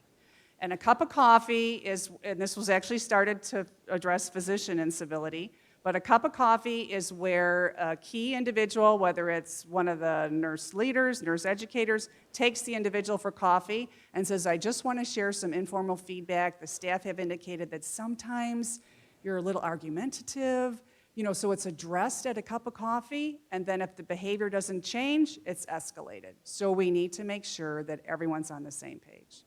Thanks.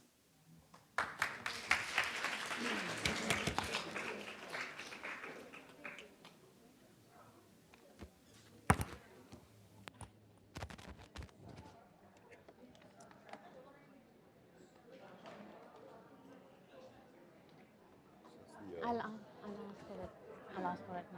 No. Oh, I'm just telling you what it is, though. Okay. And that's got the names and all that in there. Oh, yeah? I don't know.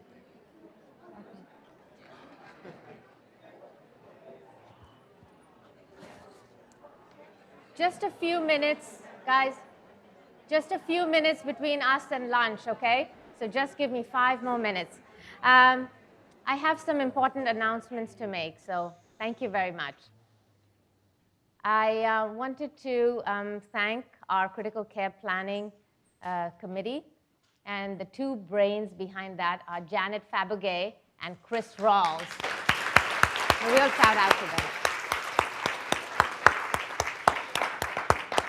I wanted to thank Mila Sprouse for fielding all our questions. You did a great job, Mila. Thank you.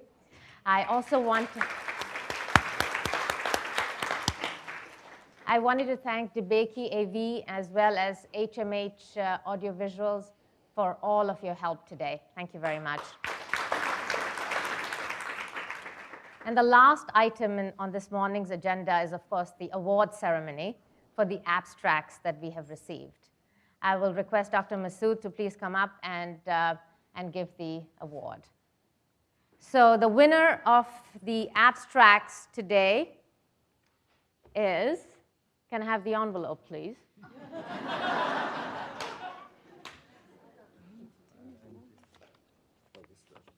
Oh. There you go.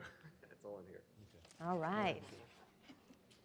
And the winner is Care Bundles for Management of Corticlapsy in the SLICU, Michelle Lane Harden.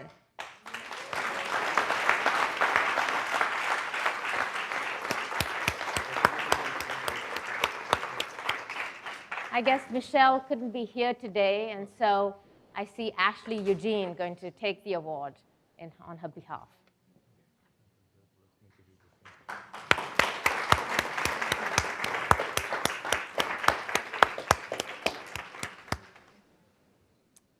And for second place, we have another one. And the second place goes to Benefits of a Mobility Initiative in the Post-Operative Cardiac Population, Haley Vessel.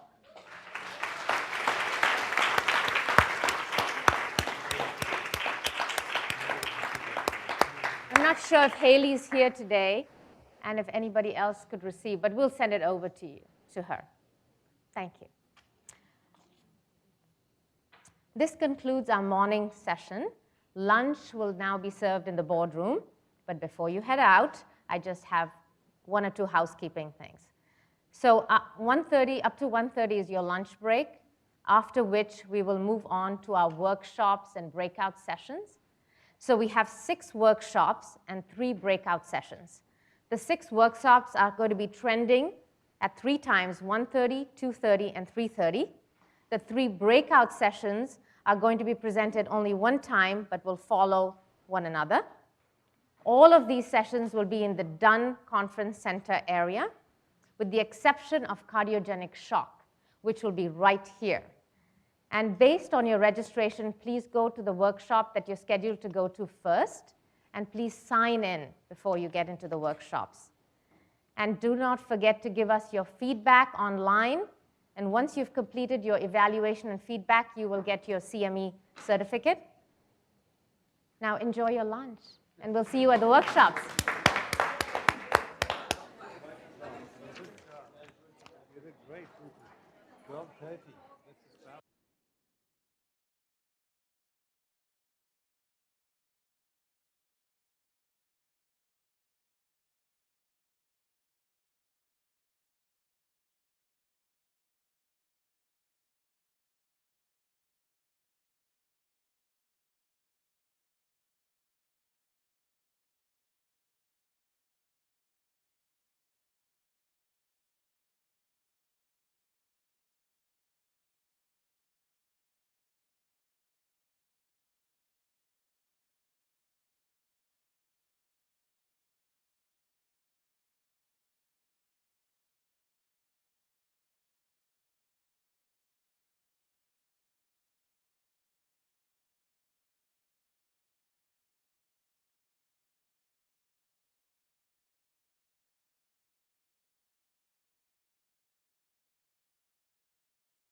Hi, my name is Mahesh Ramchandani, and I'm a cardiac surgeon at the Houston Methodist Hospital, and I'd like to invite you to the 11th Annual Re-Evolution Summit.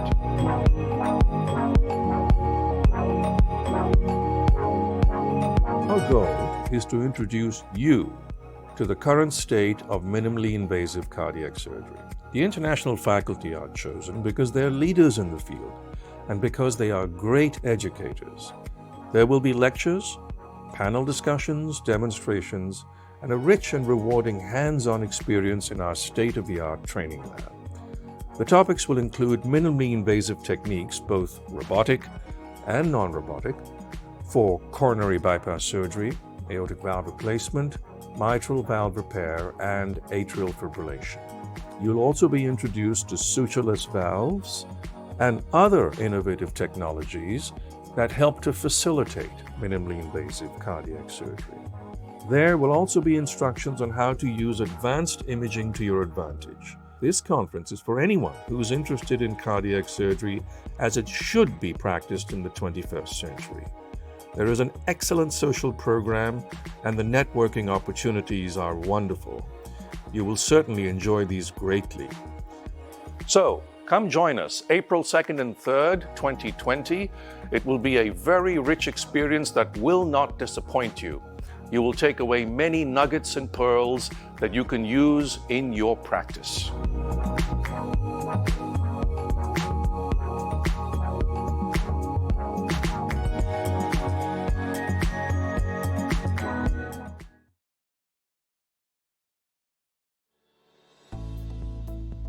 Hey, I'm Don Yap, and I'm a nurse education specialist here at Houston Methodist Hospital, the Texas Medical Center. I was asked to be here today and be a guest speaker on pacemakers and EKG rhythms, as well as give an overview on ventricular assist devices for the breakout sessions. Hi, my name is Tracy Kennan. I work here at the Houston Methodist Hospital. I'm one of our nurse clinical experts. My specialty is in transplantation, heart and lung transplantation, along with mechanical support. The concepts of blood conservation have really evolved over the last couple of years to really include a team-based approach. And we're trying to go through and discuss in a team-based approach how to limit blood transfusion or do blood transfusion but in a responsible way to benefit patients, to be cost-effective modalities.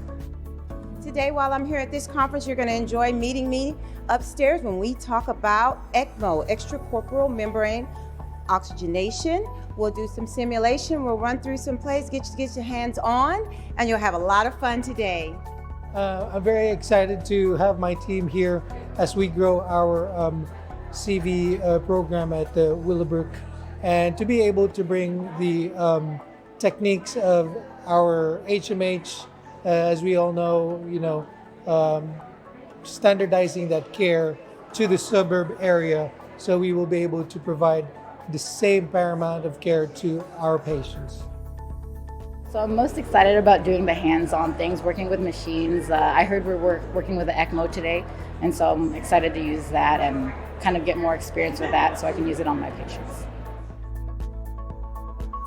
The one that interested me most, being here with the simulation. I love to be in the simulation, especially with, doing the sternotomy. I haven't done it yet, and it really helped me, especially the gowning up and the preparation of the sternotomy. Really surprised to hear about the blood conservation and the things that we're doing with that in terms of our campuses, and that's definitely something that I think that we can carry into our smaller community hospitals.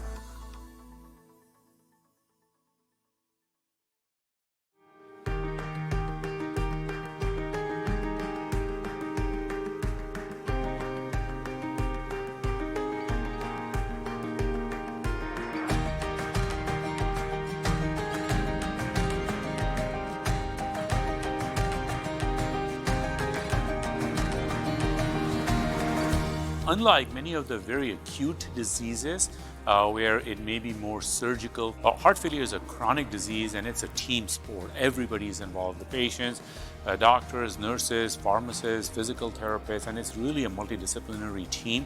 It is one thing to go to talks by theoreticians, but here this is a large volume center, a lot of patients, advanced heart failure, transplant, VAD, everything.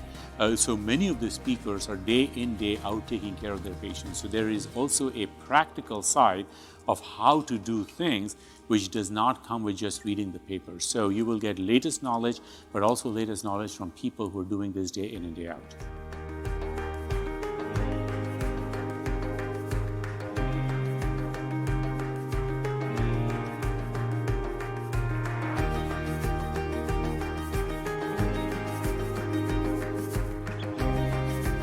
I've recognized since I've been here that Houston is a mecca and has some very talented people working on some pretty important things here. As a nurse practitioner, it's important to me to be able to come to a conference that helps build my understanding of what's happening for the patients so that then I can translate that to their care at the bedside.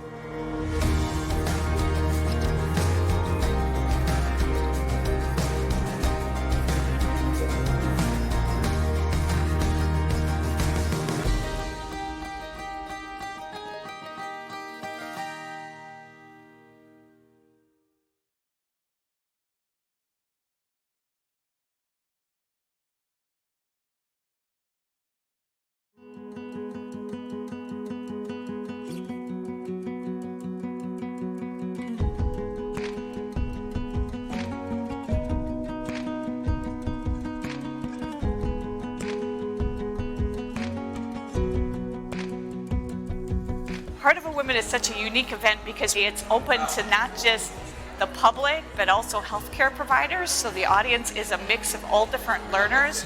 I think the speakers are also a mix. So you not only get to hear from the cardiologists, but you also get to hear from the mayor, and you get to hear from chefs and dietitians and different people who are experts in their field. So you really get a well-rounded message about how to take care of yourself so you don't develop heart disease. I decided to dedicate my Saturday to Heart of a Woman because it's a one-time-a-year event. And that's relevant because there is no other place in Houston, no other day of the year where I can hear this many experts on women's heart health.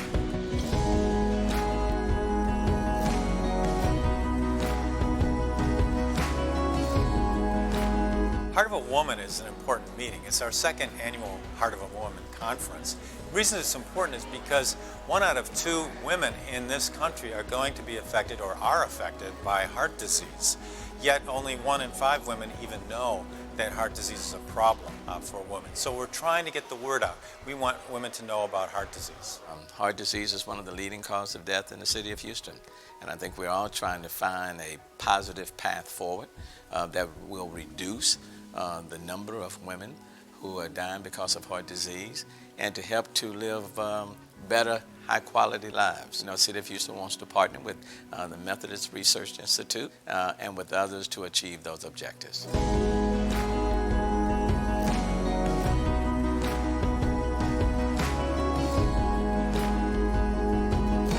I truly, authentically care about women's heart health because I'm a woman, but I would be remiss if I didn't talk about how wonderful it was to be with over 100 women that we all, for today at least, share the same purpose to try to learn more about heart health and share with other people that we love.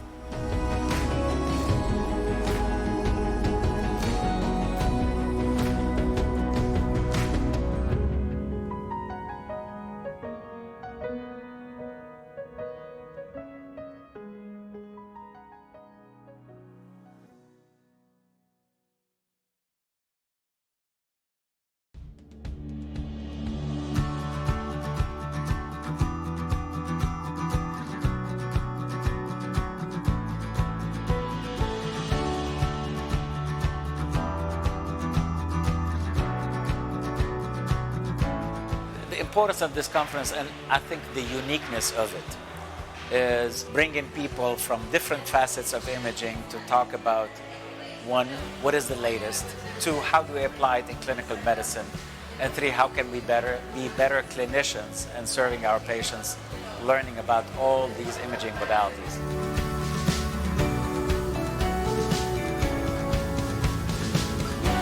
The beauty of this conference is that it looks at the role that imaging, all techniques of imaging, have in the diagnosis and management of heart disease. And I think that's absolutely critical today, because imaging of the heart is really the gateway to diagnosis and management. This gives you a chance to look at the breadth of these imaging modalities, learn about something you don't know about, get a better appreciation of it, and really understand how all the integration of these imaging is going to make a major difference in the future.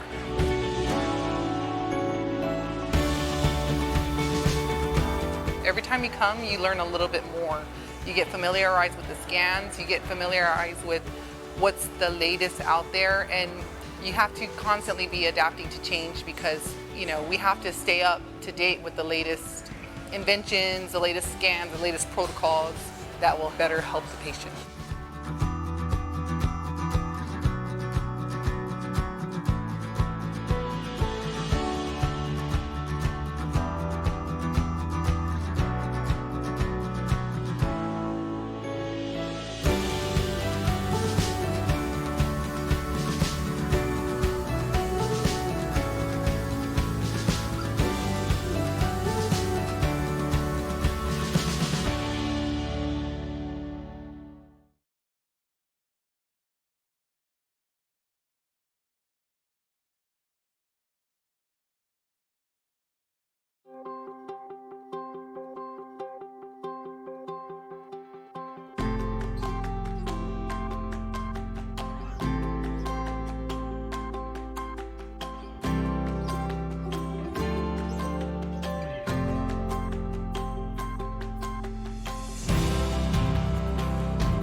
This is all about community, and having this dialogue is really very, very key to understand that somebody else is going through a similar type of problem. But when you find out that the person next to me has the same problem, the person across has the same problem, it gives you some solace that you're able to get through these very tough times when there's a community and you have other people to reach out to.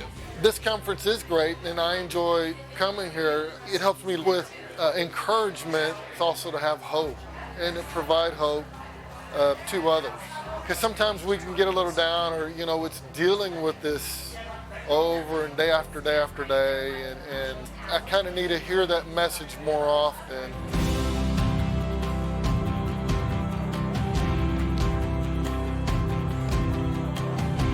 In today's world, to get information on the condition, especially for conditions like congestive heart failure, it's very easy to get lost in. This is one of a few kind of conferences where we are doing it for individuals who are affected by heart failure, not for medical professionals.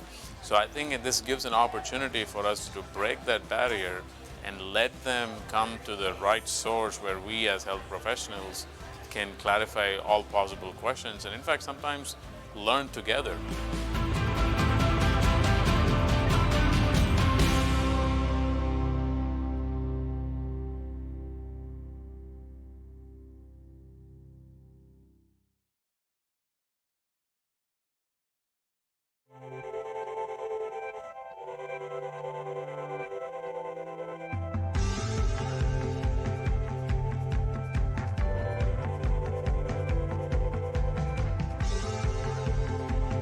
Re-Evolution is a meeting that started 10 years ago. The goal over here was to teach people new techniques that they could use in cardiac surgery, specifically minimally invasive techniques. The meeting is geared towards physicians in practice, but also trainees that are doing their training in cardiothoracic surgery, where they don't necessarily get exposed to minimally invasive techniques, such as the kind that they need to use in practice.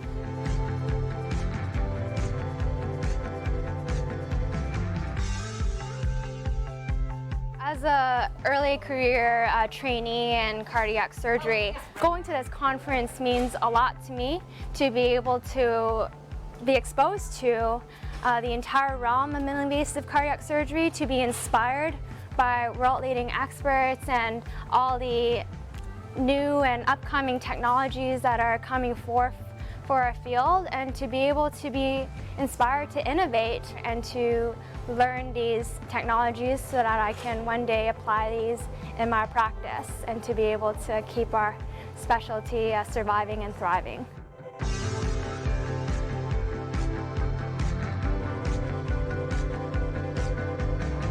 There is a significant increase in awareness that these are less invasive procedures that do have a significant benefit. And to be able to come and train in these if they don't already know how to do these or are not familiar with them is something that will certainly benefit their own practice in their local environments, but more importantly, it'll benefit their patients and allows them to be on the cutting edge of cardiac care. To be able to do these and get the hands-on experience at Re-Evolution Conference is an excellent opportunity.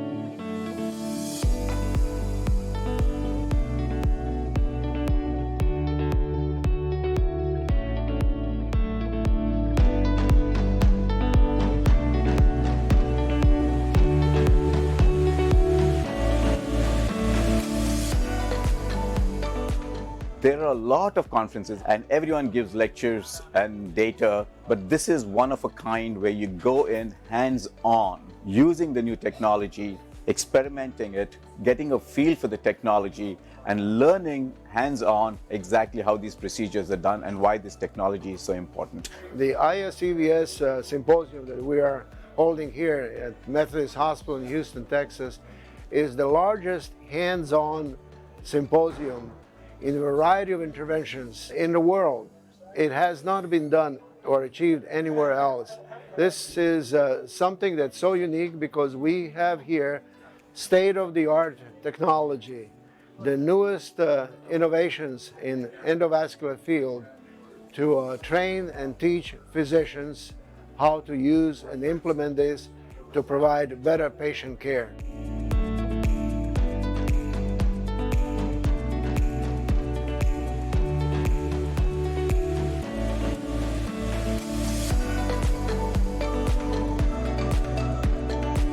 Having such a great wealth of resources and having different x-ray techs at every station, having all of the equipment available to do the jobs that we wanted to do, it was really a great opportunity. It was like having a big endovascular playground where you could test out all of the different equipment in a controlled environment. As a physician assistant, being able to work with the different surgeons and really grow my depth of experience has been a great opportunity.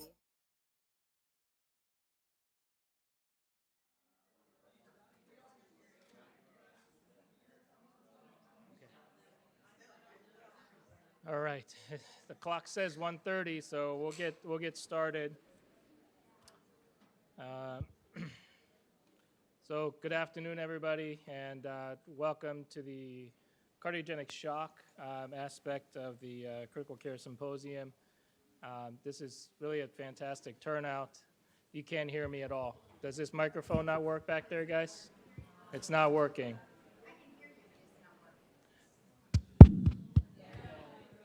Is it working now? Is that better? Better? Better? All right, all right. I can hear myself too. All right, so welcome. So first of all, I just want to, again, thank all the organizers for the conference. It takes an army to put something like this together. Really kudos to Dr. Masood, Dr. Dalla, Janet, the entire Mighty team, everyone that's here and putting this together. Thank you very much. I also want to take the opportunity to recognize some of my panelists and colleagues that are going to be speaking and participating in the discussions, as well as our team upstairs. There's going to be a full team of Mighty staff, as well as we have our CCU nurse educators. I think they're Holly and Gurley. They're in here somewhere. They're going to be helping out with some of the hands-on stations upstairs. Neil Wexelli is our VAD MCS guru. He's going to be upstairs as well. So speaking of which, I just want to do a quick second about the housekeeping. We're going to have obviously a few talks here and a case presentation, but around 3:40-ish or so at the end of the case presentations, we're all going to go upstairs to the 5th floor in Mighty. And my understanding is that all of you have a color sticker on your name badge. Not you, Brian, but all of you have a color sticker. And so there will be a group leader assigned per color. So I think it's our staff in the room, but towards the end there will be Mighty staff with colored paddles. So please find them. Tanya, Christina, Laura, and Mariana will have each colored paddles. There will be sort of your group leader to get you upstairs and sort of facilitate the transition among the 4 stations. We have a room with an ECMO cart set up that we will go through hands-on demonstration of the ECMO. We have an LVAD station, a balloon pump station, and as well as an Impella station up there. So please look for your group leader. You'll have plenty of time to visit the stations, hopefully, and we'll try to get things going on time. So having said that, I'm just going to start off this session by doing a brief overview of cardiogenic shock, as well as just highlight the evolution of the modern CCU or the CICU. The CICU has changed over time, and I think that's partly responsible for why we can even have conferences like this, and there's so many things to talk about to deliver optimal care for the cardiac patient. And we'll talk about why it's important to incorporate a team-based approach to managing cardiogenic shock. So in the early 1960s, so this is Dr. Desmond Julian. He's really largely credited to be the first guy that kind of had the idea that said, I think if we were to cohort some of these cardiac patients in a unit with specialized equipment, nursing staff that are specialized and educated to quickly recognize any particular arrhythmic complications after an MI, we could increase their survival. So this is what the early CCU looked like. Very nice, relaxing.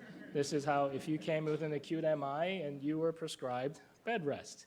So, and as you waited, you had this ginormous thing called a defibrillator sitting next to you. And the idea was that, we should develop this CCU, or coronary care unit, if you come to an MI.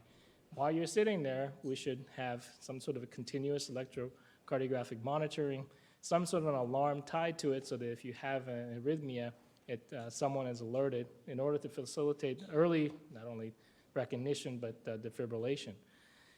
Well, that's not so much the case anymore. So even the name has changed. So our ICUs now are less known as coronary care units, but as cardiac intensive care units. And really, especially the introduction of these novel therapies like structural heart interventions, temporary mechanical support, durable mechanical support, also heart transplantation, all of these things, we've really started to now see an overlap of diagnoses, for example, that were traditionally associated with a cardiac unit versus a medical unit. And we're really starting to see that there's an intersection. So, for example, it's very common not only to see people in the ICU, in the cardiac ICU, with ischemic heart disease, but there's going to be multi-organ failure, respiratory failure, renal failure, and especially in our durable LVAD population, it's not uncommon to see complications such as sepsis, GI bleeding, strokes. So really, the modern CICU has evolved quite a bit, and it really requires a skill set that is multidisciplinary in nature. So speaking of which, now there's a new field emerging even among physicians where the traditional skill sets that are learned during a cardiology fellowship training, such as echocardiography, invasive hemodynamics, all these things may actually be insufficient to take care of ICU patients. So there is a thought that, we should be asking ourselves as cardiologists, how comfortable are you really to make rounds in a CICU? Are you comfortable with things like intubation if you needed to, ventilator management, point-of-care ultrasounds, all of these skill sets that have been traditionally defined as a critical care intensivist role, how much of that are you comfortable with? So really, cardiac critical care requires a skill set that encompasses both cardiology training and knowledge, but also lots of critical care knowledge. And so hopefully we're going to hear a little bit more about that throughout the day. So if you look at, this is a trial called Critical Care Cardiology Trials Network, a network of 16 centers, academic CICUs across the country. And they just took a survey and said, okay, what are the leading diagnoses that lead to admission into a cardiac ICU? And what are the things that are ultimately associated with mortality? It's not surprising to see, not surprising to see that arrhythmias and cardiogenic shock, need for mechanical circulatory support are up there. But look at the leading indication for admission into a cardiac intensive care unit still is respiratory insufficiency or respiratory failure. And likewise, I'll come back to this slide again a little later, but the things that cause or are associated with a high mortality is not only cardiac arrest, which inherently is associated with high mortality, it's things like need for renal replacement therapy, okay? Need for mechanical support, respiratory insufficiency, neurologic emergencies. So these traditionally thought of as critical care diagnoses or medical ICU or neural ICU diagnoses are being encountered more and more in a cardiac intensive care setting. So, and the impact of these non-cardiovascular illnesses that we encounter in a cardiac intensive care unit are actually pretty significant. So this is just single-center data, I'll be honest, from University of Virginia, which is a tertiary care center. And these guys looked at, I think, 1,000 straight admissions over a year period into a cardiac intensive care unit. And they actually looked at their survival and mortality and morbidity outcomes, including things like length of stay, even after discharge. And this I thought was pretty striking. If you have 100 CCU patients and 50 of them don't have the other sort of non-cardiovascular comorbidities like acute renal failure, respiratory failure, or sepsis, which we see all the time in a CICU, their mortality actually is very low. But you throw in any acute kidney injury, any respiratory insufficiency, any degree of sepsis, then all of a sudden the mortality skyrockets. And I think this is really illustrative of the fact that you need someone that's going to be in the ICU that is not only mindful of the cardiac illnesses or the indications for admission to an ICU, in the cardiac ICU, but you need to be well equipped to take care of the non-cardiovascular illnesses that come with it. Going back to this slide, let's talk about cardiogenic shock, because that's what we're here to talk about. One of the leading indications for an admission to a cardiac ICU, and again, one of the leading causes of mortality in a cardiac ICU setting. So what comprises cardiogenic shock? Well, the problem is that it's very heterogeneous and it's multifactorial most of the time. The leading causes are things like acute MI still across the country, but acute on chronic heart failure, any kind of stress-induced cardiomyopathy, valvular disease, myocarditis, mechanical complications after an acute MI. There are many things that can ultimately lead to cardiogenic shock. And we're going to go over definitions again and again today, and we'll talk about why it is important to really not only recognize cardiogenic shock when it happens, but really work to figure out what it is that caused the cardiogenic shock in the first place so you can adequately manage it. So what are the definitions that we go by? Well, there's hemodynamic criteria and there's clinical criteria. The clinical criteria is usually cited mostly in a trial setting. So these blood pressure parameters, they're out there in the literature, but you can have cardiogenic shock with a blood pressure of 96. It doesn't necessarily have to be one particular hemodynamic criteria that fits to say that this person's in cardiogenic shock. Ultimately, it's going to be an illness or some sort of a disorder of the cardiac etiology that leads to end organ hypoperfusion and end organ failure. In order to now standardize studies in cardiogenic shock and facilitate more research and conversations about it, very recently the Society for Coronary Angiography and Interventions, or SCAI, came together and put out this new staging system for even cardiogenic shock. This is all in an effort to try and standardize so that when I call somebody else at another hospital and say this person's sick, I can actually kind of give them an idea where they are in the spectrum of cardiogenic shock. right? So this goes from stage A, where they're at risk for shock, to all the way down to E, which is what they're calling extremis. But this is, E is a patient, for example, who is in complete circulatory collapse, who may require aggressive interventions such as ECMO.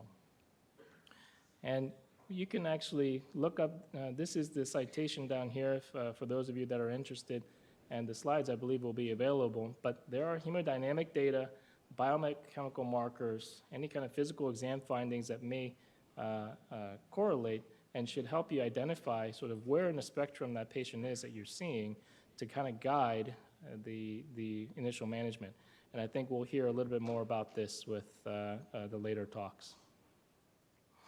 So as far as the team-based approach, why is it important and who's going to be a part of it?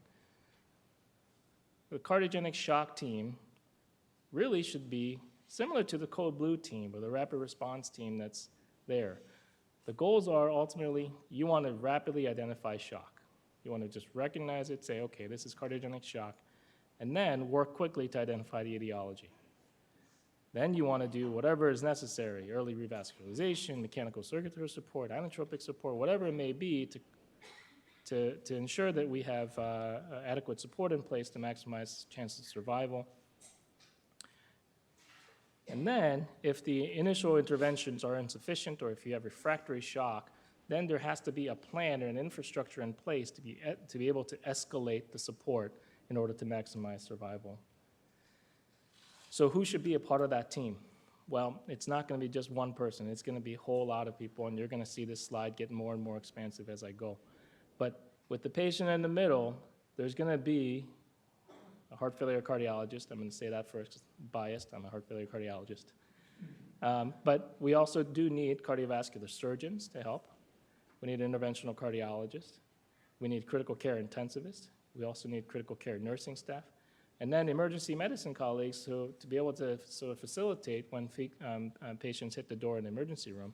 Because shock happens not just in the emergency room. Shock patients will be transferred in for outside hospitals. They can be folks that are just sitting in their unit that were stable 1 minute but not the next. So this is the bare minimum. And what should they be doing? Well, there has to be some coordination so that when there is shock that's identified by anybody that's taking care of that patient, whether it's the bedside nurse or the intensivist or the cardiologist, the internist, there has to be some mechanism in place to activate this team, just like a Code Blue team. Get them there so that the appropriate people lay eyes on the patient and identify and diagnose cardiogenic shock. There has to be some coordination of the response so that the appropriate intervention can be in place. So if it requires an interventional cardiologist to go do a heart catheterization, an appropriate PCI for revascularization, that person needs to be contacted. Cardiovascular surgeons may be needed urgently to help cannulating someone on ECMO, for example. And then the team should be constantly reevaluating to make sure that the interventions that have been put in place are sufficient. And if there's refractory shock involved, then we need to figure out what else there is next to do. So there has to be some mechanism in place to monitor for resolution of the code shock, if you will. Right? So I said that initially this may be the initial response team of at least these fields or folks involved in these disciplines. But really, when you go on to overall management of the shock patient, this really becomes a team sport. You cannot manage a shock patient with just one discipline.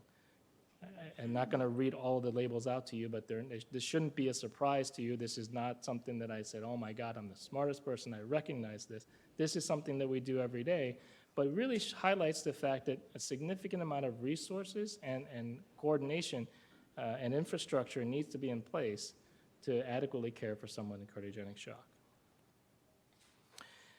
So, does it work? Well, I'm going to give you 2 centers of experience. The first is at Inova Fairfax Hospital in Virginia. And these folks did a very simple but elegant study where they identified shock, they put a team in place with these goals: rapid identification, mandatory invasive hemodynamics, using inotropes and vasopressors as necessary, early incorporation of mechanical support, and monitoring for recovery. And this was one of the protocols that they put in place. And ultimately, between the onset towards about a 1-year follow-up, their overall mortality before the shock team concept was introduced for cardiogenic shock was 47%. The survival was 47%. But afterwards, they were able to show a significant improvement in survival by incorporating this shock team approach. Now and this was mostly seen in the acute MI population, but you can see there's a small trend to actually increasing survival even in the acute heart failure population, which we can talk about in the panel discussions. Same kind of concept at the University of Utah, another tertiary academic cardiac intensive care unit. Their algorithm was very similar. Is there shock involved? Get the team notified, get the appropriate resources there, identify whether this is the etiology, is this an acute MI shock or not, and then incorporate the appropriate support. And doing that, even this team was able to show actually a significant improvement in 30-day mortality just by introducing this coordinated team-based care for cardiogenic shock. So what do we have here? This is just going to be my last slide so we can facilitate discussion. We have a shock team here. I ran out of real estate on the slide to put all the faces. This actually took a lot of time. But this is our group, our heart failure group, 9 physicians in total. We have cardiac surgeons, including PA support, and then the critical care team. Right? We have essentially an army of patients here who are trained and hopefully will coordinate the care of shock patients. Now, it's not just these folks. Again, I ran out of real estate to put all the pictures up, even the cartoon ones. But it requires coordination with interventional cardiologists, all the cath lab staff, patient transport, physical therapists for ongoing care, OT, nursing, fellows, NPs, you name it. We need everybody on board to really try and improve the care of shock patients. So what do we have here? That we have a one-call line. So if there is any suspicion of shock, whether it's on the floor, outside hospital, in the ER, we have a phone number where if you call, one of these people answers. And whichever one of us that happens to be the ICU cardiologist on that day will answer the phone call, and we will try and coordinate the team response. And the idea is that we will also incorporate all the multidisciplinary approaches so that we can try to maximize the survival for shock patients in our hospital. So that's all I have. Any questions before we move on to the next topics or comments? Yes, ma'am. Do we have a microphone?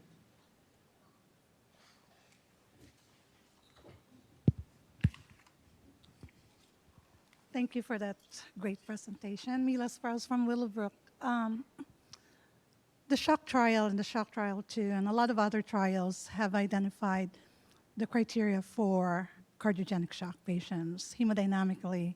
And I find when I used to travel across the country is that a lot of physicians have different definition of what cardiogenic shock is. How do you reconcile that, and how do we get the information of what we have learned over the years, what shock is, cardiogenic shock is, in terms of systolic blood pressure, mean arterial pressure, cardiac index? There's variations on the understanding of what shock is, and I think that particularly is going to delay the treatment for those patients with shock. I think that's a good point. So if you look at the different clinical trials that are done, yes, there are some small variations, whereas one trial incorporates a certain number, or you have to have the presence of this or that to qualify. But to me, as a clinician, those are trial-based inclusion criteria. For me, at bedside, if I have someone who's in shock, which I think we're going to talk a little bit more throughout the afternoon about the early use of hemodynamics, because to me that is indisputable. If you have early use of hemodynamics associated with end organ dysfunction, that's cardiogenic shock clinically. And to your point of delaying the response, I think if there's even a suspicion at all, I think there should be a coordinated response to that. So I think there should be one person that gets called, just like if you have we encourage patient families to call CERTs and rapid responses if you have any concerns, because we think that's important and that helps.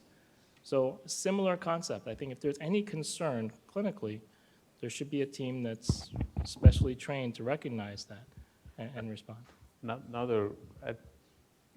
That's a very good point that you pointed out, but what you're bringing up is the whole country is talking about cardiogenic shock. Like everything, to your point, it's been there for decades. But right now, the discussion has stemmed from the fact that maybe we were looking at it wrong, because we were trying to take the clinical trial definition. The objective of the clinical trial definition was to have a successful trial, and we were trying to incorporate that into real world and pick patients up. But the syndrome is so complex that you can't get 20 cardiologists in this room and agree on a definition. We'll all fight ourselves to death. So the initiatives that are coming up is fight in a room, kill each other, come up with a consensus so that you can then agree to disagree on a particular realm, not miss patients, but use invasive hemodynamics or whatever you need to appropriately select the patient. So to your point, what we've been proposing and what we need to do as a hospital, as a system, as a city, and I use the word city because there's regionalization also that's needed, is to agree on a criteria so everybody across will say, let's activate this if we meet these criteria. Maybe it's not 100%, but then let's prove it or disprove it.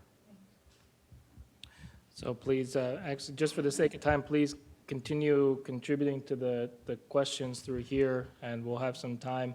Oh, I'm sorry. We have one more question. I didn't know you had the microphone. So with a big focus being around sepsis and septic shock, early recognition, et cetera, the treatment algorithms are very different for septic shock versus cardiogenic shock, where it's fluid before you do pressors and so on. Right. How do you manage the messaging to, say, ED or ICU when patients just arrive in shock, and at that point no one knows whether there's a septic source and we should be doing aggressive fluid resuscitation before adding pressors to avoid worsening end organ damage, versus cardiogenic shock at first blush, when maybe the expectation is inotropic support or pressor support and no fluid, which is just completely opposite treatment algorithms. I think you put a good point. So the question ultimately is, how are you going to deliver the message so that the folks at the front line correctly diagnose the form of shock? To be honest, I think that's a tough question, because ultimately, in my mind, and Dr. Bimraj is going to talk about this in the next talk, really the invasive hemodynamics are what we use to differentiate shock. Now, shock doesn't necessarily come in as just purely cardiogenic or just purely septic. A heart failure patient can come in septic with mixed shock. So it's hard to use your words, put a branding out there or a messaging out there to say that this is what you do for cardiogenic shock, this is what you do for just septic shock for an emergency medicine setting. So I think that's a tough question to answer. I don't know if any of the panelists have other ideas, but I think it's a good question.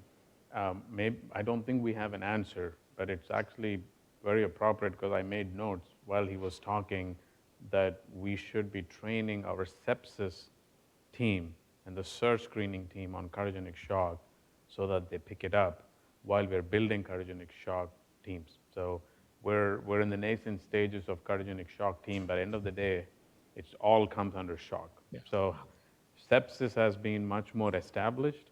The way I look at it is, as you're building cardiogenic shock teams, the sepsis teams need to get abridged about cardiogenic shock and some kind of, maybe in the future it'll be just one shock team. But it's a very valid point to keep. I think it's a very good point. So we're moving on. It's my pleasure to introduce my colleague and boss, Dr. Bimaraj. I didn't know that. He's the interim chief of the division for heart failure and transplant, and the medical director for our VAD and transplant unit. So, Thank you. I think there's one question up there, but we'll try to answer that as time goes by. If you can get my slides up. Thank you again for this opportunity, Ju, and congratulations for kind of getting this on board with the Critical Care Symposium, because really as Dr. Kim pointed out, this has to rest in the concepts of critical care, because cardiogenic shock, CVICU, CICU are all critical care units. And it's a complex, multidisciplinary approach that we have to incorporate. And I like this quote, which talks about cardiogenic shock to be a momentary pause in the act of death, which means you're on your way to die, but you have that pause where we have an opportunity to save people, which is a very doom and gloom statement. But if you don't look at it as doom and gloom, nothing's going to change in the realm of cardiogenic shock. So my intent is to talk a little bit about the hemodynamics of cardiogenic shock, and we'll hopefully get into the details of some of the bedside hemodynamics. These are my relevant disclosures related to the topic. So we'll review the need and importance of invasive hemodynamics, and I underscore the word need because I will be entertained by some maybe discussions, because it's still in the critical care world, maybe still in cardiology, the buy-in of invasive hemodynamics is not there. So we'll talk a little about need. We'll try to understand some basic concepts of hemodynamic measurements, and if we have time, we'll go into some physiology of pressure volume loops. I have a bad reputation in the institution that I talk about pressure volume loops always. My colleagues make fun of it, but I will stick to that. And the pressure volume loops are out of a simulation software which is quoted down there. Anybody interested in physiology, it's actually a very good textbook and simulation that you can go and subscribe to and read about it. More than the simulation, the textbook is really good.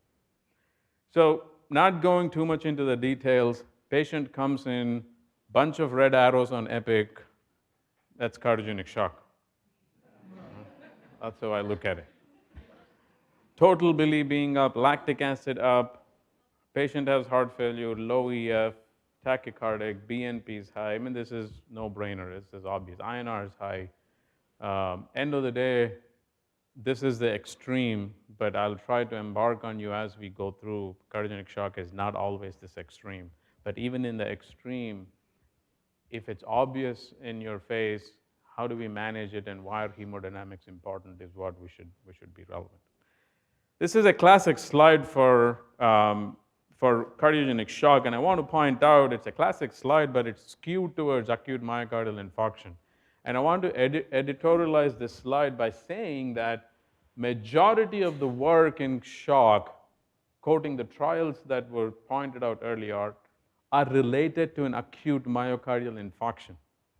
So we have done good in that field by studying the syndrome of acute cardiogenic shock in the setting of an acute MI, but behold that is not the same as a patient who's had heart failure for 10 years and then slipping down the slope in an acute over chronic heart failure. So this is the most common error that I see. People quote the trial in a wrong setting and say, oh, in the shock trial, there's no benefit for balloon pump, so I'm not going to put a balloon pump in this patient and then just put him on 20 of Narapi.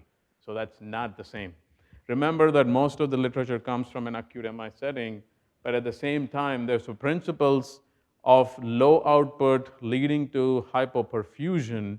Of course, hypotension as a surrogate of hypoperfusion can cascade a whole realm of SIRS and pro-inflammation and cause a perpetuating cascade. But the central aspect to remember is peripheral hypoperfusion. Now, anything in cardiology, anything in critical care, if you remember the words SIRS, inflammation, nitric oxide, you'll be right. You can make up that. It just means that there's a lot that we still don't understand. But it also means that when a patient is critically sick, they can crisscross into a gazillion kinds of syndromes, and they won't come as the textbook chapter of that page, which is cardiogenic shock. So it's important to remember you'll have SIRS, inflammation, hypotension, not just low output, and we'll also briefly talk about it. So it is decrease organ perfusion, inadequate to meet the demands of the organs. That's when you are in cardiogenic shock. Ju pointed out all these definitions, which stems around blood pressure, some congestion, and then impaired organ perfusion. Again, this has evolved from SHOCK 2 trial, the SHOCK trial, heart failure guidelines. They're all similar flavor, but they're not exactly the same. I think these are good paradigms to remember. The concept being, if you're hypotensive, you're not able to give a bunch of volume and get them better, presumption is it's not just sepsis, it's probably cardiogenic shock. With the right clinical setting, you should suspect cardiogenic shock. But I want to point out that definitions of trials are designed for the trials, not for us to live in life. But those are the best studied, so you can extrapolate them as long as you use your clinical judgment, which comes to the clinical definition that it's a cardiac disorder that results in both clinical and biochemical evidence of tissue hypoperfusion. So end of the day, it is low cardiac output. Relative low cardiac output is how I define cardiogenic shock. The reason why I want everyone to remember cardiac output is it's not just blood pressure, it's not just heart rate, it's about low ineffective perfusion to the body. Now, the contributors to that, maybe we should go back a little. The contributors to this low cardiac output is relevant to understand that you've got preload, contractility, afterload, all three of them contributing to a low cardiac output. And I'll embark on you with hopefully some examples if we have time, that you can be in a low cardiac output state with a high blood pressure. So if somebody's blood pressure is 180 over 100, I can guarantee that if it's a low EF, the cardiac index will be 1.5, which is very low. But the solution for that is not inotropes, because it's the high blood pressure, like reflected here as afterload, that will cause the low cardiac output. So three things to remember for cardiogenic shock and a low cardiac output state is preload, afterload, and contractility. Unfortunately, we all think about just contractility because it is cardiac and cardiogenic shock. So just remember those two other concepts. The other editorialization that I'm going to put through is its ineffective cardiac output and invasive hemodynamics are extremely important in cardiogenic shock. This is completely contrary to all those studies that everybody in the ICU has quoted for decades that Swan-Ganz are killers. So don't hate the Swan-Ganz, and if you use it right, it's going to work. And just the way I say, how many of you think arterial lines kill patients? It's a tool. It's going to kill patients if you look at a faulty A line because the hand is bent and then put them on 20 of Norepinephrine. So I don't want to sound like a pro-gun lobbyist. I mean, it's not swans that kill, it's the humans behind the swans that kill.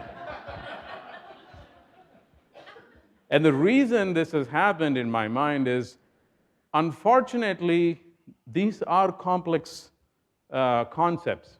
I can't guarantee today that a first-year cardiology fellow or even a third-year cardiology fellow is graduating understanding all these concepts. We have spent our heart failure years understanding these concepts, but it's becoming clear and clear that if we invest in learning these concepts at the bedside for everybody, including nursing staff, RTs, physical therapists who are seeing the patients, you probably will use the Swan-Ganz catheters effectively. So don't hate the swans.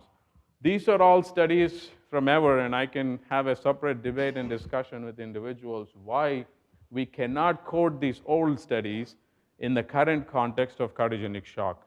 In general, in evidence-based medicine, unfortunately, we've come up with this fancy word called evidence-based medicine because we want evidence. But it's incumbent to know that that evidence should apply to your patient. So the reality of medicine is you have to have a balance of both. You can't just go rogue and do what you want without evidence, but at the same time, the first question you ask is, does this apply to my patient population? So this should be mind-blowing for all ICU people because there's actually data to suggest that using hemodynamics in a tailored way in cardiogenic shock improves your outcome. And when Jews showed the data in the registries, a part of the systematization was protocol-based use of invasive hemodynamics. So don't hate the swan. The other thing to remember in the context of hemodynamics is, how many of you here, when you have a patient with cardiogenic shock, think urine output is important? Okay. How many of you think mental status is important? How many of you think kidney function is important? How many of you think LV-EDP is important?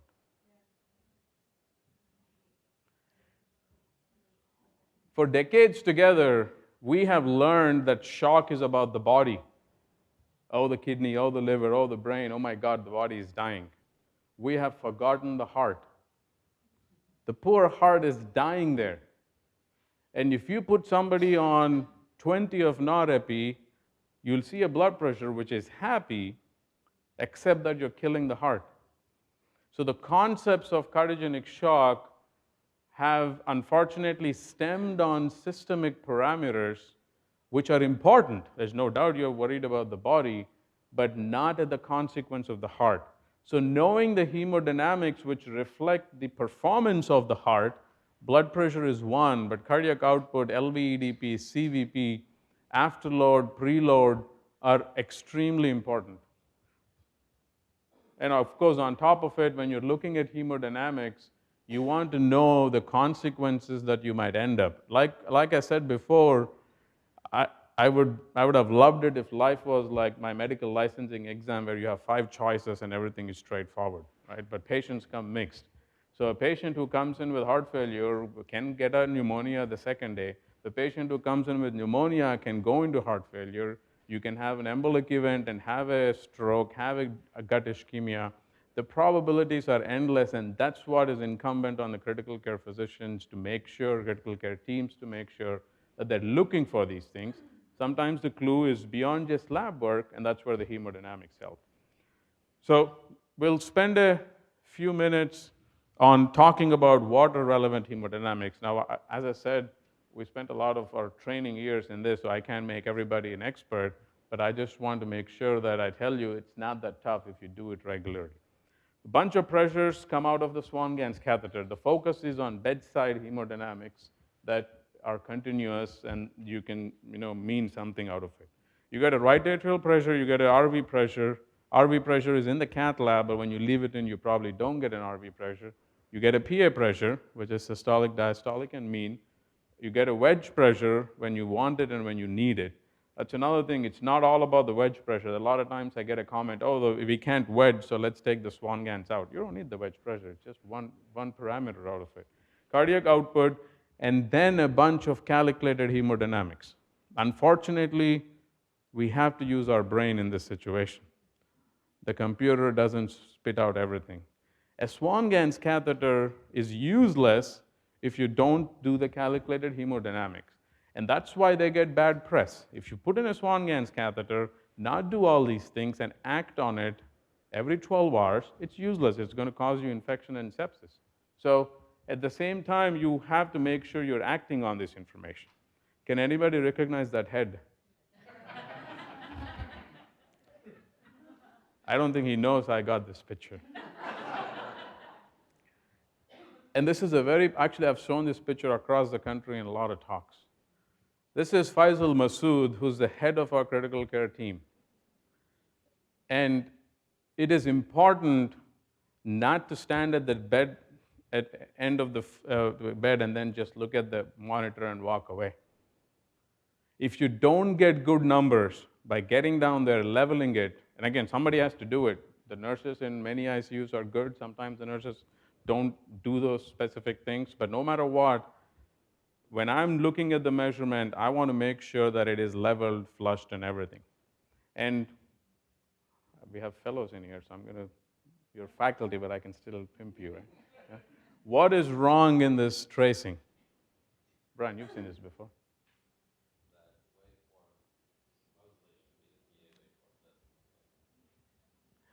Right. So Brian appropriately said the PA waveform doesn't look like the PA. Just because the computer is calling it PA doesn't make it the PA, because this is in the RV. What that means is the CVP is actually not the CVP waveform just because the computer is calling it. It's not. It is in the RV. So it's a coiled swan. And if you don't know this, you will end up putting this guy, because the CVP is on 18, give a bunch of Lasix, put them on CRRT, and then kill their kidneys, right? Swans don't kill patients, it's the actions. And this is extremely important to note. Trust the information before you make the judgment call. And the same thing with art lines. The other fault, and I'm talking about a few pitfalls which reflect the reason to know the waveforms, trust. I've seen everything in ICU, flipped connections, CVP to PA, things happen, but be mindful when it doesn't make sense. The other thing is to know that the monitors, and they keep changing. Like currently our Walter monitors are completely different, but the concept is the same. You have two informations over here which reflect cardiac output. And without going into the details, there are two methodologies of measuring cardiac output. One is thermodilution. The Swan-Ganz has a heat coil which heats up the blood and then measures the amount of temperature change, giving you the flow of the heart. The other is the SVO2. The SVO2 is the oxygenation, which then can be used as a Fick formula to be able to calculate the output. The thing to remember is this is not generating this number. They are independent. This does not have a cardiac output unless you go in and calculate. What that means is if they're disconnected, know that you can't trust it. And I've seen this also. SVO2 of 82, but the cardiac index is showing us 1.2, so we keep adding inotropes and milrinone and dobutamine. So data, garbage in, garbage out is perfect for this. So you might be the smartest person on this earth, but if I give you wrong information, you'll make wrong decisions. So be careful about what you use. Remember the right ventricle, because RV failure is completely different. I think I'm getting close to a minute. I don't think we can capture all these things in a minute. But these are all the calculations which are not as complex as they look. If you have a cheat sheet and do this about 10 times, the 11th time you know how to do these. The gradients and resistances across the circulation for the heart drive your output. For example, and then I'll show you an example which is a concept I want to introduce to you called as pulmonary hypotension. We are all scared of a systolic blood pressure of 70/40. We will never walk away from a systolic blood pressure of 70/40. On the other hand, we are more scared of a pulmonary pressure of 90/60. But we're not scared of a low PA pressures if the CVP is high. If you're hypotensive and your LV pressures are high, it backs up into the lungs, so the patient is gasping for air, so that's dramatic in front of your eyes. That's why we are all tuned to react to it. But if your RV is dying and the CVP is 20 backing up into the liver, unfortunately the liver doesn't make them gasp for anything unless you make a note of it. So pulmonary hypotension with a high CVP is as lethal as systemic hypotension. And that's something to remember and not walk away in the context of RV failure. And I'll stop after this example. I don't think we'll get into the pressure volume loops at this stage, which my colleagues are very happy about. But the reason why the calculations are important is these are two numbers that I will throw at you. CVP is about the same. PA pressures are about the same. The only difference is that the PA mean Over here is 27, but the wedge is 20. Over here, the PA mean is 27, but the wedge is 2, which gives a transpulmonary gradient of 25, which is a high resistance with a PVR of 12. PVR, pulmonary vascular resistance of 4, is really the higher upper limit. All this will look okay if you do not wedge and calculate these numbers. The only difference is this is completely a lung and a right-sided response, while this is a left-sided problem. They're completely distinct. That's the reason why you need to do the calculations, know the calculations, and then act accordingly. So the difference can be phenomenal based on how you act on it. You're going to put these patients on pulmonary vascular resistance lowering medications in the pulmonary resistance side, versus the other ones, you're going to make it worse if you put those patients on pulmonary vascular resistance lowering medications. So with that, I think mixed venous and cardiac output are the same, but the concept that we are perpetuating, and I say we because it's still not nationally accepted, we're trying to do some studies in it, is there something called as door-to-tissue perfusion, which means that you have door-to-balloon time. Mixed venous, just like the sepsis world, has shown that if you aim for a SVO2 of 70, you do good. Is there something to say that if somebody lives with a mixed venous of 30 for 10 hours, they do worse versus we get it up to 70 within 4 hours? And I don't think that's still there. The problem in this area is that it's not simple as giving antibiotics and fluid. We're talking about inotropes or putting them on mechanical support, which adds some risk. So this data is still out there, but this is a concept in the context of hemodynamics and physiology that's evolving. With that said, I'll stop and take any questions. Thank you.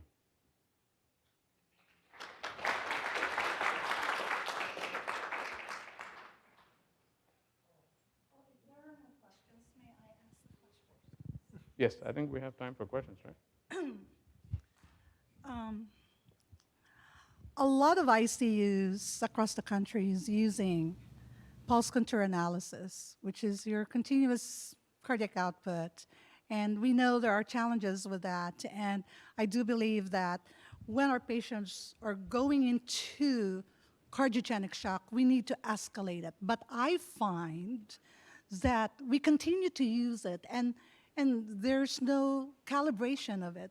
There's no other things that confirm it, that it's real. And what are your thoughts about that? And as well as using cardiac power index as another tool to actually take care of our patients and do a lot of things that you like to do. No, it's both are very good questions. And just to clarify, you're talking about the non-invasive, invasive measurement.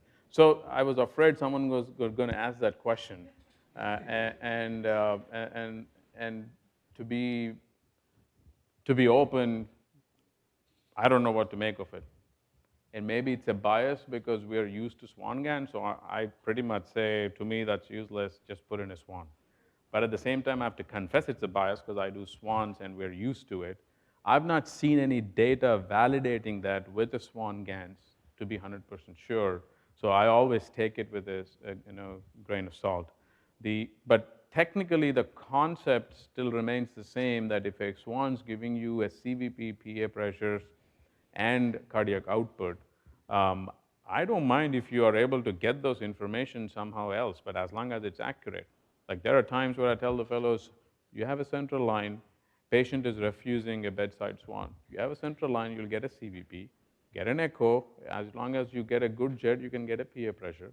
Use the RA saturation as a surrogate marker. So we have come to a point where if we if we learn how to use the hemodynamics, then we know how to work through the limitations of the tools. But the non-invasive or minimally invasive, I have not seen enough data for me to say I will subscribe to that at this stage. I know our SICU using it, and maybe later Faisal, Dr. Uddin's here from the CVICU, he can give us an insight if he has any idea on the literature. So the cardiac power output is a concept that's getting more, for cardiac power output is what you can calculate. The concept being how much power is being generated by the heart. The problem with cardiac power output is it's been validated in some of the shock initiatives as something to use to escalate care. And I don't think we know a cutoff of cardiac power output which is good versus bad. Just like cardiac index. So to be honest, we haven't talked into those confusions, but we see patients who come in for an elective right heart cath who are listed on heart transplant list, and their cardiac index is 1.7, and they're walking around doing okay. And then we're struggling, do we react or not? Are we going to cause more harm? So I think as a number, I would urge not to go by just one, but the constellation of things to put together. No, PV loop is for education. Yeah. Yeah, PV loop, actually, at some point, I'm more than happy to share those information, but pressure volume loops give you the re-emergence of pressure volume loops. I call it re-emergence because all of us learn in med school and they put us all to sleep and we don't want to talk about it after. But the current software has been used in certain educational tools. It does give you a very good insight into certain things like LV energetics and LV hemodynamics. It's not clinical care, it's a good educational tool. I think next. You're the perfect plan. So we're going to move on to our next talk. Thanks. And I'm going to introduce a partner, Dr. Ryan Yusufzai, who just recently joined us from Brown University in Rhode Island, one of our advanced heart failure transplant cardiologists. And he's going to give us a talk on temporary mechanical circulatory support devices. Thanks, man.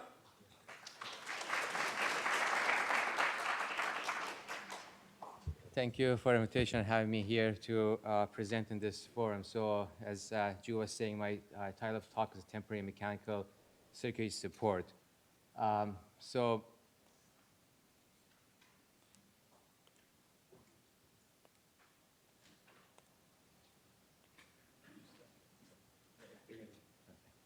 objective of the talk, we'll talk about, we have to stand somewhere to press, there we go. Okay. So we'll talk about the overview of the available temporary mechanical circulatory support devices, hemodynamic effect of mechanical circulatory support devices. So the purpose of using the circulatory support is to augmenting the blood flow or increasing the cardiac output, and also decompressing the left and or right ventricles to reduce the workload. So I'm sorry, I'm going to talk a little bit about the pressure volume loops here.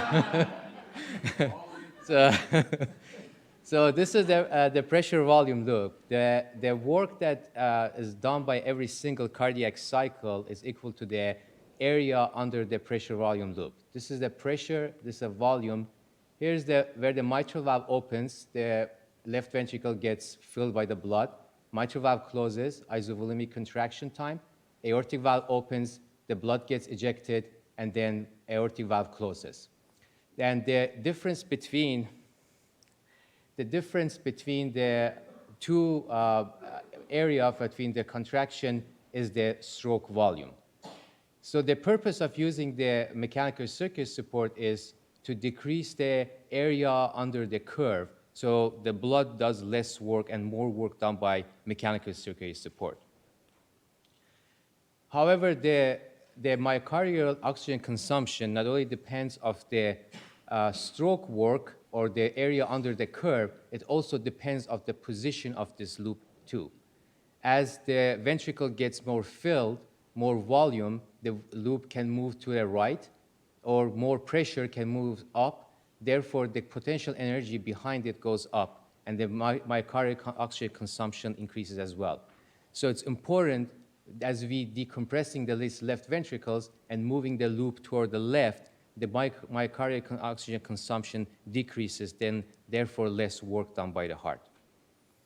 What happens in the cardiogenic shock, the contractility decreases, this loop moves all the way to the right, therefore decreasing the stroke volume. However, the myocardial oxygen consumption increases significantly. So we'll talk a little bit more about available devices that we have. The first device that it's a intra-aortic balloon pump. It's a device that's been around for a long time. It's placed in the descending aorta. It inflates at the onset of diastole. Therefore, it increases the coronary perfusion. It deflates at the end of the diastole, decreases the afterload, decreases the cardiac work. It gives you subcardiac output and also decreases the myocardial oxygen consumption.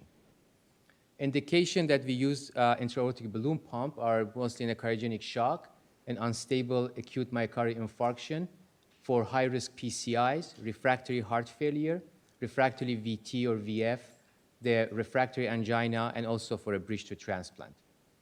The contraindication, the absolute contraindication if there's a known severe pathology of aorta or severe or significant aortic regurgitation. We have to be careful, a relative contraindication are people with a severe peripheral vascular disease, AAAs, or mild aortic regurgitation. So again, a little bit of the patient volume loop here. So this is kind of comparing using the balloon pump versus the not using the balloon pump. And the gray area is when we use the balloon pump. This is, as we see, it moves the loop a little bit to the left and increasing your stroke volume, as demonstrated as the SV2 over there. So it can give you some cardiac output up to 0.5 liter per minute. It decreases the afterload slightly. It increases the mean arterial pressure to some extent. It gives you the increasing the stroke volume. Cardiac flow, therefore cardiac power increases.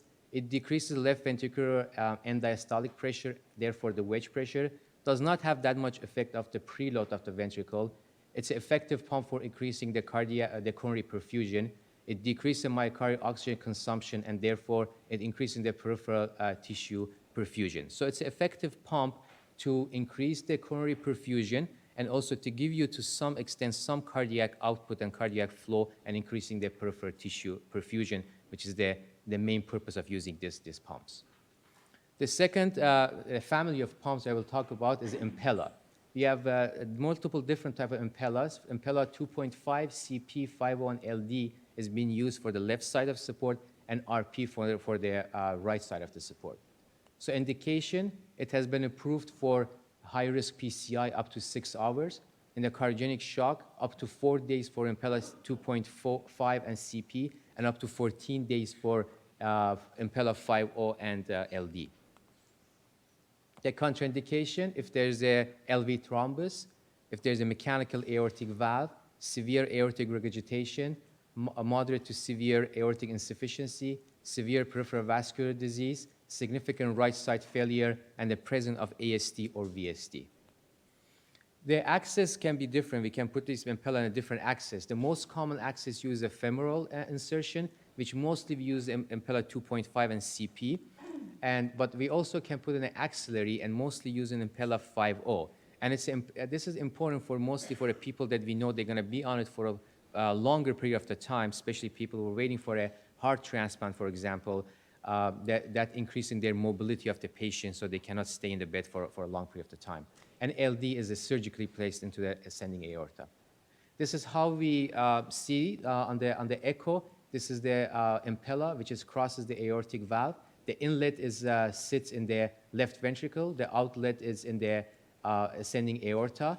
And this is how the monitor that we usually see in the CCU. The Impella CP and 2.5, the placement signal is up there. That looks like an aortic waveform. And the 5.0 is a little bit different because it shows actually the difference between the left ventricle and ascending aorta and has a negative deflection. But it's important to pay attention to this, the power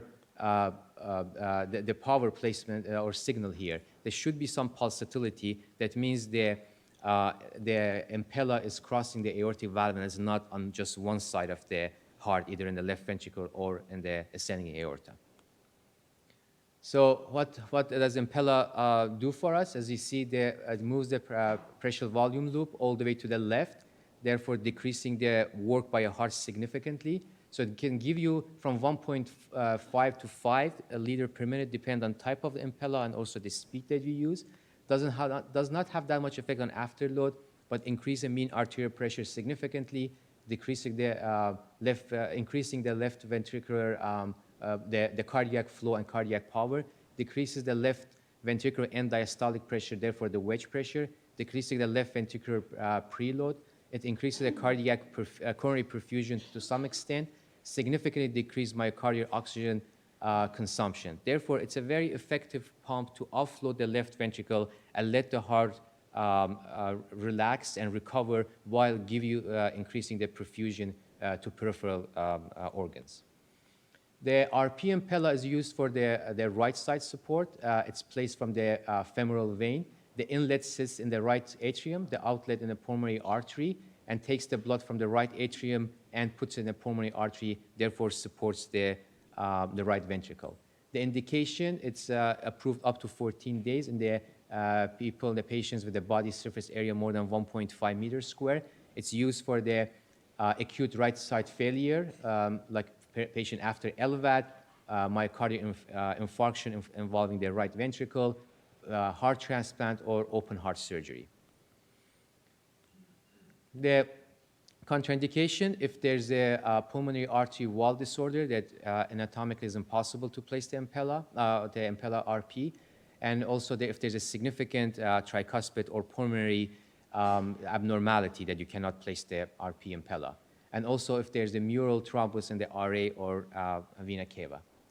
The impella also can be used as a biventricular system, RP impella for RV support, and one of those impella that we talked about for the LV support as well. The next pump that we'll talk about is a tandem heart. This is the percutaneous extracorporeal platform that we mostly use in the acute heart failure, in the complex PCI, and the right heart support. It's placed, it has needs a little more technically skill to placement because it's a transeptal. That means we place the pump through the cannula goes to the right femoral vein, going to the right atrium, and then we have to cross it transeptally to sit in the left atrium. Therefore, it takes the oxygenated blood from the left atrium, goes to the pump, and places it in the left femoral artery. What it does with the pressure volume loops, here as you see, as we increasing the speed of the pump, it moves the pressure volume to the left and decompresses the heart. So therefore can give you cardiac flow up to 5 liters. This pump can increase the afterload because you are putting the blood into the peripheral, so can increase your afterload to some extent. It increases the mean arterial pressure, decreases the left ventricular end diastolic pressure, therefore the wedge. It decreases the left ventricular preload, decreases the myocardial oxygen consumption to some extent, because we talked about that increasing the afterload just slightly, and also decompresses the heart. So the effects still decrease the myocardial oxygen consumption, but it increasing the peripheral tissue perfusion. So it's a very effective pump to offload the left ventricle and give you the cardiac output and support the perfusion while let the left ventricle rest. The Protect Duo uses the same type of pump, but it's a bicaval dual lumen cannula, which is placed in the right jugular, right internal jugular. This is mostly for the right ventricular support. It has 2 lumens. The inlet and outlets are in the same cannula. The inlet sits in the right atrium. The outlet sits in pulmonary artery. Takes the blood from the right atrium, puts it in pulmonary artery, therefore support the right ventricle. It can also attach to the oxygenator and can act as a veno-venous ECMO. The other pump that's used mostly surgically is a Centromac system. It has 3 components: the pump, where the blood comes in and out, the motor that makes the pump spin, and the console. The advantage of this pump is completely magnetically levitated pump. Therefore, it does not have, is a contact-free chamber, does not have any seals and no bearing. That's important because it decreases the shear stress on the blood, therefore less hemolysis, less thrombosis, and also longer-lasting pump. It has approved to use up to 30 days after the cardiotomy patient that failed to come off the pump.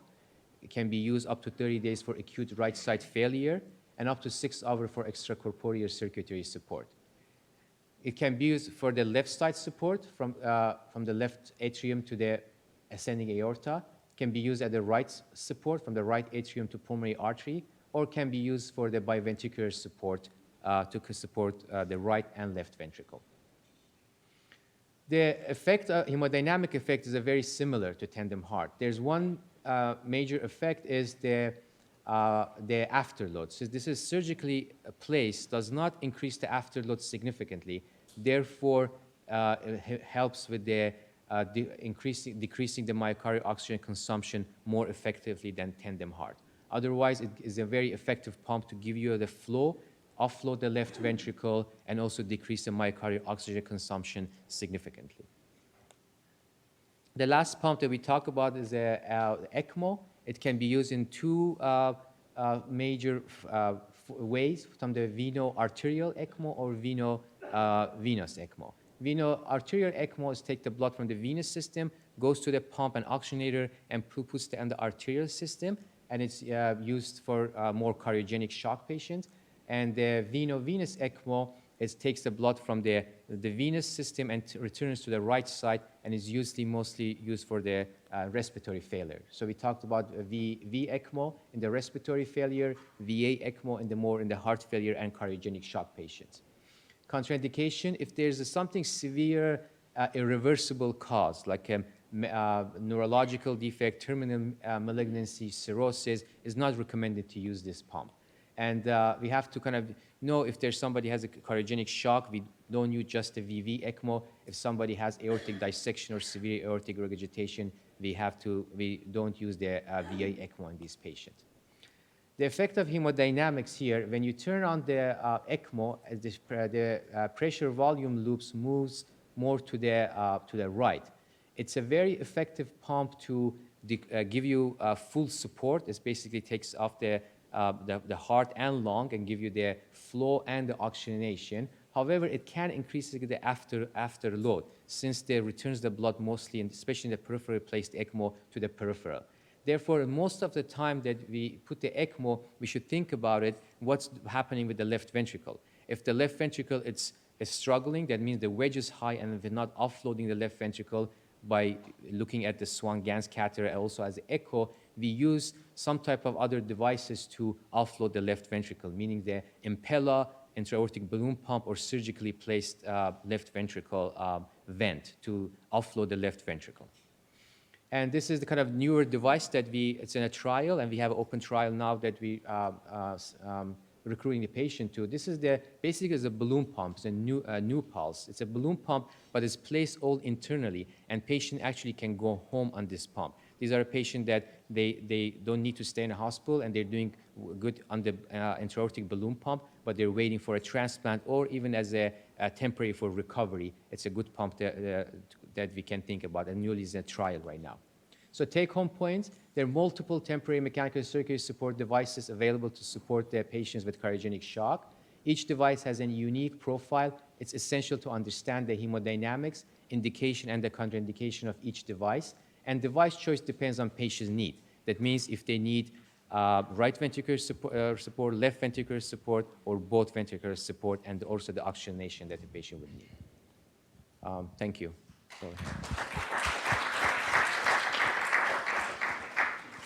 Brian, I don't know if that was planned with Dr. Bimaraj there. I know you're going to sneak in PV loops. We have time for questions. I don't know if the mobile questions are up. We can take a few minutes. Any questions from the audience? Otherwise, please keep contributing them, and then once we get through the next talk, we'll have plenty of time for questions when the panel goes up. You don't have to restrain yourself. No, I think during the panel you guys can discuss what the difference between Protect 2 and Protect 3 trial, between Impella and balloon pump. All right. All right. Now it's my pleasure to introduce your rival, Dr. Faizaluddin, who's one of our intensive care physicians working in the CVICU, and he's going to talk to us about critical care management of the shock patient. Can everyone hear me okay? Okay, good. First of all, I want to thank everyone for taking the time on a Saturday to come to this, lecture and work on your education. It's always good to see that, so I appreciate everyone coming. I'm going to talk about critical care shock management. As was discussed earlier, in the ICU, we're starting to see more, besides just cardiogenic shock, we see several different types of shock, and there's a lot of overlap between what's happening in the cardiac unit and the medical unit. And as an intensivist, you kind of have to be familiar with a little bit of everything to manage everything. And especially, the bedside nurses and the ICU team, we're, I guess I would say, closer to the patient. We're right at the bedside, so oftentimes we're the first people to identify shock.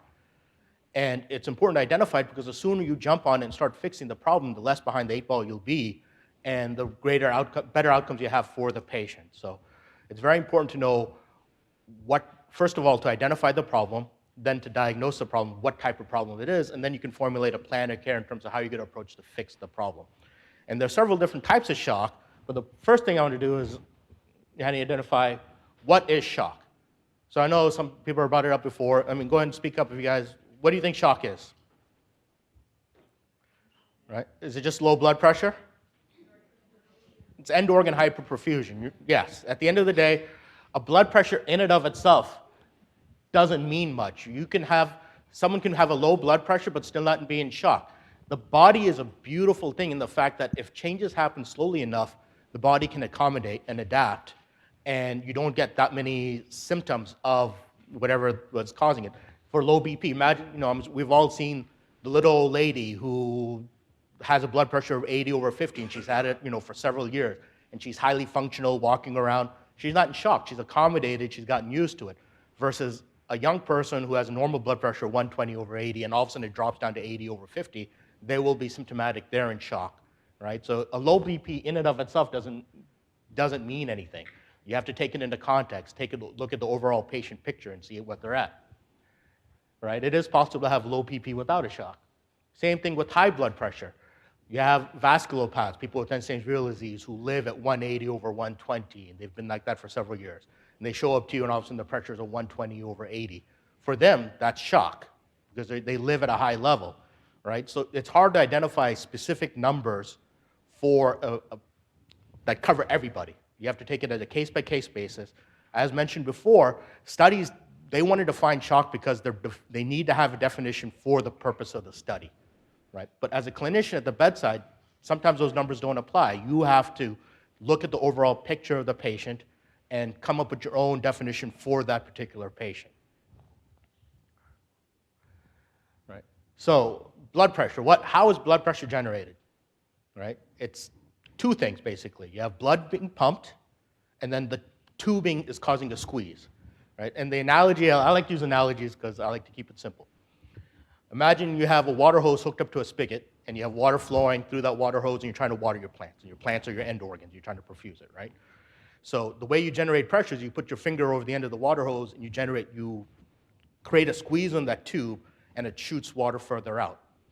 Now, there's two reasons why you can have a low blood pressure, right?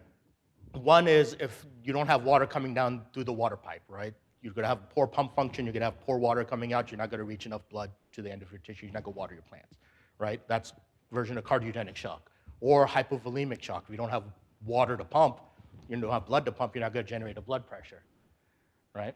The other problem is if you have a problem with the tubing itself. If there's like a hole cut in the water hose and all the water's going that way versus reaching the plants, that's going to be another type of shock. Or if you're so vasodilated due to septic shock, or imagine you just take your finger off it and water's just dumping out versus going further enough to reach the plant, you're also going to be in a state of shock. So it takes a bit of both to generate the pressure you need to perfuse your end organs, right? So when you have a patient that you think is shocky, the first step is to identify shock. So what are some of the things we can use to identify shock? We've already talked about blood pressure. What are some other things we can take a look at, right? Like I said, end organ hyperperfusion. So what does that mean, right? Basically, you need blood to reach your organs for them to do their job. And if they're not getting enough blood to do their job, you're going to start running into metabolic problems, right? So one simple thing to do is worsening metabolic acidosis. If you're developing, also that goes with lactic acidosis. If your tissues are not getting enough oxygen, they're going to go into anaerobic respiration, and they're going to generate lactate as a byproduct. Your lactic acid will go up, you'll get worsening metabolic acidosis. Simple bedside assessment, that's the best and easiest thing to do. All you have to do is look at your patient. If you start seeing modeling on the skin, duskiness of the fingers, that gives you the idea that they're hyperperfusing. Something to be concerned about. Urine output in the ICU setting, most of our patients have Foley catheters. You can have a hour by hour idea of how much urine they're making. So if you notice the urine output starting to die down, that can be an early sign that, hey, they're starting to shut down. You should start jumping on it. And then other events, just diffuse, like diffuse abdominal pain, if they're not getting enough blood to their gut because they're starting to get hypotensive. Oftentimes the first complaint is, I'm feeling nauseated, my tummy's starting to hurt. You got to take a look at your patient, see what's going on. And another one's mental status changes. Oftentimes you have someone who's awake and alert, doing okay, all of a sudden they start feeling dizzy or starting acting a little funny. Those could be early signs of patients developing shock, so maybe you need to start investigating further. Right? So the second step is to identify the type of shock, right? So like I said, blood pressure is generated by both your pump function and your tubing, right? So you got to identify what is what. Right? So pump problems, right? This is what we've talked about before, this the cardiogenic shock. First thing is you need something to pump. If someone is hypovolemic, meaning they've bled out, they're dehydrated, if the heart doesn't have any fluid to pump, you're not going to generate a good flow, you're going to have a hard time generating a good blood pressure. So you need to do an assessment. Is this patient adequately fluid resuscitated? Do they have enough volume on them to move blood around? So what are some simple ways you can do that? A swan will definitely help you with that data. But sometimes before the patient has a swan, and there are other things you can take a look.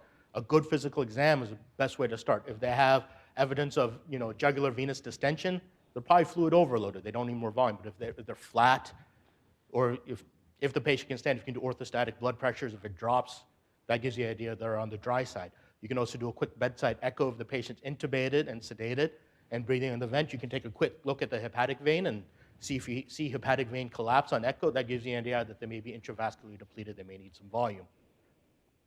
Right? Something could be blocking the pump. That's another problem too. If someone's, bedbound patient who has cancer, all of a sudden they just tank all of a sudden, what do we think of? Pulmonary embolism, that's a high risk, right? So if you have a large saddle embolus blocking the pulmonary artery and you're blocking all of the RV outflow, that's going to cause a systemic collapse in blood pressure too, so that you got to fix that problem. If you have a bad pump, that's what we've been talking about most of the days, or most of the last hour, was if you have cardiogenic shock, the heart is having a hard time generating that squeeze to move blood around, then you got to fix that problem, right?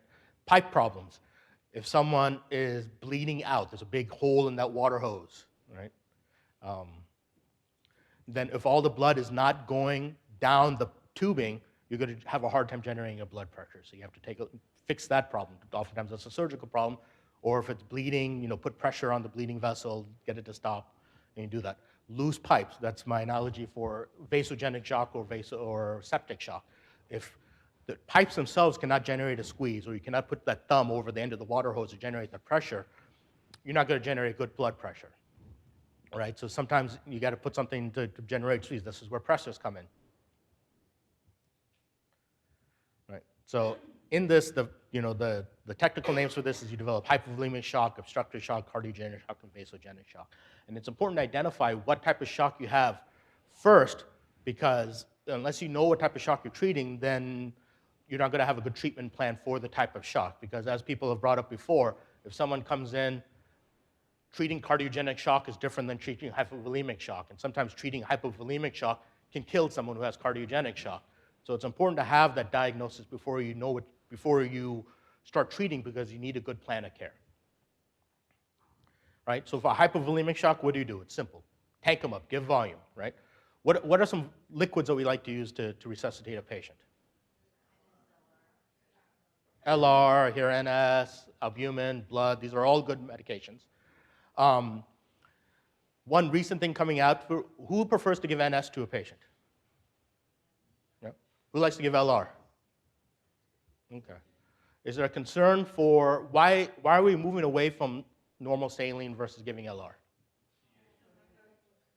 Yes, there's a concern is with there's a high chloride load with normal saline, you can develop a hyperchloremic acidosis, right? And people traditionally have been hesitant about giving LR to someone who's quote unquote hyperkalemic because there's some potassium in LR, and they're worried that the potassium in the LR will drive up your potassium level and cause problems. Studies have shown that actually does not happen because you actually get a higher bump in potassium levels because of the acidosis generated by the chloride in NS. Remember, the bulk of your potassium is actually intracellular, and it shifts with acid-base status. So the buffer in LR actually blunts that rise in decrease in pH or the acidosis. So it keeps more of that potassium intracellularly. So LR is actually much better, and studies have shown that giving large doses of high chloride solutions can potentiate acute kidney injury. So you're going to try to protect the kidneys. LR is the drug of choice. Same thing with albumin and crystalloids. They work very well. But studies comparing one versus the other haven't shown much of a benefit for albumin, and albumin's way more expensive. So as a cost benefit, it's better to give crystalloid. That being said, sometimes you have to do it on a case-by-case basis. If you're really worried about fluid overload on a patient, you don't want to give too much volume to this patient, albumin may be a better choice because you can get by with the same systemic effect with a smaller volume that you administer to the patient. Obstructive shock, what do you do for that? You got to fix the obstruction, right? So if you have a big PE, you got to do what you can. Either give thrombolytics, call your vascular surgeon to do an embolectomy, fix that obstruction to do that. Until that's fixed, you're going to have problems. Cardiogenic shock, as we talked about, increase your cardiac output. There are several ways you can increase your cardiac output. You can give inotrope medications. If your cardiac output's decreased because you have a very high systemic resistance, then lowering that systemic resistance can increase your cardiac output. Or you may need a mechanical device, as we discussed before too. So there's lots of options to increase your cardiac output. You got to tailor it to your patient.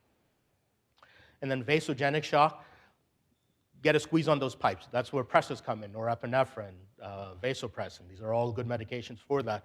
But you have to be careful because if the pipes need something to squeeze first. If the person's hypovolemic and you're giving them high-dose pressors, you have nothing for them to squeeze against, all you end up doing is killing your end organs. Same thing if someone's in cardiogenic shock and the heart is struggling already to generate a squeeze, and you're giving all these pressors to increase your SVR to give your pressure up, all you do is make the heart problem worse. Right? So it's very important that you identify what type of shock you're treating, and once you've identified that, then you have your treatment plan. Right, so cardiogenic shock, this has all been discussed. There's several medications we can use. We can use beta-adrenergic receptors, such as dobutamine, right? That's the medication of choice in the United States that we use.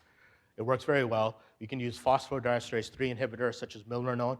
That works a little bit further down the metabolic pathway in terms of increasing contractility. Digoxin, which is not used in a critical care setting, but in an outpatient setting, sometimes you can use to help alleviate some of the symptoms of heart failure. Right? Each of these medications have pluses and minuses. The main thing being that a lot of these medications decrease your SVR. So if someone has a high SVR already, then you may want to use a medication like milrinone to both reduce your SVR and increase your cardiac output. But if someone has a combination septic shock and cardiogenic shock, then milrinone may hurt you in that case because the person's already vasodilated, in which case you may need something that has some beta-adrenergic activity and then combine it with a little bit of norepinephrine or vasopressin to help get that squeeze on your blood vessels at the same time. So you may need a combination of medications. You have to tailor it. And then the thing about a lot of these medications, if the heart is struggling to generate a squeeze for whatever reason and you don't want to increase the work on the heart, you may need to use mechanical support, as we talked about before, to move those pressure volume loops to the end to decrease the work so the heart can recover. Right? So, like I said, you got to work together with the team and the different types of as we just had that lecture about. So in our ICU, we have a lot of post-op patients. So the important thing is to use the data that you have to generate your diagnosis so you know what to treat. So if you have someone who is shocked with a low blood pressure, lactates going up, acidosis, all those things we discussed before about shock, then use the data that you have, using your SWAN data, doing a quick bedside echo, calculate your cardiac output, calculate your SVR, look at a bedside echo is great. You can see how well the heart's squeezing and see if the EF is high, EF is low, and that can help you generate your diagnosis, right? So if someone is hypovolemic, you'll see the heart, you'll see them tachycardic, the heart really trying to increase cardiac output as best as can, but then you'll have because the heart is dry, the CVP will be low, and your SVR will be high because the body's trying to squeeze as much as it can with the periphery to try to get the pressure up. Classically, you have to give volume in those cases. Cardiogenic shock, blood may be backing up into the blood vessels. That's why you have an elevated CVP. The SVR is up because your body's trying to generate a blood pressure, so that's the only thing it can do, and you'll see a low EF. And then vasogenic shock, your SVR will be low, your EF will be high, your CVP will be high. So once you have your diagnosis, then you know what to do. Do I give volume? Do I do I help the heart out with some medication? Or do I put a squeeze on the pipes to generate the blood pressure? It's very important to get your diagnosis first so that you know what you're treating and how to treat it. Okay. Any questions? Nope. Oh, Great, Fresno. Thank you very much.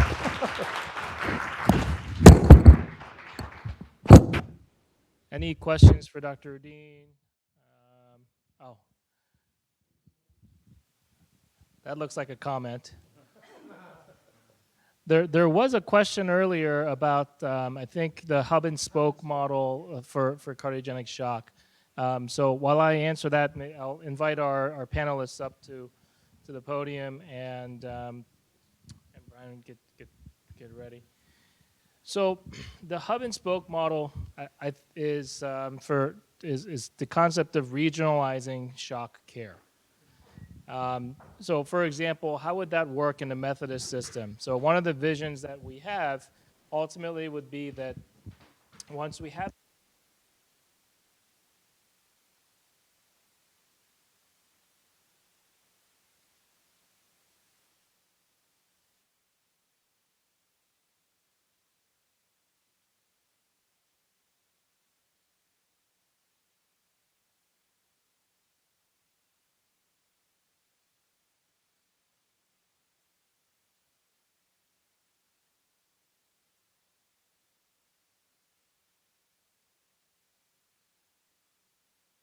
and needs more or escalated support, such as mechanical circulatory support, teams of physicians and perfusionists and respiratory therapists have gone out to that other hospital, cannulated them on ECMO, and brought them back to the hub hospital.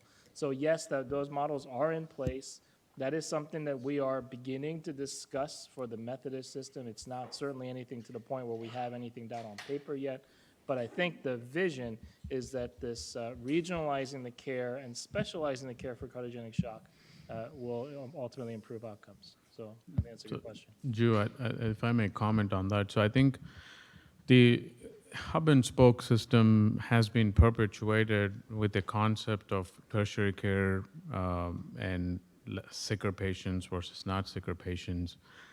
A lot of times within systems. In Texas, I'm particularly not a fan of that concept because hub and spokes makes the hub the center of everything and the spokes just to ship people in.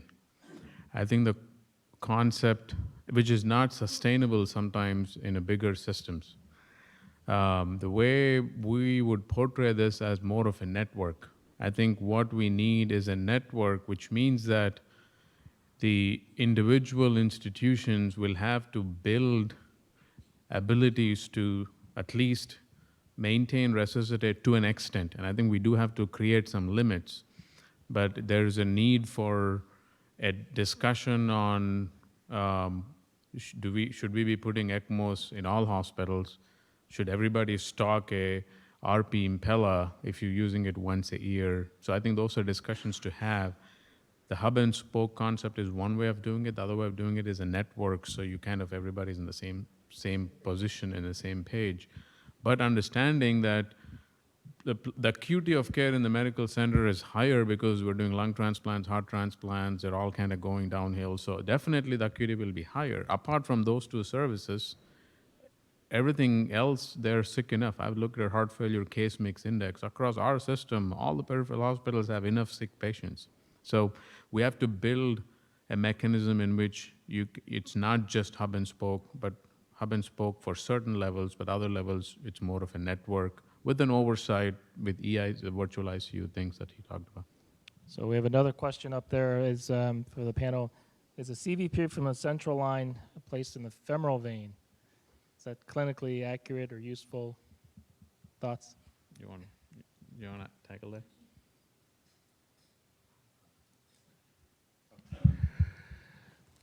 A CVP from a femoral artery or femoral vein, you got to take with a grain of salt. It's not all the way up in the IVC or right up at the right atrium.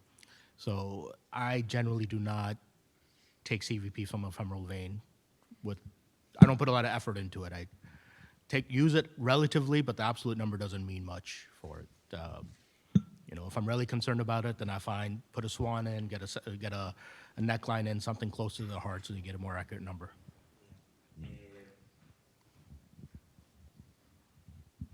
Thank you. I agree. But a venous pressure from a femoral catheter may be a surrogate for intra-abdominal pressure as well.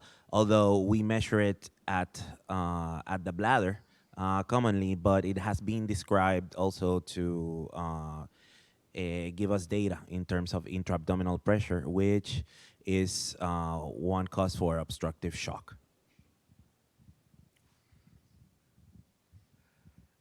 And then I see a question of plasma light versus LR in the setting of shock. They're both good medications. Plasma light actually has a higher buffered content compared to LR to prevent metabolic or prevent hyperchloremic acidosis.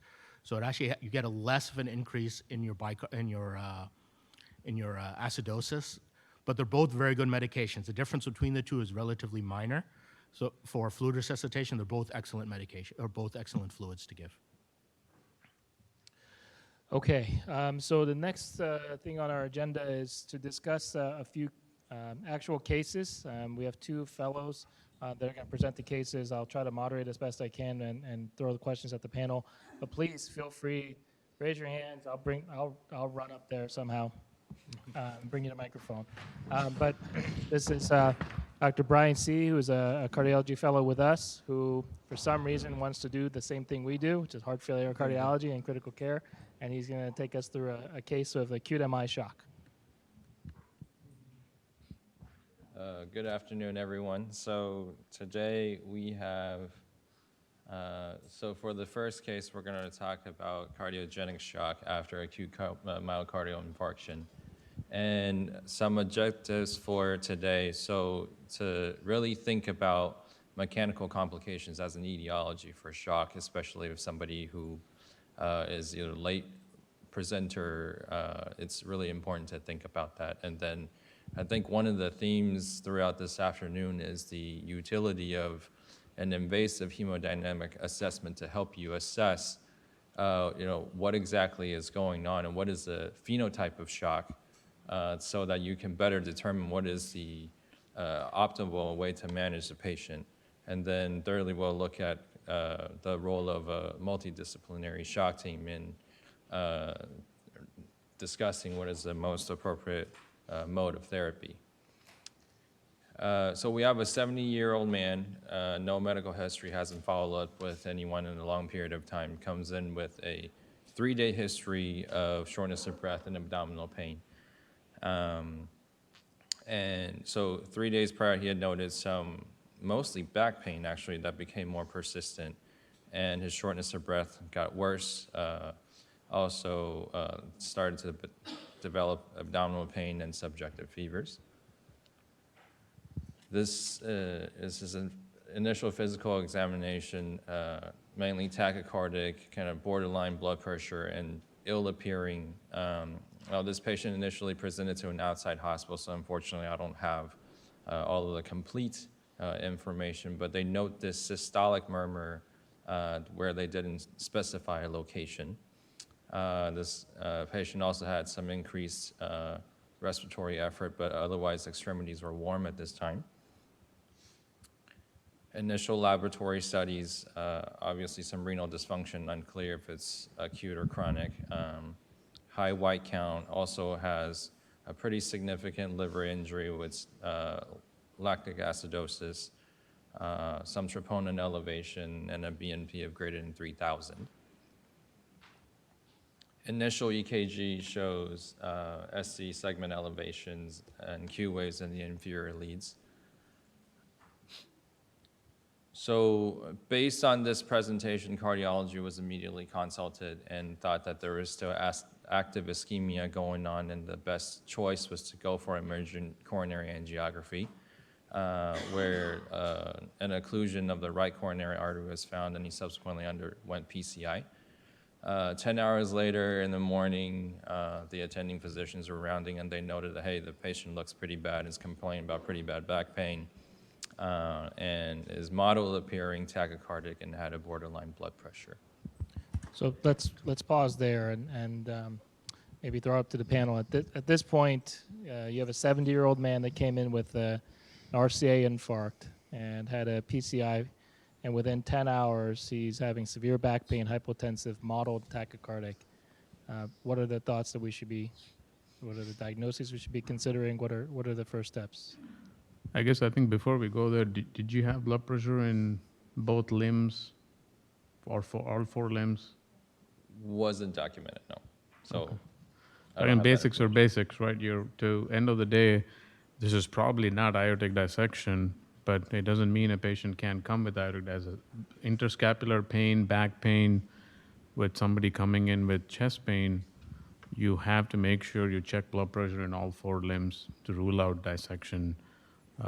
Again, back pain can be a part of a MI, but you don't want to miss that, do a PCI and put them on a bunch of anticoagulants not knowing it. With that said, I think if somebody gets sick after a PCI, I think apart from maybe saying his dissection is getting worse and he's having a progressive dissection, that's still a possibility I would entertain at this stage. You do have to think about mechanical complications. Yeah. Also, the other thing we should think about, kind of have in mind where they did the procedure and where was the accesses. That could be a bleed too, like a retroperitoneal bleed. If you're going to have especially a femoral access, that's another thought. The early instant thrombosis, this would be another thing we should think about with these patients after a PCI, if they're just getting worse. And again, like a complication of the MI, that's enough time after the MI that we should think about those things. Yeah, so it's important to do a quick assessment of the patient. So start with your basics, do a good physical exam, get a 12-lead EKG, and I would get a bedside echo. Just get a quick echo probe, drop it on the heart, take a look, and check for any new wall motion abnormalities or pericardial effusion. These are all important things you can do very quickly at the bedside, and it just takes 2 seconds just to drop a probe and take a look. So in general, as much as we worry about an LAD infarct because of the amount of myocardium involved, I would be more scared about a RCA or a left circumflex. Inferior ST elevations, to me, you need to be scared because if you have a dominant right, dominant circ, sometimes ST elevations are not obvious or they have atypical presentation. So by the time they come to you, they're probably sicker. And this is the area that supplies your mitral valve, a higher risk for mitral valve ruptures, VSDs. VSDs can also happen with anterior. But it just mentally, you think about LAD as the main distribution, but the circ and RCA might be more important in the context of having vigilance for other problems. So a physical exam was performed at this time, and vital signs, still tachycardic, blood pressures are now a little bit lower, and obviously looks a lot sicker. So I think, like the panelists had pointed out, the next thing they looked at was an emergent bedside echocardiogram. Well, if you go back to your physical exam, at this stage, unless you qualify the murmur, this is severe RV failure, right? You're saying the angle of the jaw, JVP is probably 20, and it's an RCA MI.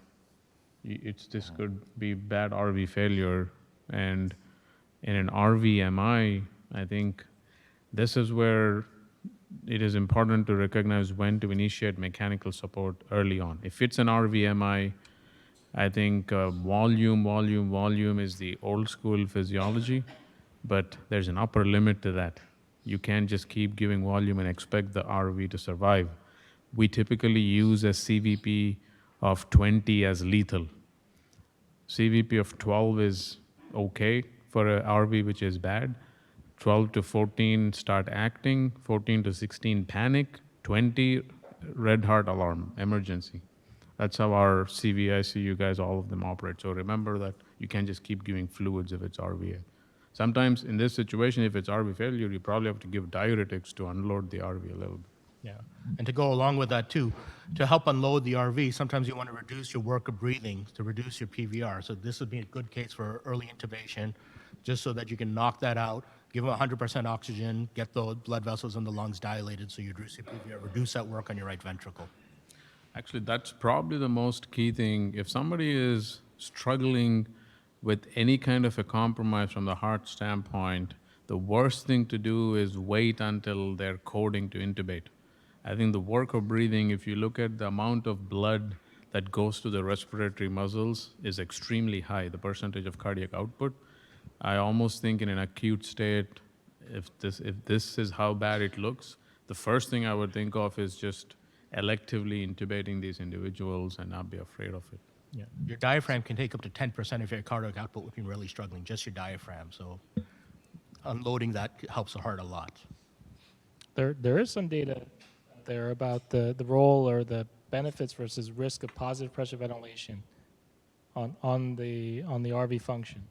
And you guys want to comment on that?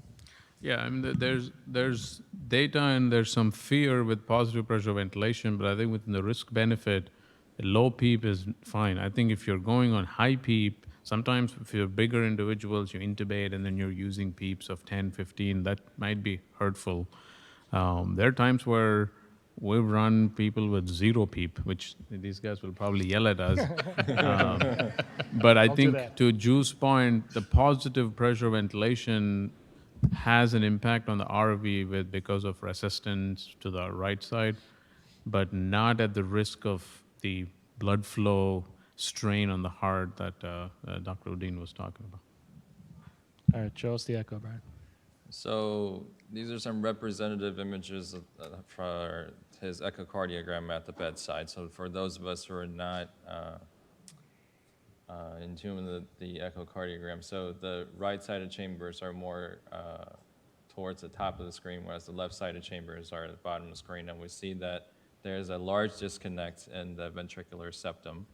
The actual measurement was 2.5 centimeter of ventricular septal defect. And we see a large shunt with flow flowing across that defect.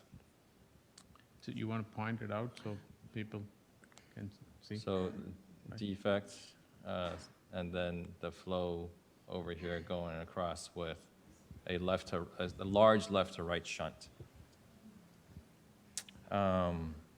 So I think this point just wanted to insert this so that everyone kind of thinks about mechanical complications after MI, especially in this patient who may have presented days after the initial event. It's kind of hard to tell when it happened initially. I think the key that I want you to take a look at is in the second line. So most of the mechanical complications across the board happen within the 24-hour period after the initial event, but it can happen a little bit longer out and even out to 14 days. And in a patient, particularly if they're delayed presentation, revascularization, I think it's obligatory to think about mechanical complications as one of the reasons why this patient is doing poorly. So what happened next, Brian? So the patient subsequently went a right heart catheterization for invasive hemodynamic monitoring. I hope it shows up well.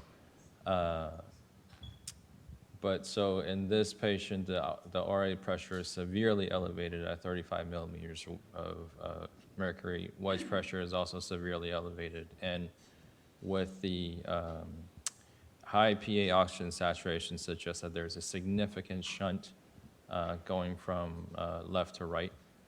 And so based on the numbers that we had available, the calculated QPQS, which is the pulmonary flow to systemic flow ratio is 13, meaning that for every liter going out the aorta, there's 13 liters going through the pulmonary circulation.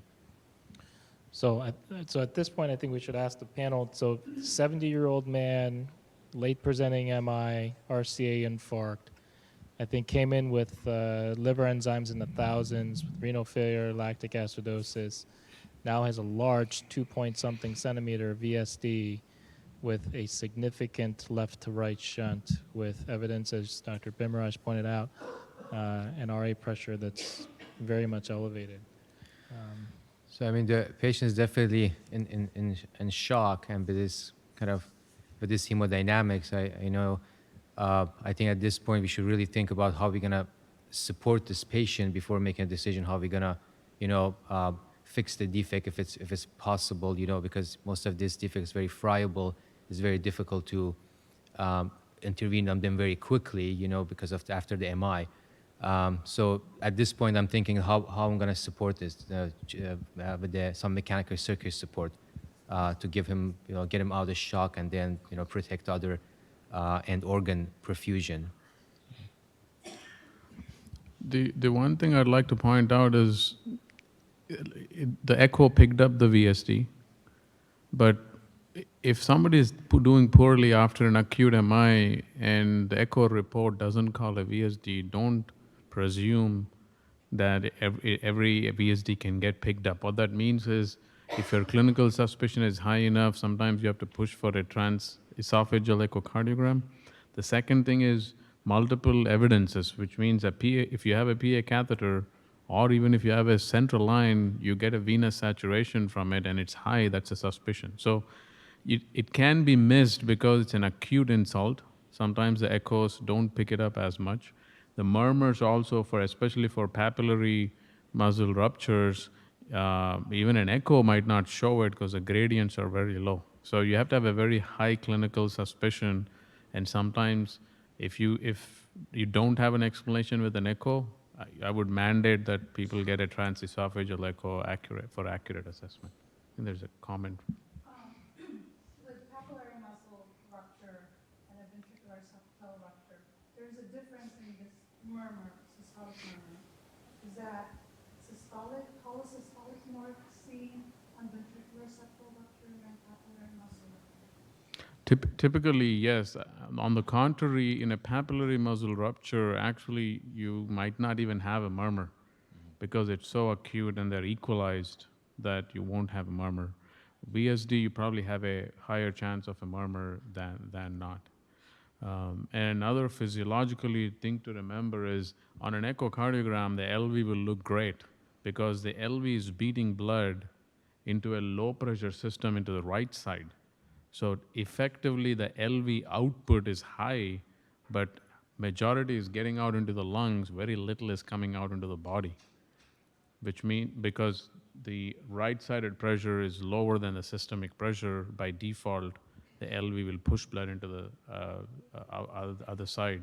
In this situation, if you put them on a bunch of pressors, you actually make the shunt worse because the resistance increases and the shunt increases. So the straight answer is we're toast in these situations. It's a lot of times, but the next step, as Ryan said, is you have to come up with a mechanical support strategy. So we're going to tell you what happened, because I think once you see what happened, Drew, quick comment about the murmur that you're saying. One of way to kind of look at differentiate the murmur is in the VSD murmur. It's you have it the systole and diastole, because the diastole the pressure is high in the left ventricle, the right ventricle too. So in the systole and diastole you hear a murmur.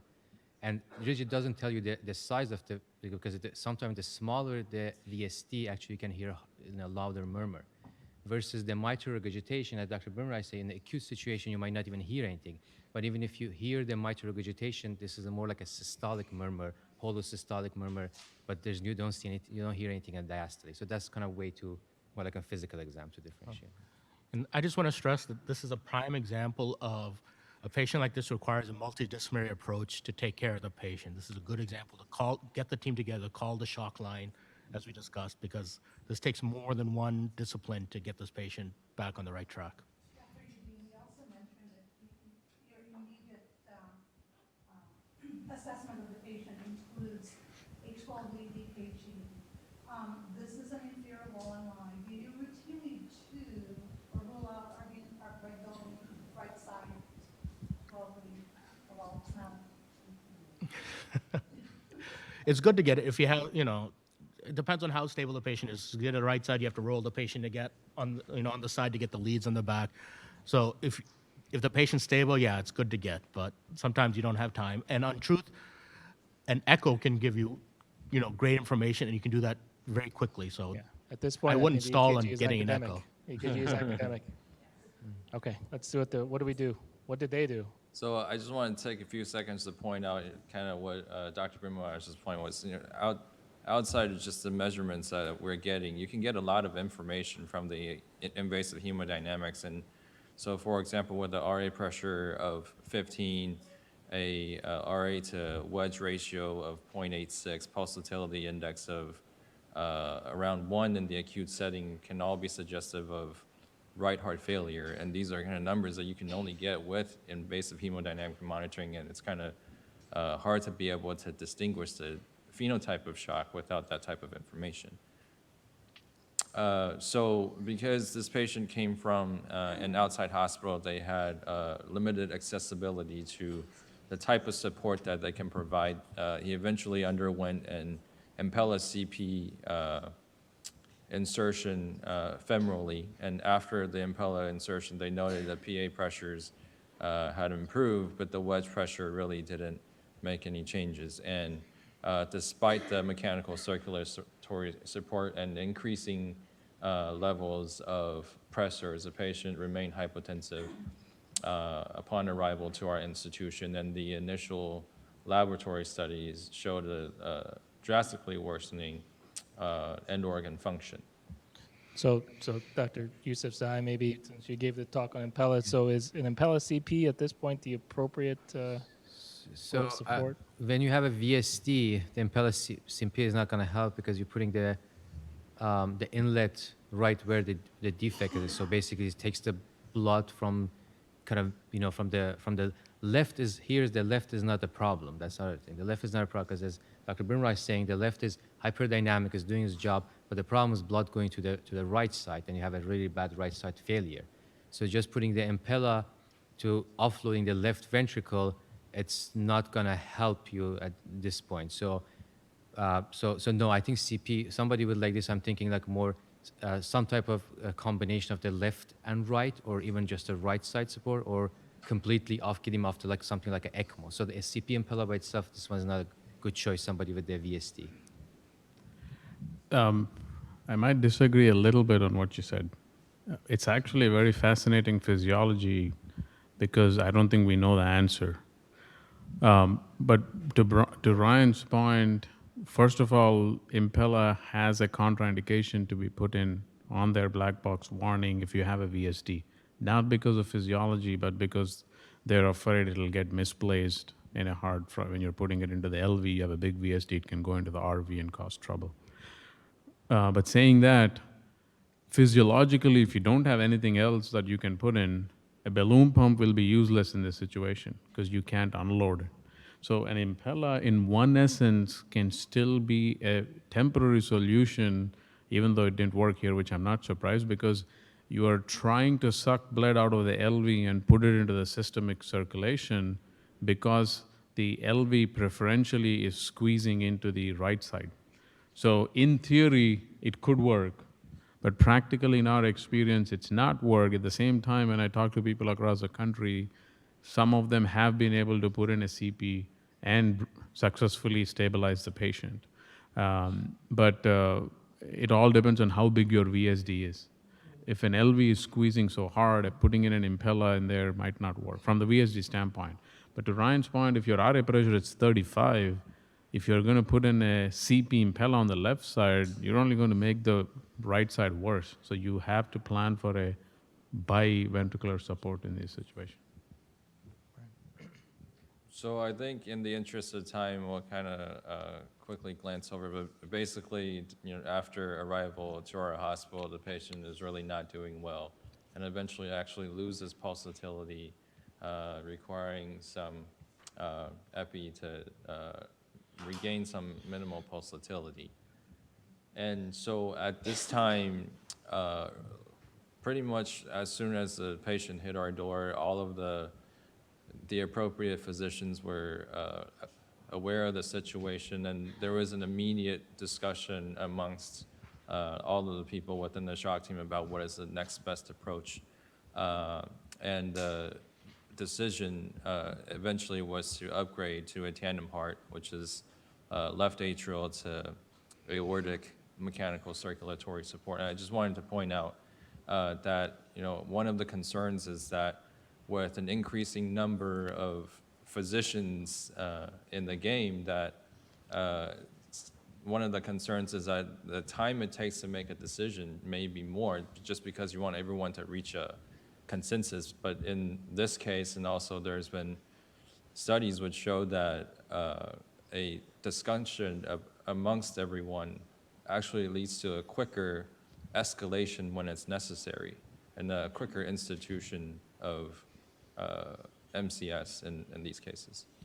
Can I make a comment on a statement you made, which I think might not be accurate? There's no consensus, but when you put in an impeller, it's a continuous flow pump. If you don't have pulsatility, it doesn't matter, who cares? So technically, and I've seen this happen in some ICUs where you lose pulse or you're worried about everything and you're giving pressors and inotropes. You don't care if you lose pulse, except that in this situation, loss of pulsatility could mean that you don't have enough blood coming from the right side into the left side. So that could be suggestion of RV failure. But if you're a flat line with a perfusion pressure of 65 or 70, that's fine. Just leave it alone. You don't have to have pulsatility with an impeller. So after the discussion, like I said, the patient was ultimately upgraded to tandem heart for support, and within 24 hours, there was a significant improvement in the hemodynamics by Swan-Ganz catheter, and with a corresponding improvement in end organ function. Unfortunately for the patient, while he was successfully bridged to surgical closure at 14 days, his post-operative course was quite complicated and eventually died from PEA arrest, which is unfortunate. But I think this case really highlights, as Dr. Udine pointed out, really early recognition of what's causing the shock in the first place, and multidisciplinary discussion to decide on what the appropriate level of support really should be, and then in the setting of refractory shock, really escalating or having a plan for the next layer of support. So I think that was a good case. Any questions or comments about this particular case? We have one more to do before we get you upstairs to play with the toys. Any questions?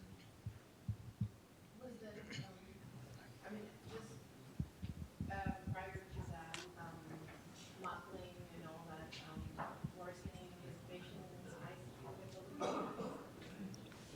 ICU. The question was, before the patient got worse mechanically, was the patient in the ICU, and then did the patient have a mechanical support prior? So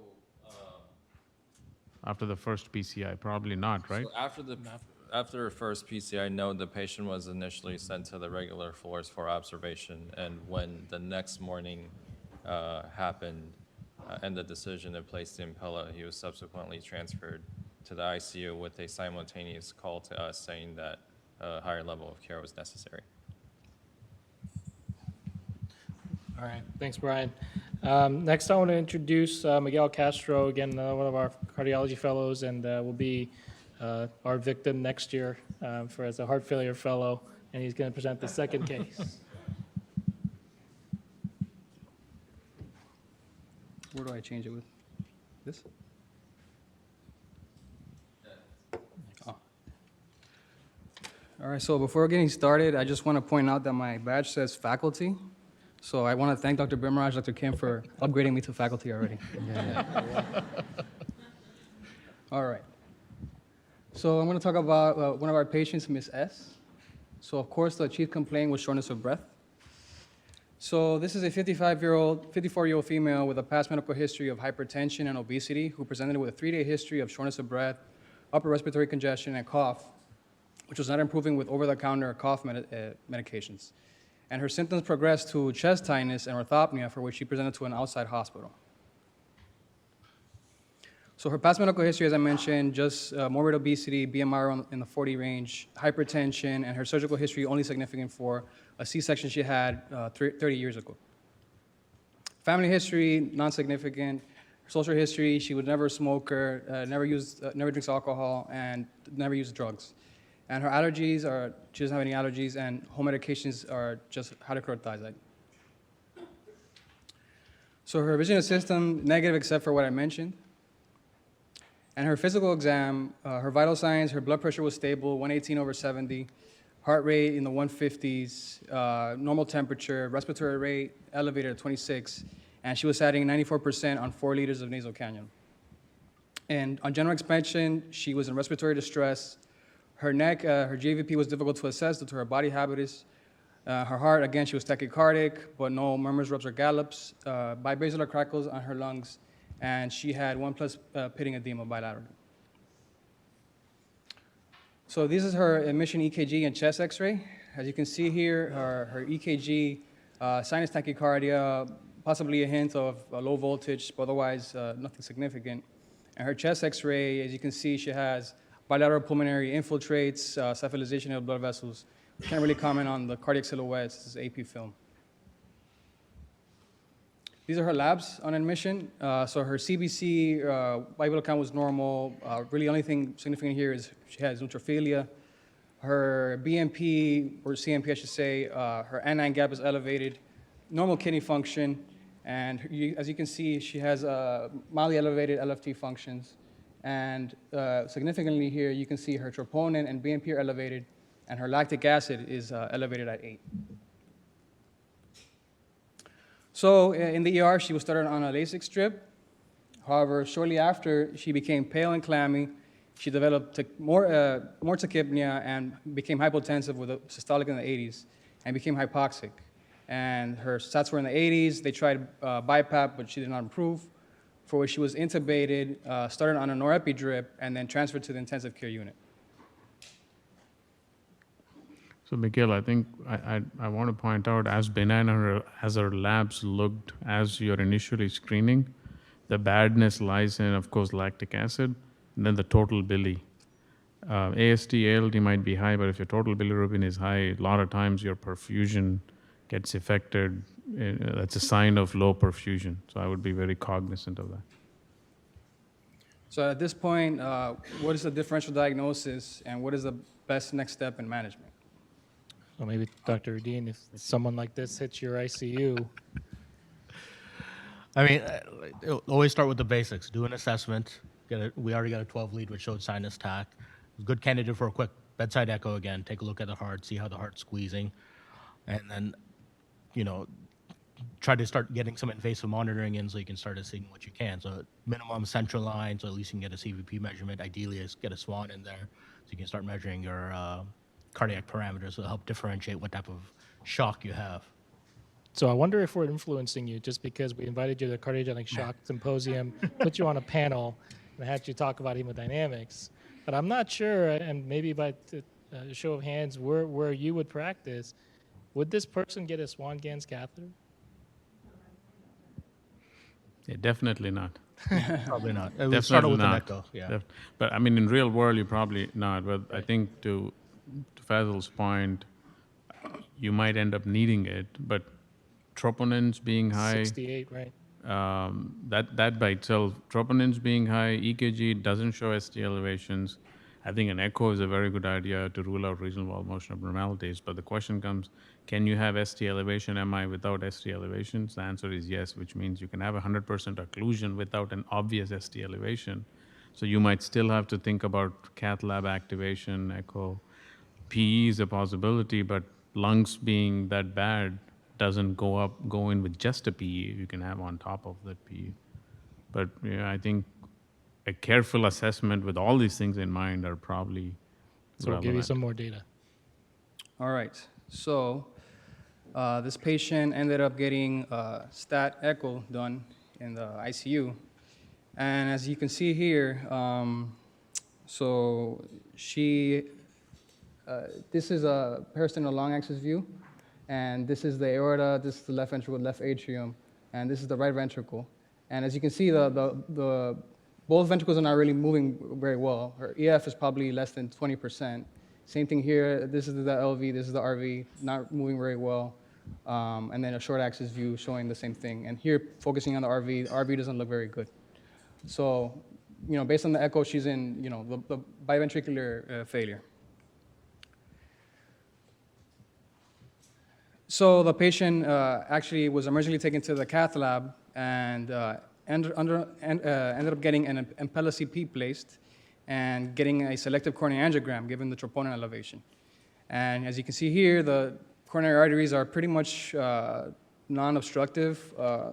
So as you can see here, this is the LAD, this is the circumflex, they look okay, and then another shot of the left system, and here's a shot of the right system, and it looks fine. So to Drew's point, even now the patient's not getting a Swan-Ganz catheter. Still doesn't have one. Yeah. So this is still, I don't see, there's an Impella in there, I don't see one. So this to me, by taking the chance of controversy, I'm going to say this to me is crime, because if somebody is getting an Impella CP, the risk of a Swan-Ganz is nothing. And that's a culture that needs to change in cardiology, especially. I mean, I still fight with my interventional guys saying, you spend like all this time in the middle of the night putting in a CP, and then you ship over to the ICU, and then the ICU guys now have to guess based on what to do. So I would urge everybody to fight that old culture. If somebody is in cardiogenic shock and you made a decision to put a mechanical support, please put in a Swan-Ganz catheter so it'll help. Yeah. And just to be clear, this was still not in our hospital. So this was still not here. Anywhere. I won't be surprised if with this happens even in our hospital. So no, don't worry. All right, keep going. So next step was they did a right heart cath. So these are the numbers that they got. So the RA is 25, so severely elevated. PA 49/36 with a mean of 40. The wedge was 36. Cardiac index 1.8, and SVR, I guess, normal. So I wanted to pause here for a second and reiterate some of what Dr. Bimraj was talking about, the clinical uses for Swan-Ganz catheter. Was it on the Impella or before them? That's on. So they did the Impella, the left heart cath, and right away they did the right heart cath. So, okay. So as we know, the uses for Swan-Ganz, a class 1 indication is for invasive hemodynamic monitoring with a PA catheter. It can be used to guide therapy in patients with respiratory distress or clinical evidence of impaired perfusion when adequacy of excess of intracardiac filling pressures can be determined by clinical assessment. So this is like based on guidelines, the 2013 guidelines. But other things we use it for, if patients is failing routine medical therapy, that they're not in shock, you can consider doing a Swan-Ganz. When you want to assess volume and perfusion status in worsening hypotension or renal dysfunction. Also, when you want to minimize the risk of arrhythmias or hypotension during the use of inotropes and vasoactive medications, you can consider a Swan-Ganz. And in patients that are on palliative inotropes, you actually want to demonstrate that they're benefiting from it, so you can consider doing a right heart cath as well. So this may be just to take a minute to discuss the question that came up earlier for the panel. And it was a question about the PROTECT trial, or another question about the balloon pump versus Impella. Ultimately, it's a similar question. So in this case, she just happened to get a CP before our involvement. But yeah. What is your interpretation of the data versus a balloon pump, Impella? So I think, in this case, in that acute situation as CP, I think it's a good choice to start with. But I think what I would, based on the hemodynamic, look at the hemodynamic, and also echo, this is biventricular failure. This, if you look at the CVP to wedge ratio, and all the, if you calculate like a subparameter, I think it's going to be like a pretty bad RV failure too. So I think while you're doing the CP and the cardiac cath, have to think about the next step. If this patient needs more support, it means biventricular support. Same thing, Impella versus balloon pump. I think they're both mostly for the left side support.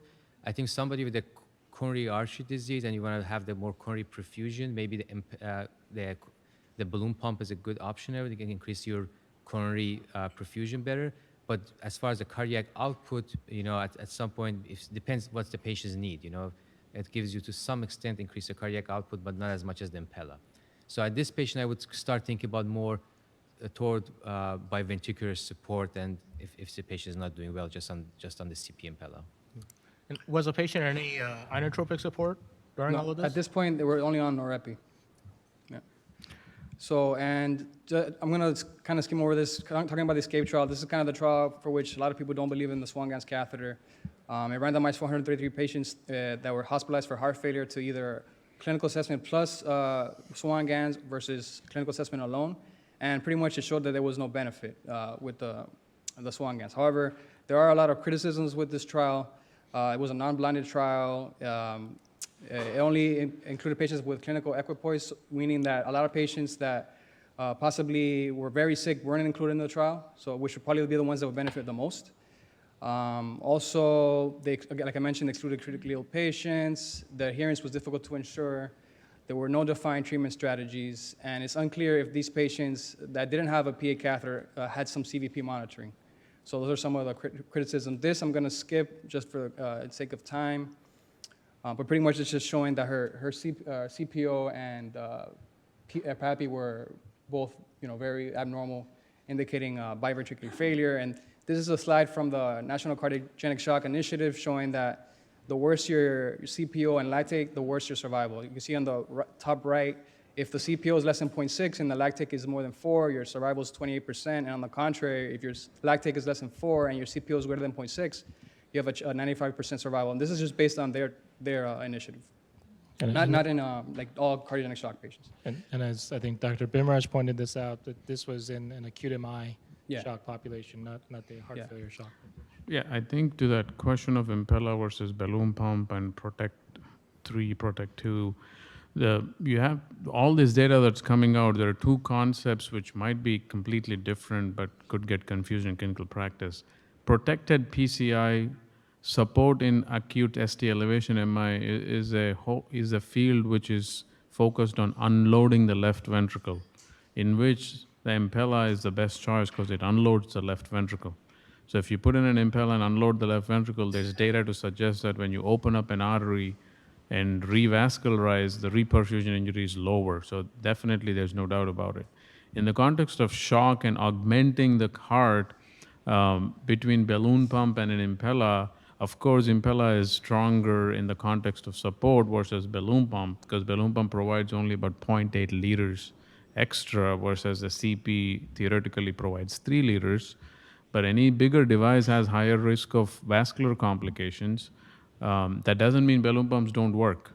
So it all depends on your clinical scenario. If somebody is not too sick, you can probably get away with the balloon pump. If you have access to CP and you're in the cath lab, you could argue on maybe put the best one that you can. But all these devices come with vascular complications, so you have to weigh that in. All right, and then also, like as mentioned before, not to forget the RV. This is also from the National Cardiogenic Shock Initiative, and here they're showing that the worse the higher your wedge and CVP are, the worse your survival. And also they showed that if patients normalize their CVP and their wedge within the first 24 hours, they had improved survival. So just something to keep in mind. So getting back to the case, so this patient was on CP and Impella at 3 liters for 2 hours, and also on 5 of Norepi. And 2 hours later, this is what we see. She remained cold and clammy. Her cardiac index was still 1.5. She had not produced any urine. And then these are some of her repeat labs. As you can see, her kidney function is starting to worsen. Her LFTs are also worsening. Lactic acid is increasing, troponin, and BNP. So was there CVP high? We don't have that data. But yes, she was in persistent right heart failure. Yeah. Well, I think the question becomes, is it RV failure that you need an RV support, or is it just inadequate? Her BMI is 45.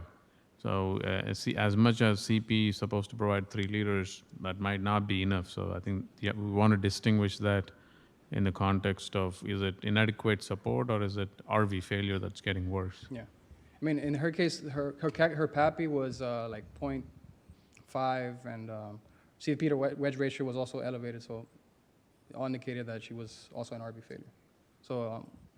So what would be the next step in this case?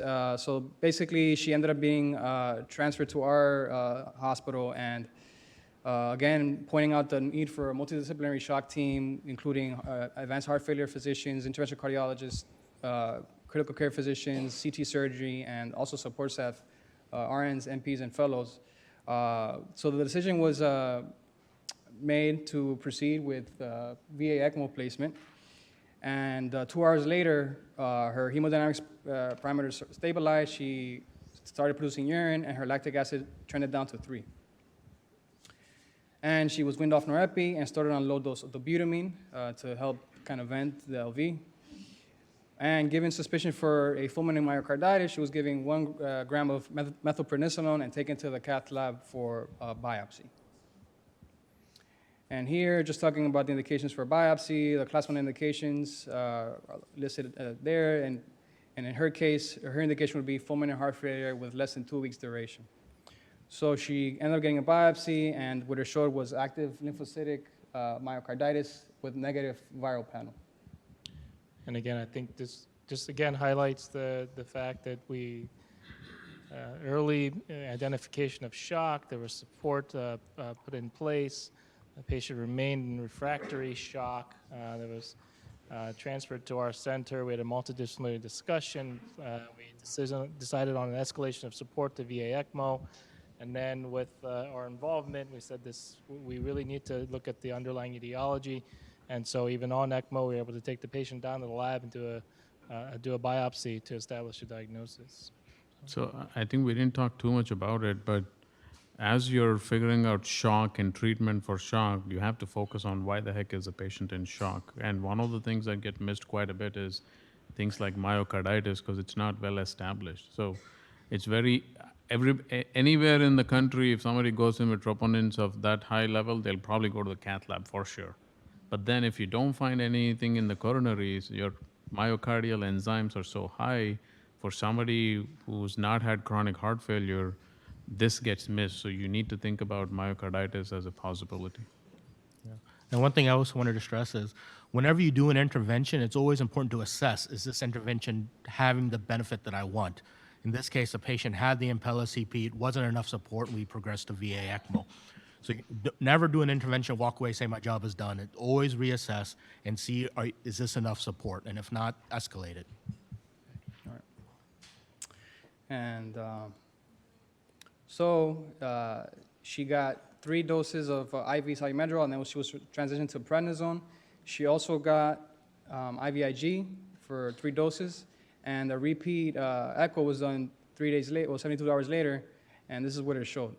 So her EF pretty much almost normalized. This is at least in the mid-50s. Her EF, you can, pretty obviously notice. And so she stayed in the hospital for 18 days. She remained 8 days on VA ECMO, and then she ended up walking out of the hospital and is doing well on outpatient follow-up.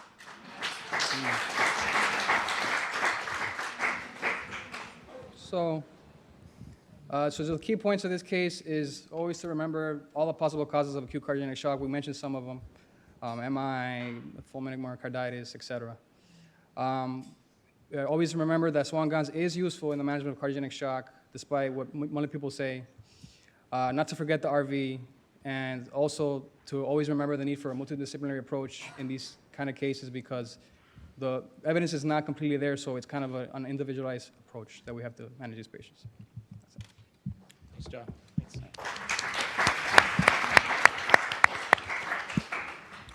Ju, the only one comment I want to remind people is, for all successes that are shared in a conferences in general, there are a lot of deaths that we don't talk about. What that means is this is a good lucky case, but a lot of times in myocarditis, the worst that we are suspecting is giant cell myocarditis.